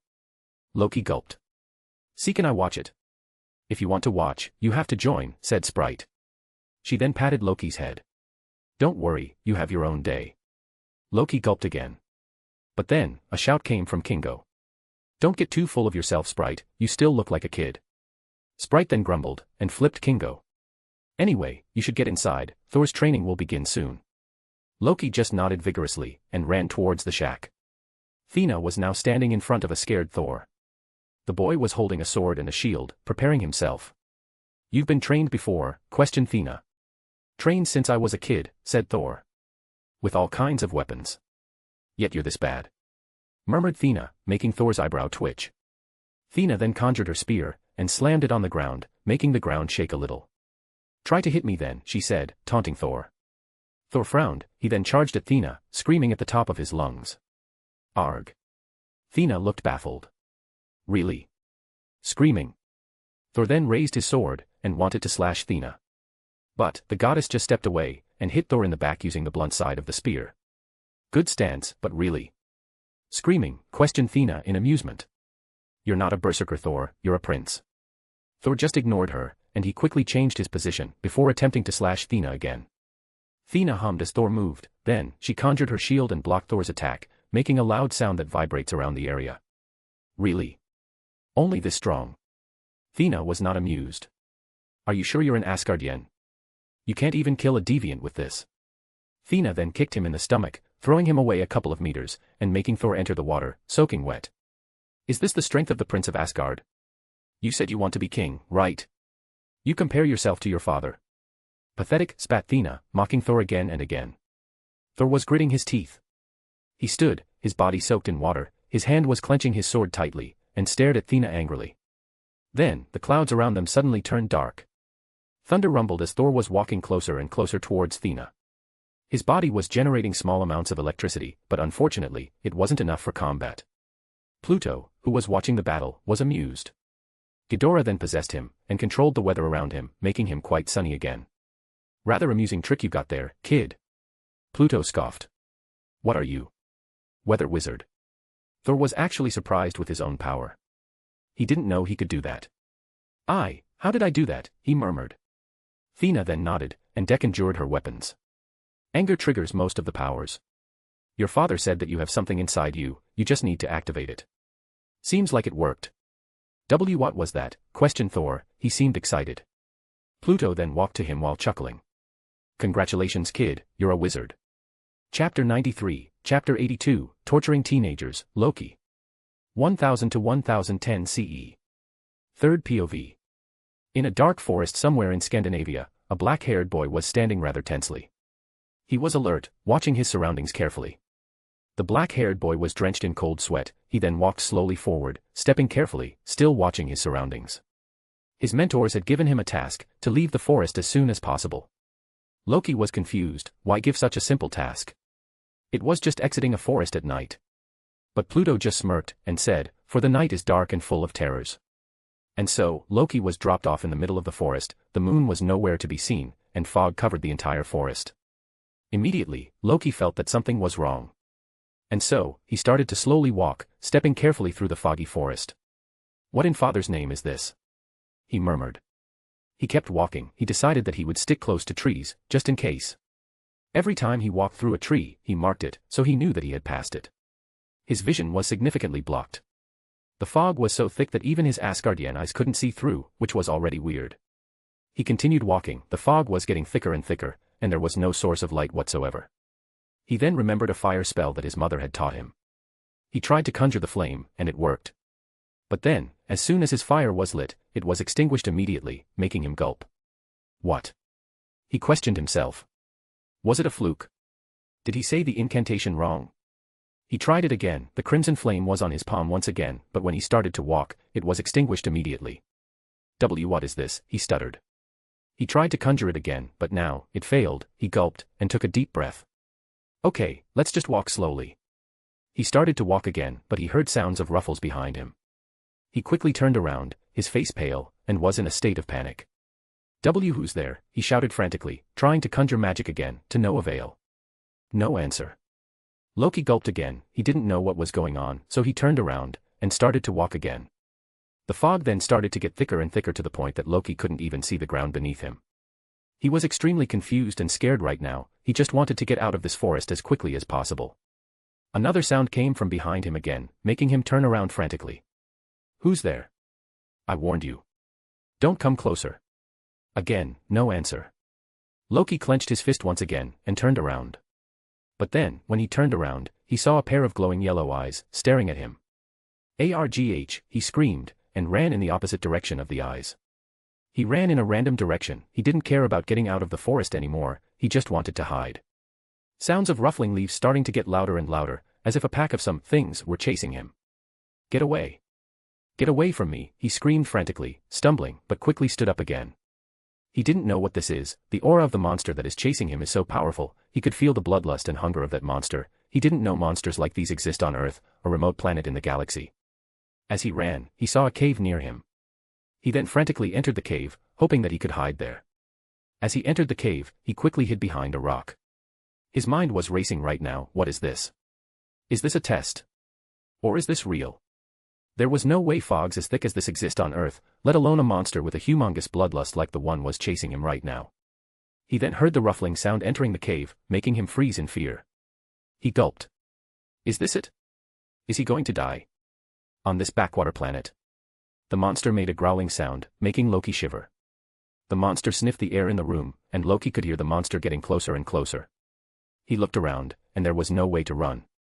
He had trapped himself in the cave. He cursed himself at the stupidity, and vowed to never be caught off guard again, if he could leave the cave alive, that is. The monster was getting closer and closer. Loki could practically hear the growling vibrating his body right now. He decided to close his eyes, that maybe, just maybe, he would be safe if he closed his eyes. A sense of dread filled Loki's heart as he could hear the breathing of the monster in front of his face. The breath was so cold that it made Loki shiver, but he held it, afraid that the monster might strike him at any second. But then, a second, 2 seconds, 3 seconds, nothing happened. It doesn't make Loki feel safe, however, it only makes him feel more dread, as if the god of death was taunting him. He gulped, and waited for his fate to come, but nothing came. Maybe he was saved after all. He took a deep breath, and opened his eyes. As soon as he opened his eyes, he saw a little girl, crouching in front of him with a smirk. Boo, the girl shouted cheekily. Loki then screamed like a girl, and his pants soaked with his own piss. Chapter 94, Chapter 83, Lessons Behind the Torture. 1000 to 1010 CE. Outside the cave, Loki was now sitting in front of a cave. He had changed his pants, but he was still traumatized because of what had just happened. He was hugging his own legs, staring at the crackling fire in front of him. Meanwhile, there were two other people that were with him. It was Sprite and Pluto. They were snickering at each other, laughing at Loki's misery. "How does it feel to be tricked by a mere little girl?" said Pluto in mockery. "Humiliating, isn't it?" Loki didn't say anything, he just kept staring at the fire in front of him. Sprite, however, flipped Pluto off because he called her a little girl once again. She then looked at the terrified Loki, and explained. "I did that to you because I want to show you that illusions are no joke," said Sprite casually. "You used illusions to trick your brother often, right? Thor said it to Kingo the other night, so we thought, why don't we do it to you as well?" Pluto then chuckled at Sprite's words. "What did you feel when you were running through the forest?" Loki then looked away from the fire, and stared at Pluto blankly. I thought that I was going to die." "Then the illusions worked," nodded Sprite. "Illusions aren't just visuals, you know. Sounds and emotions could be easily manipulated to your advantage." "What does it mean?" questioned Loki. Pluto then stared at Loki for a second, before continuing. "What do you know about illusions, Loki?" Mother said it's the art of deceit. I could change my appearance, sneak into an enemy's castle by just using illusions." Sprite hummed. "That is illusions too. But illusions are much more than that," she said. "It's about manipulating your surroundings using your will. The sounds surrounding your enemy, the emotions that your enemy is feeling, you could control all that." Sprite was playing with her illusions, showing a map of the forest, and how she did her illusions. "Can I do that?" questioned Loki curiously. "You can," answered Pluto. "You just need to be smart and thoughtful." "Then can you teach me?" Sprite and Pluto looked at each other, and shook their heads. "We can't teach you that, Loki, you need to learn it by yourself. Magic is really versatile, but I'm sure you could do it." Loki then thought in his head, he thought that he is a god, and he could do it. Pluto then chuckled, "It's quite funny to think that you're a god, even though you just pissed yourself a couple of hours ago." Loki was embarrassed. How do you know what I was thinking?" "I don't," shrugged Pluto. "But I could feel your arrogance right now. It's painfully obvious." Sprite then sighed. "You are not a god, Loki," said Sprite. "Nor me, nor Pluto. It is just an empty illusion." "Illusion?" questioned Loki. "We Asgardians are gods, are we not?" "You may be more powerful than humans, but in the end, there are more powerful beings than you," added Sprite. "To some, the concept of a god are just mere illusions that they casted to themselves, desperate for power and recognition." Loki clenched his fist. He knew what Sprite was talking about, but still didn't want to admit it. "It's okay to feel weak, Loki," said Pluto suddenly. "But don't lie to yourself." Loki was silent, staring at the fire in front of him.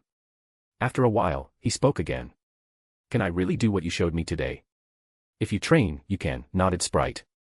"I don't know magic, but Pluto said that it's just similar to my powers, so yes, you can." Loki just nodded. "Thank you for the lesson today, Uncle." "Auntie."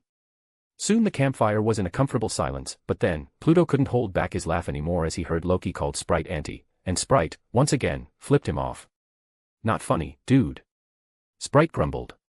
Thor was now on the battleground again, sword in hand, and he was facing Thea, who was staring at him rather menacingly. "What? Can't use your magic trick again," taunted Thea, making Thor mad. Thor then dashed towards Thea, trying to get a hit on her. Thea once again dodged to the side, and hit Thor's head rather roughly, making him slam to the ground. Thor groaned in pain on the ground, making Thea sigh at the pathetic sight. "Let's end it for today, you are quite disappointing." Thea murmured as she walked away from the battleground. "Wait!" Thor shouted. "I can still fight." "If you want to fight, go to Kingo," said Thea nonchalantly. "I don't want to waste my time on a spoiled prince like you." Thor clenched his fist. He stood up, and roared to Thea. "Get back here. As Prince of Asgard, I command you to fight me right now." Thea then suddenly stopped, but Thor had a bad feeling. He could feel a cold chill that made him shivers. Suddenly, Thea disappeared from his sight, and then he realized he wasn't standing anymore, he was laying on the ground again, a spear almost slashed his neck, and Thea was on top of him, staring with her cold and intimidating eyes. "Arrogance gets you nowhere, blonde," said Thea sternly, making Thor gulp.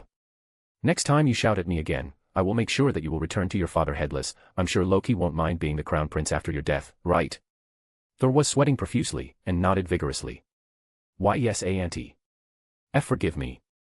Thea hummed, and she deconjured her weapons. She then helped Thor stand up, cleaning the dirt off of her clothes. If you want to train, you can ask Kingo. I have nothing more to teach you, you already know how to fight using weapons, now you only need to control your power. Thea further commented. Also, Pluto told me to tell you this. Being king is not a gift, Thor, it is a burden. Are you sure you can become king when the time comes? What do you mean? You can't even control your powers, yet you expect the Asgardians to let them control you, questioned Thea. The title of king is not a game, Thor, it's a responsibility. You have a kingdom to run, people's lives to take care of, yet your arrogance is at an all-time high, you are reckless, and only care about fighting. You think Asgard will prosper under your rule? Thor stared at Thea in shock, not knowing what to say. Just think about that, said Thea again, and turned around, leaving Thor alone on the battleground. Thor then stared at the sky, and murmured to himself. Will I really be a good king? Chapter 95, Chapter 84, torture both of them at once.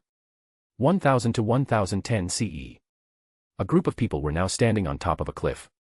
Beneath it, there was a group of deviants, feasting on some elk and boars that they just hunted. Those deviants were in the shape of bears, but 3 times bigger than a normal bear. The people that were standing on top of the cliff looked at the herd of deviants casually. So, what do you want to show us? Questioned a blond boy, who was Thor. He was looking at the deviants curiously, as he never saw anything like it before. Now, because in a day or two you will go home to your mother's arms. Thea said nonchalantly. This is your last test. Last test, questioned Loki. Thea and Pluto then stepped forward, standing in front of the 2 teenagers. They looked at one another, and smirked. Kill the deviants. Wait, what? Stuttered Thor. We have to kill those things. What's wrong, Thor? Starting to be a coward now, said Thea with raised eyebrows, amused at the sight. I'm not a coward. Thor huffed in embarrassment. Then kill them all, repeated Thea.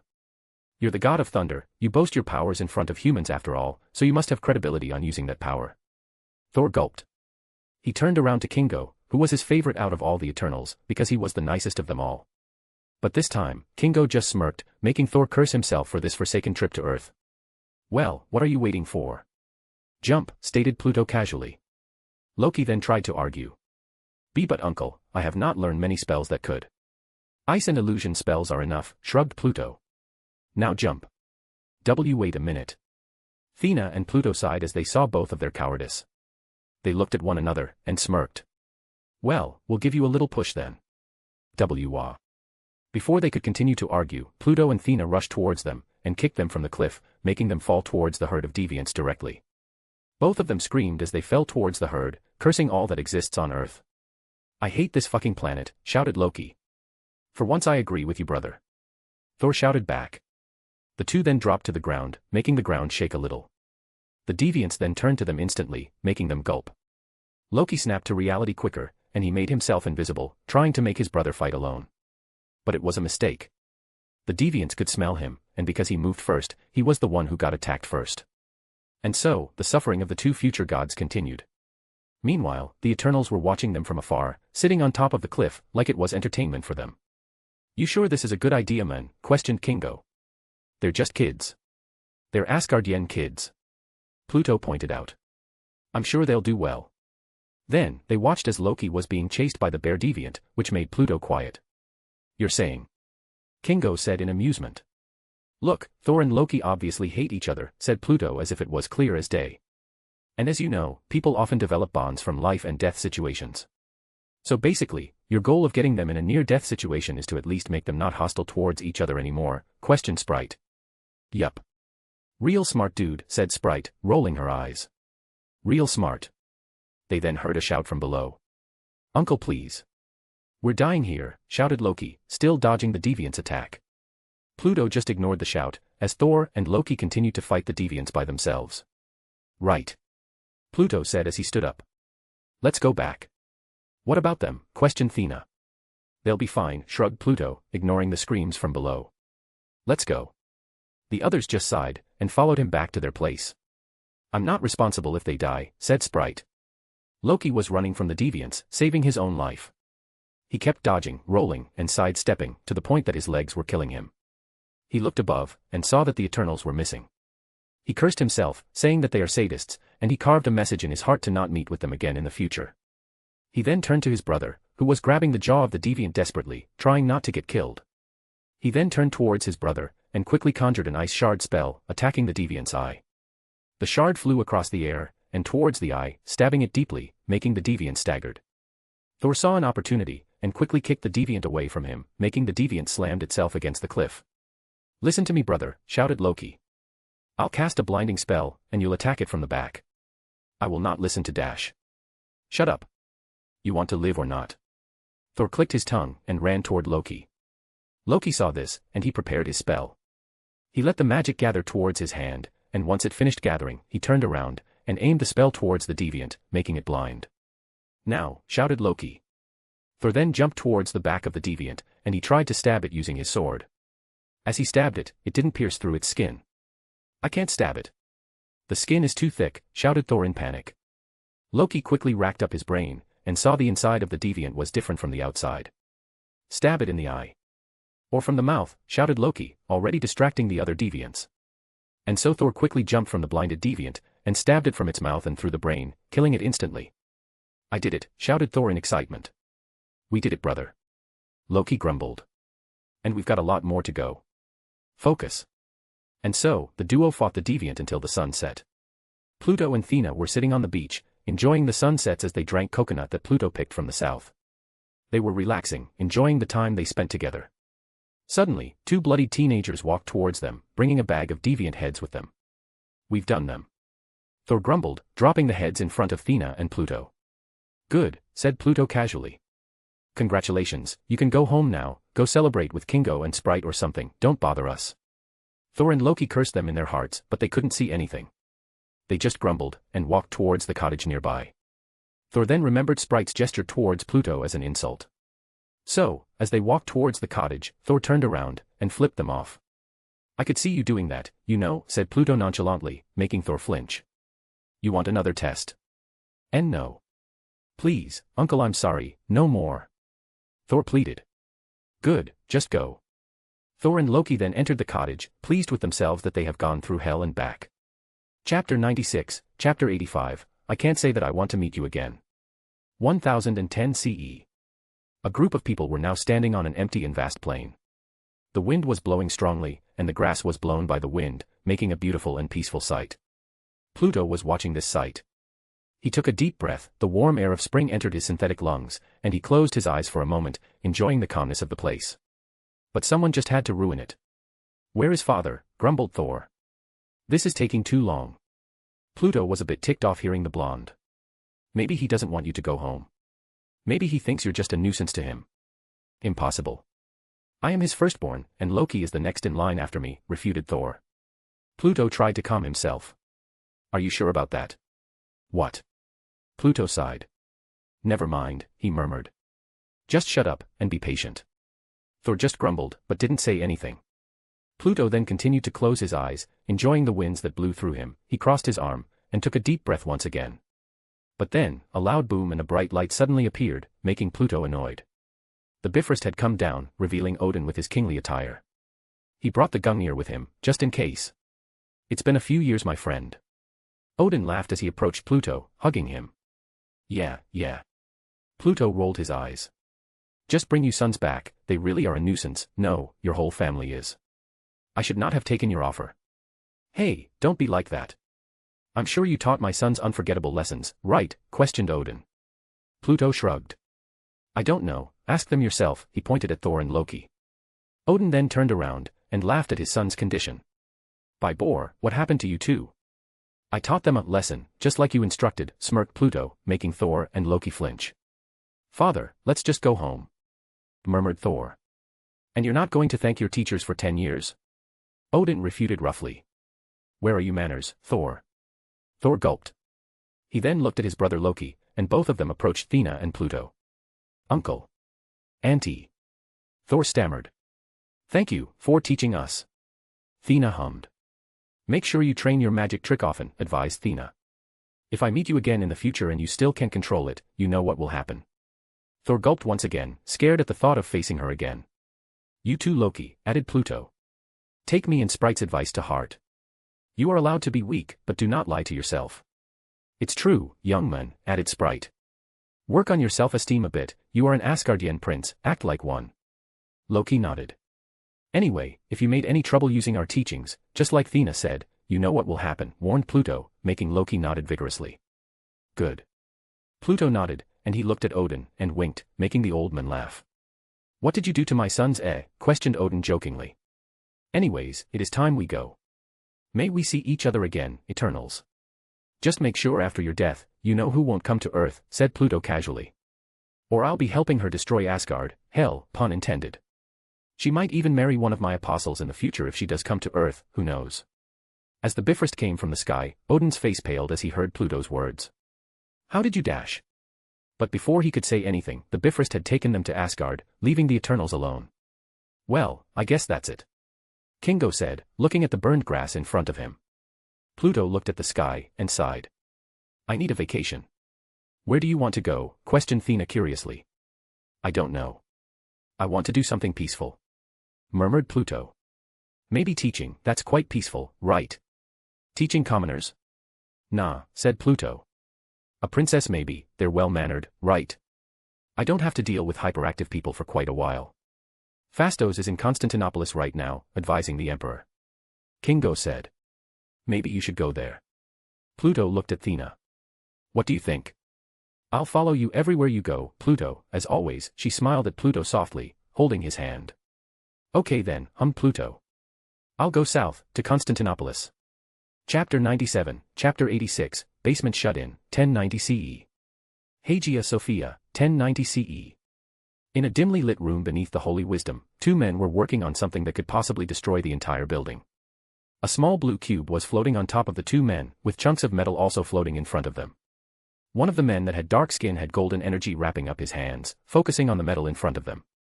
You know this is a terrible idea, right? The entire castle would explode if we did something wrong, not to mention, this is the space stone, said the man nervously. It'll be fine, rolled the other men who had purple eyes. If you count the entire empire collapsing because the emperor and his heirs are dying because of the explosion, then yes, of course it will be, said the dark-skinned man, who is Phastos, sarcastically. Are you that unconfident with my skills, Phastos? Asked the other man, which is Pluto, in amusement. I have magic, remember. I could just teleport us instantly anywhere if it comes to that. Phastos scoffed. Magic, the solution to everything these days. Pluto just chuckled, and both of them continued to work on the metals in front of them. Occasionally, the cube would create beams of energy that melted the metals, and Phastos would shape it to the shape of a spear, slowly but surely. How's the emperor? Asked Pluto, making some small talk. The Pecheneg invaded Thrace again, said Phastos darkly. What is it with humans and their wars? You lived with them for centuries, Phastos, surely you know by now. Pluto answered calmly, continuing on beaming the metals. Phastos hummed, but he didn't elaborate. He then continued to make small talks with Pluto. So, how's Anna's study? She is still 7 years old, but I could tell, she's quite a bright girl, answered Pluto softly.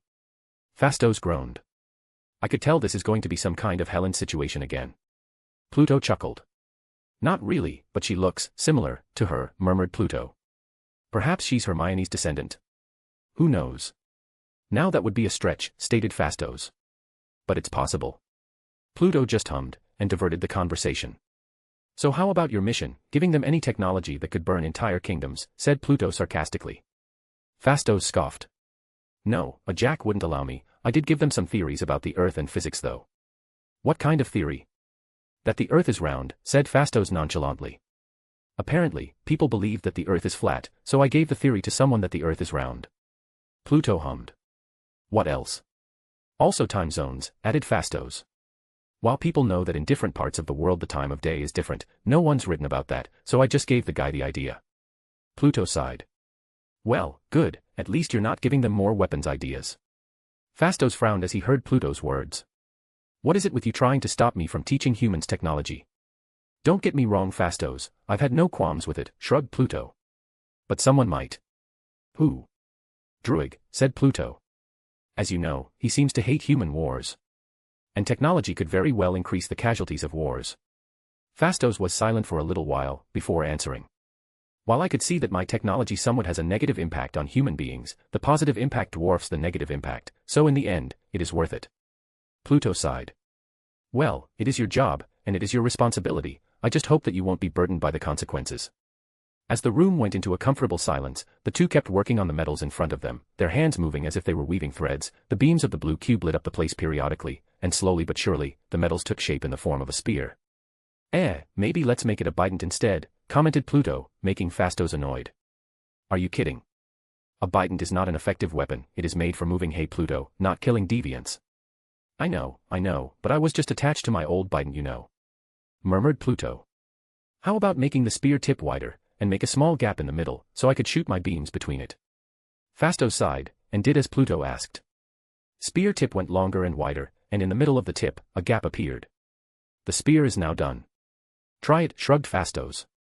Pluto hummed, and grabbed the spear that was floating in front of him. As he touched the spear, the enchantments activated, the spear glowed red, heat coming off of it. Neat. Pluto commented. What should we name it? It's your spear, you name it. But you helped me make it, refuted Pluto. I'll ask you to name the spear. Phastos then thought for a second, before snapping his fingers. How about Persephone? What? You want to call my spear, bringer of destruction? Questioned Pluto in amusement. Hey, I'm just saying, you destroyed a kingdom, I don't know if you will destroy another one. Shrugged Phastos. Pluto chuckled, fine, let's call it Persephone then. Chapter 98, Chapter 87, The Curious Anna, 1092 CE. In a lavishly decorated room, two people were sitting face to face, only to be separated by a desk, and stacks of books that towered the two. The sun shone through the window of the room, the site of the city of Constantinople could be seen clearly from it, if not for the purple drape of the Byzantines that was half opened. Of the two people, one was a little girl, her brown hair was tied like those of a Byzantine princess, and she was dressed like one too. The other one was a young-looking young man, hair as black as night with deep violet eyes, staring sternly at the little girl. What made Queen Cleopatra's rule so admirable, princess? Questioned the black-haired man. She turned her almost bankrupt kingdom into a force to be reckoned with, said the girl proudly. The young man nodded. How did she do it? She convinced one of the domineering powers at that time, Caesar, to support her financially. Those two trusted each other as comrades, they fought together until Caesar was assassinated by his own son. Then, she declared her kingdom free of Roman influence. She used the civil war between the Roman Republic to strengthen her kingdom. She single-handedly repelled the legions who tried to make Egypt submit again. The people loved and adored her. Alexandria's infrastructure was expanded because of her. She successfully dealt with the drought at that time. The little girl continued rambling as if she knew the story through and true. The young man was pleased with her knowledge, and asked her to stop. Okay, princess, let's go back a little. How did Cleopatra win the throne back when she was exiled? She convinces Caesar to join her after her brother husband killed Caesar's rival, Pompey. She then killed her own brother with her own hand, a stab through the heart. Good, how about her family? Questioned the young man once again. She never had a husband again. Eventually, she abdicated her throne to her sister's son. After that, she went on a journey, never to be seen again, although, there's a record that Cleopatra was obsessed with her father, but she said it wasn't her real father, rather, it was her mentor. She said she adored him so much that she would do any. Okay, stop, said the young man with cold sweat. That's enough, princess. You passed. The little girl then jumped in happiness. Does that mean you could tell me about the ancient Greeks now? Princess, you know that is forbidden. It's dangerous for men, and excessively insidious for women, whatever that means. But you promised, the little girl whined. Please, teacher, please. Just let me read the Iliad for just a day. I'm sorry, princess, but I can't, said the young man sadly. It's forbidden. The little girl then continued to whine, annoying the young man. But then, she went quiet. She then stared at the young man, with a smirk on her face. If you're not letting me read the Iliad, I will tell mother that you used her bedroom to do things with Lady Thea. The young man was surprised. How? The little girl stuck out her tongue. I swear, I will do it. The young man then sighed in defeat. All right, Princess Anna, you win. The young man stood up as the little girl jumped around, happy at her win with her teacher. The young man walked toward a nearby desk, opened the drawer, and took a book. It was the Iliad. He offered the book to Princess Anna, but when she was about to take it, the young man pulled it back again. But by the end of your reading session, I will ask you some questions. If you fail to answer a single question, you're not allowed to read it anymore, understand? Anna nodded vigorously. Yes, teacher. In the middle of the night, that young man, who was Pluto, was studying a book. On his hand was the blue cube, glowing faintly as he read it. This thing is really tough, Juno. Can you destroy the cube? Asked Pluto, a blue construct of a little girl sitting beside him, watching him study. Thanos's hands are really strong. How could he destroy the cube so easily? You technically can now, said Juno casually. But are you sure you want to destroy my shell? Didn't you say that you wanted to place it on a temple so future humans could find it? I know, but I want to study the stone, you know, stated Pluto. Will you disappear if the stone was destroyed? Or will you stay? I will stay, said Juno. Me and the stones are slowly separating. I'm like a backup. If the stone is destroyed, or rather, you, will be the space singularity. Pluto hummed as he examined the glowing blue cube. Interesting. As he continued to study it, a sudden knock from the door could be heard. Juno disappeared, and Pluto hid the cube from prying eyes, then he walked towards the door, opening it. He then saw Princess Anna, looking rather excited. Teacher. Teacher. I did it, she shouted. I solved the problem. Pluto sighed, and let the girl enter. Let me see. Anna then gave Pluto the scroll, and Pluto scanned her answer. Correct, nodded Pluto as Anna shrieked in excitement. Calm down, Anna, it's in the middle of the night. Anna then calmed down, realizing what she did. Sorry. Pluto then walked to his shelf, and asked Anna. What do you want to read now? Anna thought about it a little. How about that thing about kingdoms? Pluto raised an eyebrow. You're rarely interested in these things. Well. I will be an empress, right? I should study those things. Pluto looked at Anna with pity. I'm sorry, princess, but your brother John just became the heir, you will not be empress. Anna was confused. Why not? I'm older than my brother. Pluto smiled as he gave her the book. You are a girl, Anna, it's the rules. So. I won't be an empress. Pluto shook his head. No. Well. Okay. Murmured Anna sadly. Then I'll choose something else. Pluto hummed. He then thought about it a little, before grabbing a book from his drawer. How about this? What's that? A collection of Greek poems, said Pluto, making Anna's eyes shine. You can read it, just make sure to not be discovered. Really? Can I really read it? Pluto chuckled. Yes, princess. Anna once again shrieked in excitement, and grabbed the book. Thank you, teacher. Yes, you should go to your room now, it's late. Anna then ran towards her room, leaving Pluto's room giddily. Juno then appeared on the desk, sitting casually. She really looks like Helen in your memories, huh? Yeah. Murmured Pluto. Maybe she really is her descendant after all. Chapter 99, Chapter 88, First Crusade. 1096 CE. Pluto was now standing on the throne hall.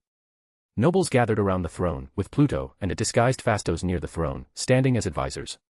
Anna was standing beside them, along with the other princesses and Prince John. Anna had grown to a beautiful and capable young maiden. She stood beside Pluto, seemingly whispering to him. What did father do? Whispered Anna. The nobles were anxious. You'll see later, princess. Pluto whispered back. Quite a big deal, I might add. Then could you just tell me now? Grumbled Anna.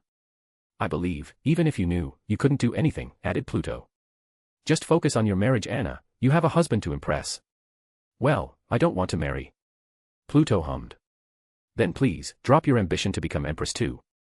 Anna just went silent, she then stepped back from Pluto, and didn't talk. The emperor then entered the room, people bowed their heads, the emperor walked through the hall, and sat on his throne, and the others stopped bowing. Phastos, the news, said the emperor lightly. Phastos nodded darkly, he opened the letter that was on his hand, and opened it. He scanned the letter, and summarized the entire letter. Kingdoms from the west requested passage, your majesty, spoke Phastos clearly. For what? Questioned the emperor. For war, answered Phastos grimly. They are launching a crusade. They will ride to the Holy Land, and fight against the Muslims. The nobles instantly argued against one another, they were arguing whether or not to let the Catholics pass. The emperor became irritated. Silence. The hall was in total silence. The emperor looked at Phastos and Pluto. What do you think, advisors? Your majesty, I think this is a great opportunity, the Seljuks in the east are going stronger, and we are only getting by, we could ask for the crusaders to take back our lands, said an advisor beside Phastos and Pluto. The emperor turned to Phastos. Phastos. Phastos clenched his fist. Forgive me, your majesty. As the contract goes, I am only advising you on internal and economical affairs, I do not have an opinion on military affairs. The emperor hummed. Your majesty, shouted a noble. Surely you are not going to take the advice of these outsiders. Are you going to let those Catholics enter our city? After they exiled our patriarch. The nobles kept arguing on another, torn between two sides. The emperor watches as they fight, and announces. My advisor is right, said the emperor, silencing the hall. Our army is tired, we should let these crusaders pass, and let them deal with the Muslims, while we recover. Maybe this is their answer for my request for help. And so, the emperor announces that they will help the crusaders, opening their doors to the Holy Army.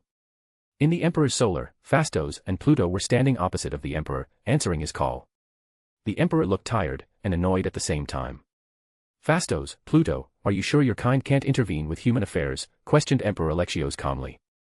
Not directly, answered Pluto casually, which made Phastos elbow him. Forgive us, your majesty, but we really couldn't. The emperor then slammed the desk that was in front of him, angry at the situation he was in. These damn Catholics. Something happened, your majesty, questioned Pluto. A monk, called Peter, is bringing a mob of peasants. They ransacked our cities and villages, yet they still call themselves God's army. So you want us to deal with it? Questioned Pluto nonchalantly. Pluto, murmured Phastos dangerously. The emperor's eyes lit up with hope. Can you? Well, no, I was just asking. The emperor frowned in an instant. Do not test my patience, Pluto, I am tired, and in need of hope right now. Sorry. The emperor sighed. Phastos, you can leave, I want to talk to Pluto alone. Phastos raised his eyebrow, and left the place, leaving Pluto alone with the emperor. How is Anna? Asked Alexios worriedly. Pluto sighed. Honestly, she's quite ambitious, she still insists on becoming the empress. The emperor hummed. Did I make the right choice? Choosing John as my heir instead. The nobles won't be happy if you choose Anna, answered Pluto. So I'd say you choose the right path. Alexios looked at the window beside him. Could you take her in? If I died and John took the throne, if she carried on with her schemes. Could you bring her on your travels? I don't want her to be put to death by my son. Pluto looked at the emperor for a second, before sighing. You could just stop this all you know. The emperor shook his head. I couldn't. Enemies are everywhere, if I castrate my family publicly, they'll take advantage. Pluto walked towards the window, looking at the majestic sight of the city. Could you? The emperor asked once again.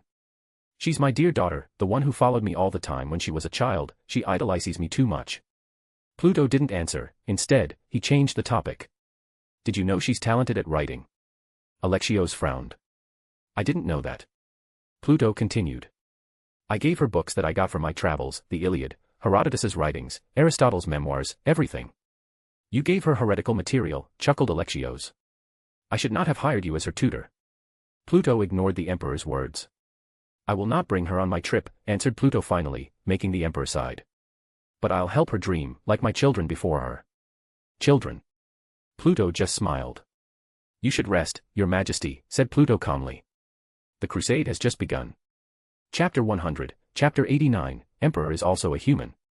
1097 CE. As Emperor Alexios stood in front of the commanders of the Crusaders, they greeted him with respect.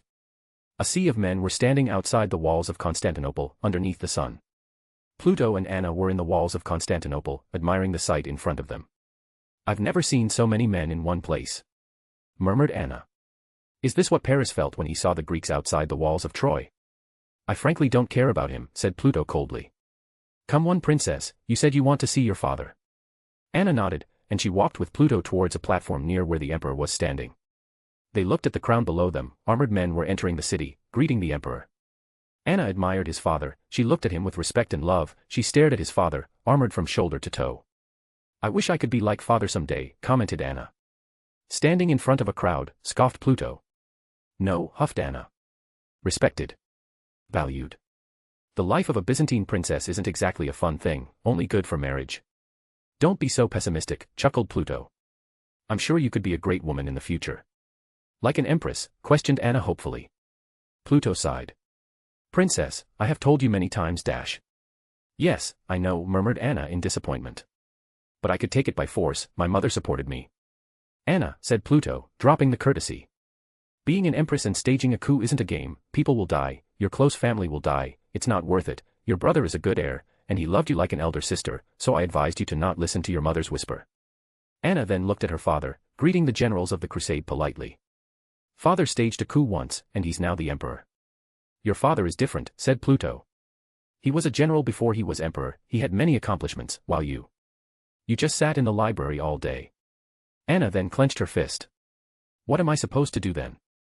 I couldn't do anything more besides that, I will be married in a couple of months, and my only duty will just be giving my husband children. Pluto sighed. I know Anna, I pity your situation, but you cannot be selfish either. Can you help me then? Asked Anna. Get out of this cycle. Pluto raised his eyebrow. You know, your father told me to bring you in my travels after Phastos's contract is done. Anna's eyes shone. Then can you? No, said Pluto, making Anna disappointed. But I have an alternative for you. And what kind of alternative is that, teacher? I'll give you something. What kind of something? Questioned Anna again, rolling her eyes. You like to dream, right Anna? Asked Pluto back. Daydreaming? I did that all the time. Then I can make you live in those dreams, said Pluto. As well as control it. Anna was confused. I don't understand. Pluto smiled. Just sleep tonight, I'll give you the best dream you will ever have. Anna was still confused, but nodded nonetheless.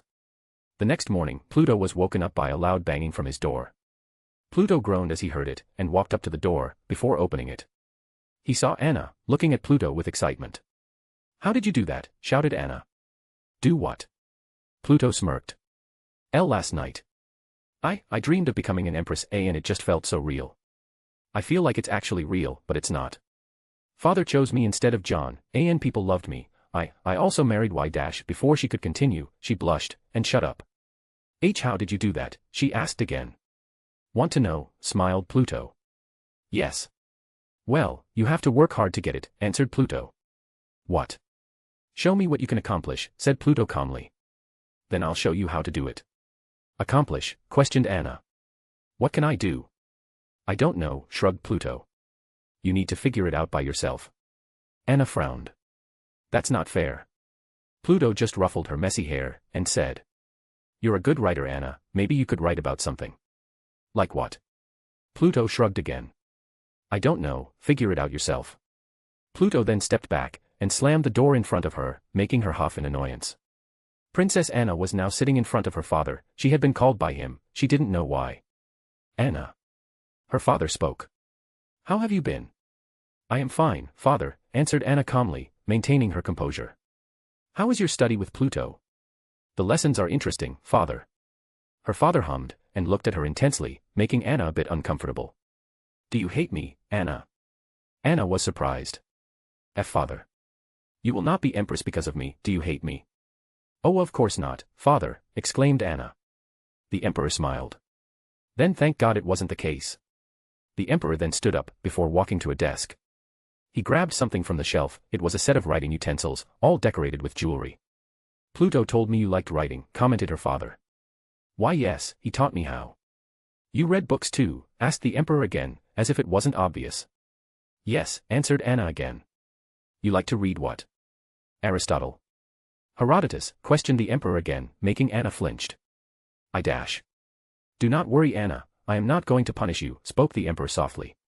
He then gave the writing utensils to Anna. Here, for you. Father. The emperor smiled. I want you to know that I am proud of you, Anna. Continue to do what you like, if you don't want to marry and want to delve into your hobby, you just have to ask. Father. I'm truly sorry, Anna, but I could not make you the empress, you know why. Anna just nodded guiltily, and didn't dare to look at her father. Anna, look at me, said the emperor, and she looked at him.